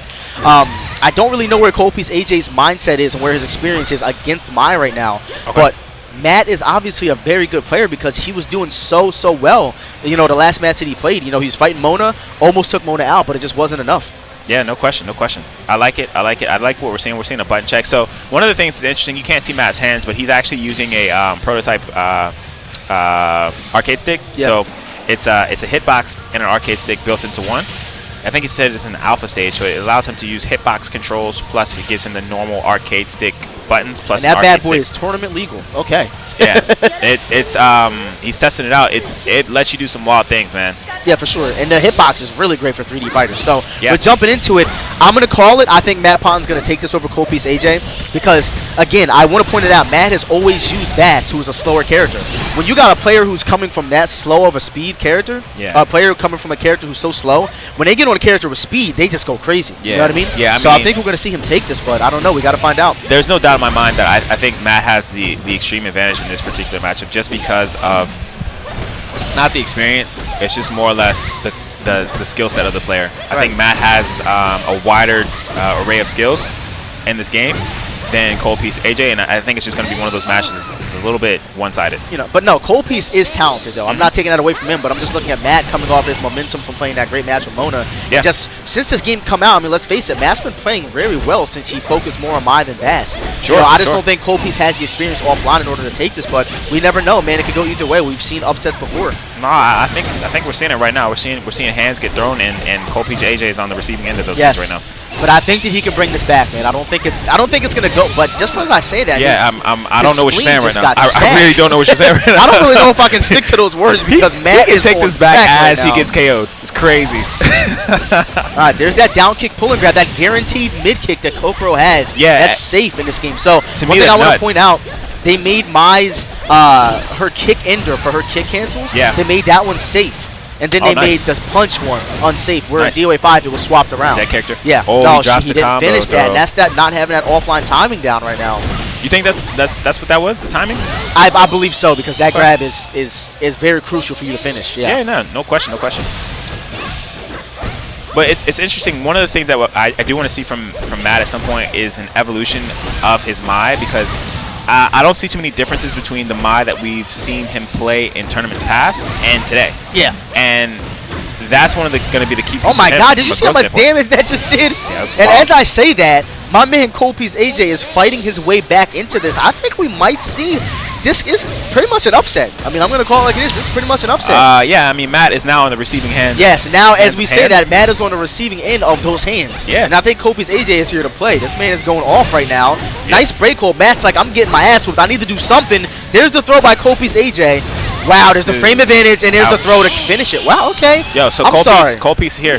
I'm sorry. He's throwing out those cold pieces He's throwing out them cold pieces. I'm sorry for doubting this man because he just brought that back 3 rounds. Listen, that was a complete momentum shift. But again, Matt's sitting there thinking, that's what I'm saying. So we've got those players that have been consistently, in the community for a long time, always played at a semi-high level. He's going to Bass. There's no question about that. I think that's like Bass in this matchup. So Matt's biggest problem was always that I'm using Bass against these fast characters like Christy and Nico. But Kokoro was not super fast, so Bass can actually do well in this matchup. So look, Matt is in loser's bracket. This is the last chance he has. I always say it. If you're going to go out with your guns, go out with your best. And Bass, at this point, it looks like it's going to be his best. Yeah, no question. It's going to be about how much experience does Copiece AJ have against Bass. And I can't say he has much because Bass is not a very widely used character, especially on PS4. Not unless you get locked into a room with like a... Oh, that back kick, that's new. That back kick hit confirm, man. You know what's interesting? I wish that did a little bit more damage considering how slow it is, exactly. You give up for it, You're giving up speed because that's a really slow move, and you got to hit confirm it at that. Yeah. It's almost like he should have been given the Tina treatment. He didn't do I like that. But it's still, I like the reversal of putting him against the wall. Yeah. Oh, nice. He needed that break hold. Wow, he used his own. We are in parry wars right now. Ooh. That's safe. Wow, okay. I want to know if that's safe against the grappler because Bass having that 6-frame forward throw, 4-frame neutral throw. I want to know if he could have punished that down kick punch, and that is going to hurt. Get over there. It's interesting that he changed positions because it really put himself against the wall. I'm not sure if Matt meant to do that. Wow. He's going to spin to him. Big swing. Nice, 20% there from Matt. Oh, he walked right into that offensive hold. That's all guaranteed. Yep. He's going to drag this man around the ring like a... Oh, my God, that was crazy. What is going on? Oh, Matt went for it all right there. Did you see how fast Copiece ran from that man? He literally put on his Nikes and ran across the ring just now. All the way across the screen. Ooh, he held the break low. Smart that play. was crucial. If that break low would have connected, Matt would have died. Yeah, 100%. No question. Yeah. That's safe. All right, forward punch, kick. And what I want to see from Matt is a launcher. I just want to see him launch one time because right now he's been looking to go for those high counter throws a lot. Yeah. And Cold Piece is mashing buttons and fuzzying out of all of them, yeah. All right, punch, kick by Matt. Gets the frame advantage. You know, it looks like Cold Piece knows this matchup. Yeah, I think so. Cold Piece is throwing out 2P. It's a 14-frame attack, but it's getting some mileage right now. You got to think about who he's fighting. 14 frames against a character like Bass who has a 13-frame jab. I mean, it's surprising. It's surprising what we're seeing from Matt right now. He's got some work to do, and there's that launcher that we were looking to see. So, you know, obviously Matt has recognized that Cold Piece is not holding at this point. There's that 12-frame hell stab there from Matt. Gets break held, unfortunately, though. I want to see Matt slow this down because Cold Piece has all the momentum. The best way to kill someone's momentum is space him out and let them reset. And Matt was trying to fuzzy there. He just got caught slipping right for a second. Oh, he's dead. And there's the slow-mo. And he's going to get dropped on his back. He's dead. Wow. Did you see the part where he did a little wave dash to get over there? Because that was really far, by the way. That was crazy. Really far. I guess the hitbox on that. Yeah, I don't know if it was a hitbox or not, but it was a little wild. Damn, he just got thrown into the wall. Yeah. And as you're saying that, Cold Piece is getting bounced off of everything. It's crazy. That's safe. So of course Matt needs this. It looks like he's going to, but Cold Piece trying to keep himself in it. Matt needs like one more attack, but he doesn't want to be too risky here. Oh man, Cold Piece trying to bring this back. Is he gonna get the? No, he's gonna take the reset. Oh, he should have took the break blow right there. But either way, Cold Piece looks like he's gonna close this out. And Matt pressing buttons. And Matt just choked that away. Wow. Do you think that Matt could have done anything differently to avoid that? Because look, Matt had the life lead by a large margin, almost a full life bar. Where Cold Piece didn't have much at all. Yeah, I mean, the decisions towards the end there, it was just like Matt was. I think he overthought those situations. Right. And there goes Matt doing the shrug. Like, I don't know, man. But I think that Matt could have had that. You know, there's no doubt that he could have won that. But unfortunately, you know, Matt's going to be eliminated from the tournament. But still, even though he's eliminated from the tournament, you know, Matt still gets a lot of respect for multiple reasons. Not only for being a competitor, but he runs freestepdodge.com. Okay, something that he funds pretty much. You know, you can take donations for it to help fund it, but he funds that himself. That's his website that he created from the ground up. And not only that, but he sat here and configured all of these PCs for us to play on. He took the time out of his day to do that for us. So, you know, Matt is just a big.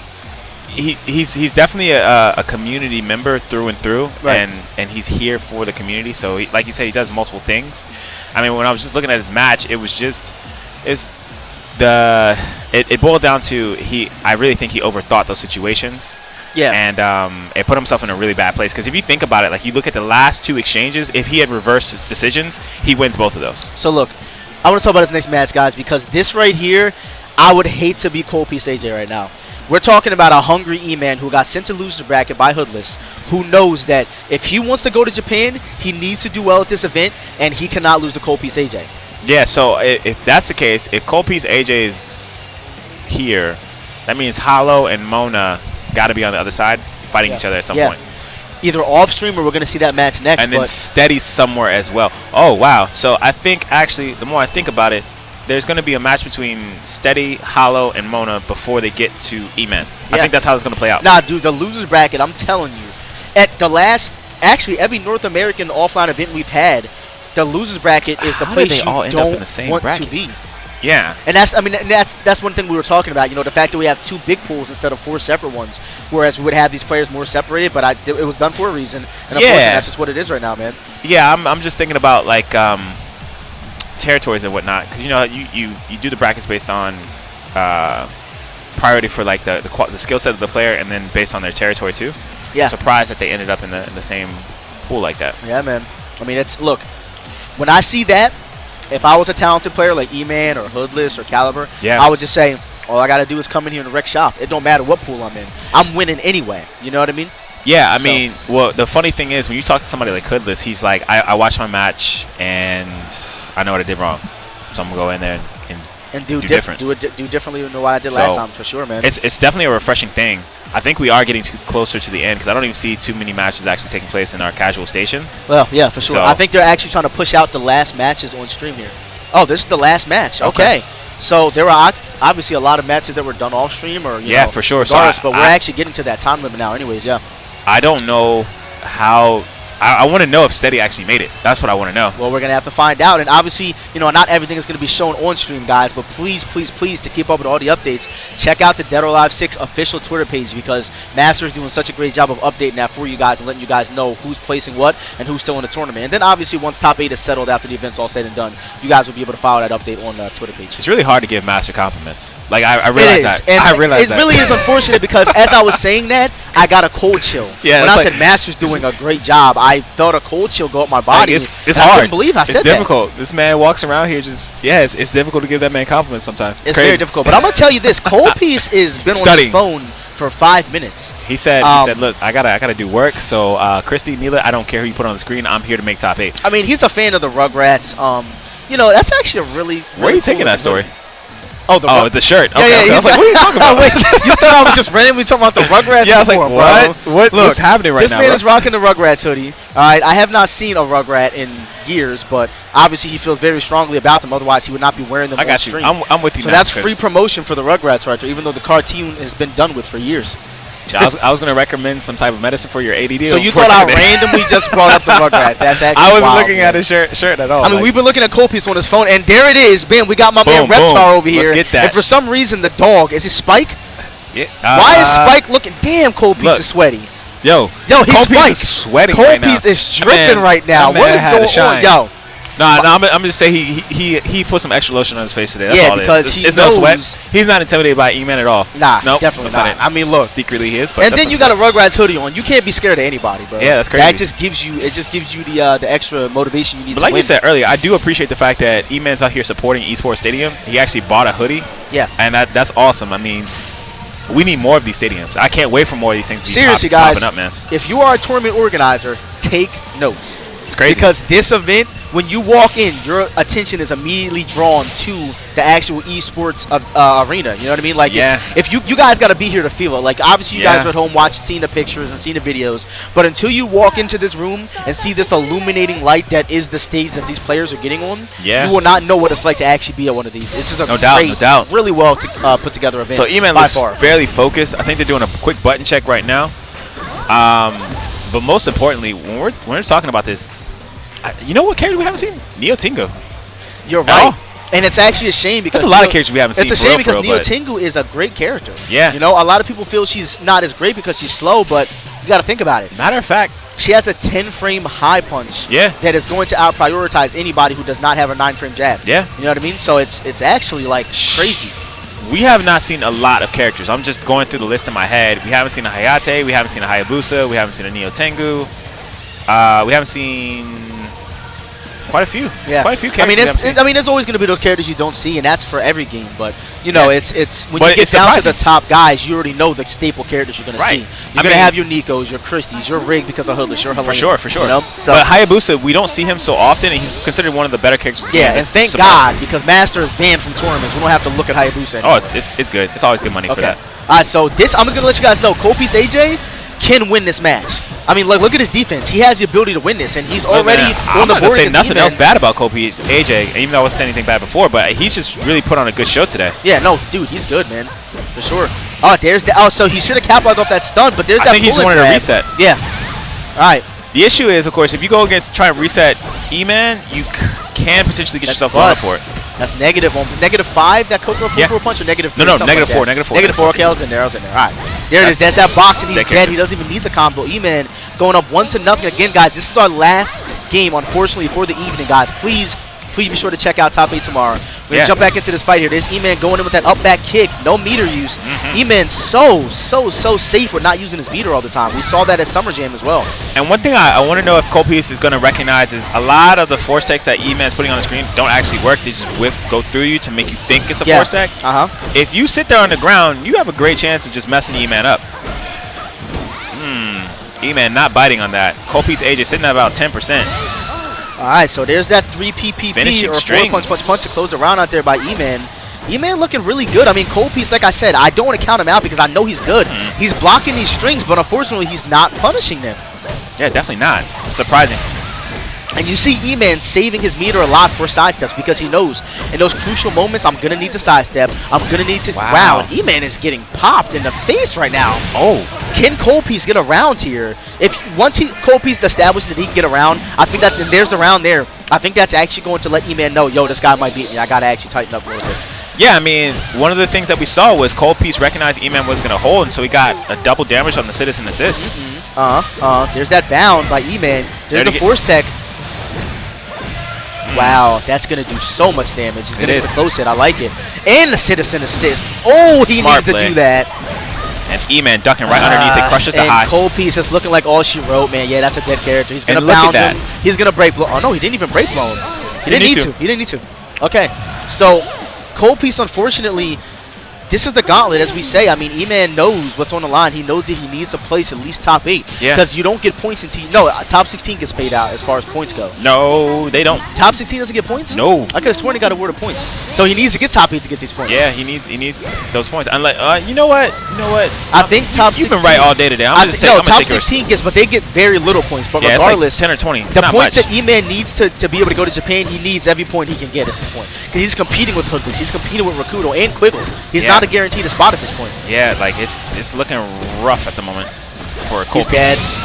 And Coldpiece, man, again, I hate to say it, but Coldpiece is just, he's in a bad place right now, man. He's getting them cold pieces to the face. Yeah, like this is tough. This is rough to see, but we'll see. So, I mean, one of the things that we need to see from Coldpiece, though, is when he's fighting E-Man, he's got to recognize that Buko Duck. He's going to have to take the risk and go for a low throw.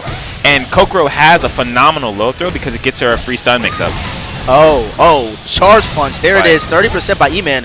Goes for that DOA 5 setup that shouldn't work anymore, but it does. Yeah, like... I've seen that Helena has the ability to play DOA 5, so I do think that's why she's actually pretty strong in this game. Yeah, she's one of the only characters that can take advantage of those force techs. Jeez, Coldpiece just got to stop blocking with his face right now because he's taking a lot of damage. Good grief. Oh, man. Not looking good. But... That's plus. His face again. Man. Taking one too many hits. There's that 4-4 punch, and dude, I'm going to be honest, I think that E-Man tried to close it out with the Bokuho throw. Oh, he's trying to counter the down kick punch. Wow, Coldpiece trying to fight his way back, and he shouldn't have went for that. He got the guaranteed kick. Yeah, like his, he once he got opened up, he just didn't know what to counter against E-Man, and it's hard. It's hard, especially against Helena, because she can do all 4 angles. Yeah. But yeah, good show from E-Man, good show from Coldpiece. And E-Man's going to be moving on to top 8 losers at this point, man. Yeah, like, I mean, it's a great show so far. And as you guys heard, we might have hinted at it a little bit earlier, this was our final match for today. So we will get you those pools. We will get you those pools, but as far as we know, so far we have Caliber Blades, Winners Finals, Rakuto, Winners Finals. Yes. We have Killy, Winners Finals. Yep. We have Steady, loser side. Yeah. We have Quiggles, loser side. We and have So Sick Nash fan and loser side. E-Man, loser side. Yeah, man. So Sick Nash fan, loser side. Who am I forgetting? There's one more player now. There's one more player. He's in Winners side. Did you already say Hoodless? Hoodless. There we go. So that's your top 8 right there. I mean, that's a crazy top 8. The only surprise we truly have. So Sick Nash fan. So Sick Nash fan. We did not see, but I told you guys from the start, if anyone could do it, it's going to be Nash fan. For but sure. Either way, guys, regardless, it's been awesome casting this event for you. We will see you tomorrow for more DOA 6 World Championship action for top 8. I'm Emery Reigns. And your boy Shay Swift. We'll see you guys tomorrow. Yeah. Take it easy.